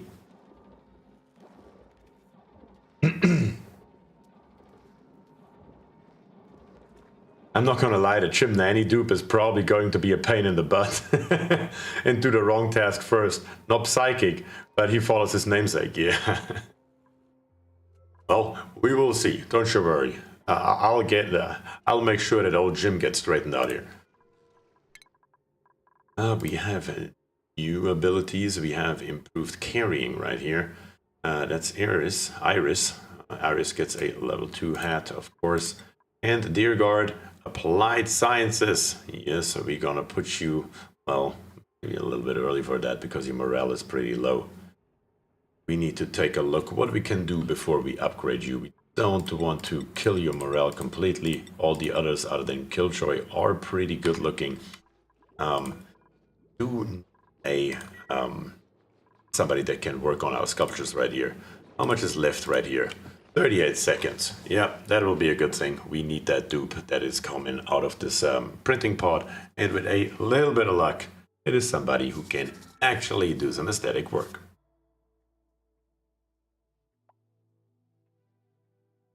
I gotta head to bed. Please take good care of my dupe for me. Absolutely, Jay.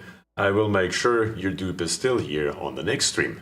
I am about to call it quits here in 10 minutes myself, so that works out just in your favor. Don't worry, you're not gonna miss anything important. I hope you have a good night.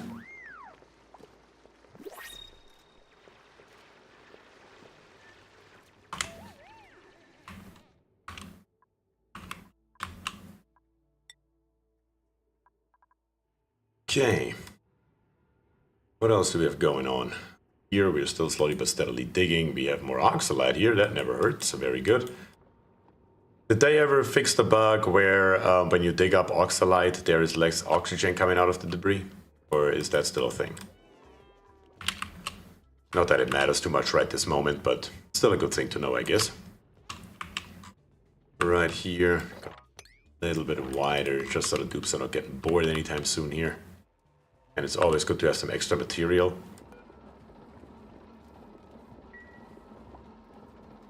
I can stay up 10 minutes later. When will you stream again?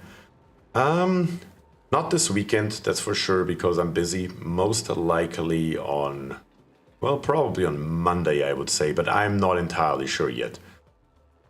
But yes, I am going to call it quits here in 10 minutes. So at 15 after 12 would be local time here in the Eastern time zone. They fixed it, or there never was a bug. Pretty sure there was a bug, wasn't there? Or was that some common false knowledge? That may well be. They have fixed it, so it is the same O2 released if you dig up the oxalite. At least that is what Clay said. Okay, that's very good. That was a bug forever, I feel like. Like I said, at least that was common knowledge that do not ever dig up your oxalite because you will lose half of your CO2. Oh, sorry, oxygen.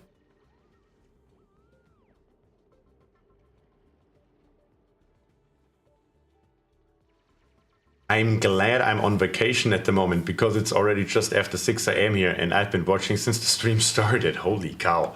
Yes, I do know that you are somewhere located in Europe. I think it's Germany if I'm not mistaken, but holy cow. I am glad you have vacation too. I'm glad you can hang out. Definitely appreciate it. When you mine the oxalite, it cuts the mass in half, but when the oxalite off-gas it loses half the mass if it's in tile form, but it doesn't lose the mass if it's in debris mode. Well, every tile loses half of its mass if you dig it up. We definitely know that, but it also halved the amount of oxygen coming out, if I'm not mistaken, didn't it? Looks like we're not very lucky. Building, operating, researching, digging, and doctoring. How many diggers are we getting? Like, what is this here? Digging +9, digging +8. It's like, I feel like Oprah Winfrey here, just throwing out diggers left and right. You get a digger, you get a digger. Everybody gets a digger. What is this today? I mean, seriously, what is this matchmaking? Not matchmaking, this random number generator here. Anything that we can do here, though. Building, operating, researching. You don't want a doctor that is narcoleptic on top of it. Yeah, Max, you're out for sure. Another snorer. Really don't want to deal with it. Ruby. Increase construction. Starts with grilling. Can't build. Can't doctor. No. All of those here suck. I'm sorry, but this time around, I have to go recheck all.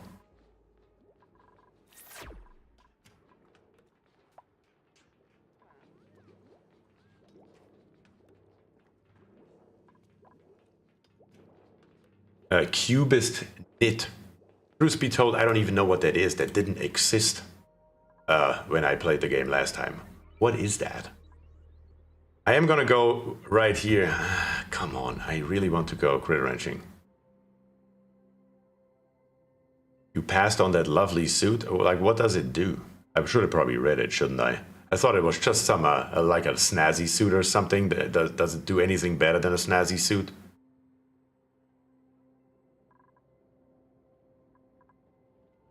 What is for you the ideal dupe? I like scientists because they win more attribute, no? Well, the ideal dupe is depending on what I need right now, right? It really depends on. It's hard to say. Of course, scientists are good because their points in science will help them learn faster or level up faster, so you can use them for whatever you want if you have enough morale available. So that's always a good thing to have. But like right at this moment, the last thing I need is another digger. What I really need right now is somebody who can sculpture my large sculpting block here, for example. And then in general, once we are getting down here to this reed fiber and we get to actually get some reed fiber out of it, we can go ahead and plop in some pictures and all sorts of stuff to increase the morale. Because as we can see here in our duplicant skills, that is something we really need. We have Deer Guard ready, and I can't upgrade Deer Guard because the morale is too low. Of course, there's a lot of things that we can do to rectify this, but the quickest and fastest thing right now would be somebody who can do us some nice aesthetics.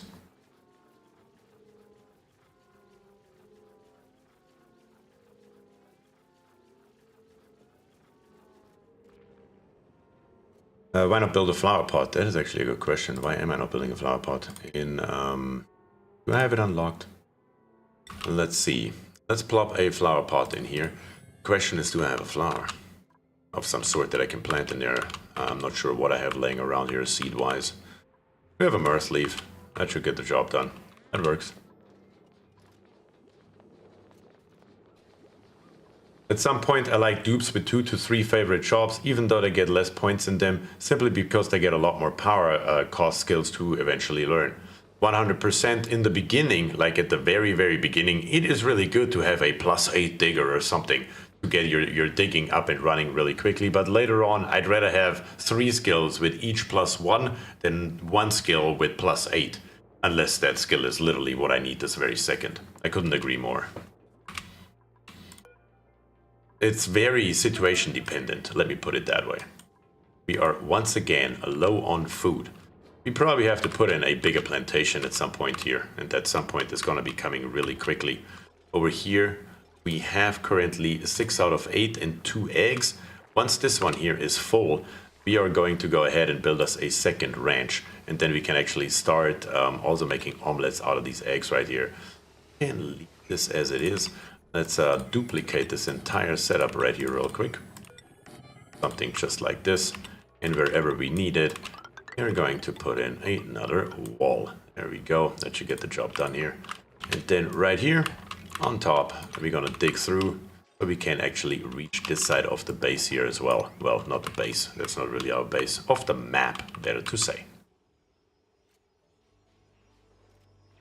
Good old Leon. Hi, BierTier. Glad to see you back in Oxygen Not Included. Hey there. Thank you very much. I appreciate it. I'm truly enjoying it right now. Hanging out here with you guys in the chat and just chilling along and playing some Oxygen. Obviously, this is nowhere near the most efficient base I've ever built in my life. There's no question. But hey, at the bare minimum, it's fun. And that is what counts right now most to me. Unfortunately, you are here at the very wrong moment because I'm about to quit. I've been online for almost on the dot 4 hours, so that is more than enough. Let's try to mop this stuff here up before it becomes a bigger issue. Let's dig all the way through to the back here. What we also need relatively quickly is, before I forget it next time around, down here on the bottom we're gonna plop 2 storage bins in which we are going to fill ice. So that is also on the agenda for damn sure. That is highly important. Because slowly but steadily we are digging up more and more ice, and if we just leave it laying around in the base, it will eventually melt and yeah, go everywhere where we don't want it.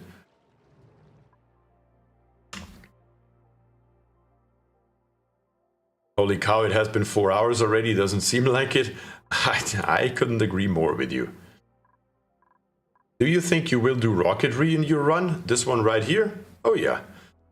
So I said that earlier in the beginning of the stream. Obviously you guys, or some of you guys at least, have not been here yet. This particular map right here, I will play only and exclusively on stream. It's not like that I'm going to continue playing and then randomly make a YouTube video out of it or anything like it. That is not going to happen.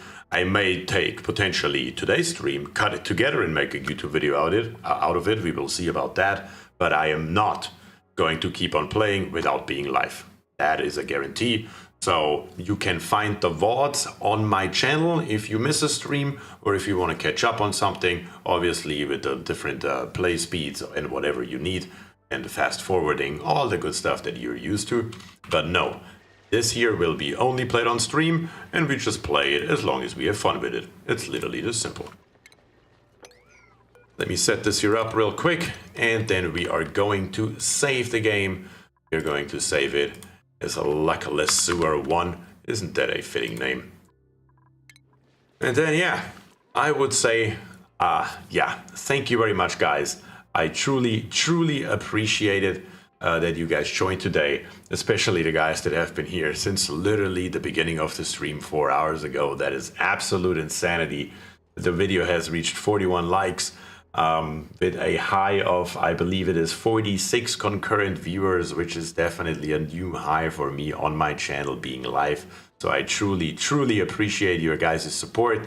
If you haven't liked the video yet, please do me a favor, like it. I appreciate all of your likes and your chats. Any type of engagement helps me out greatly. But that is all I have for you today. And with that I say thank you and peace.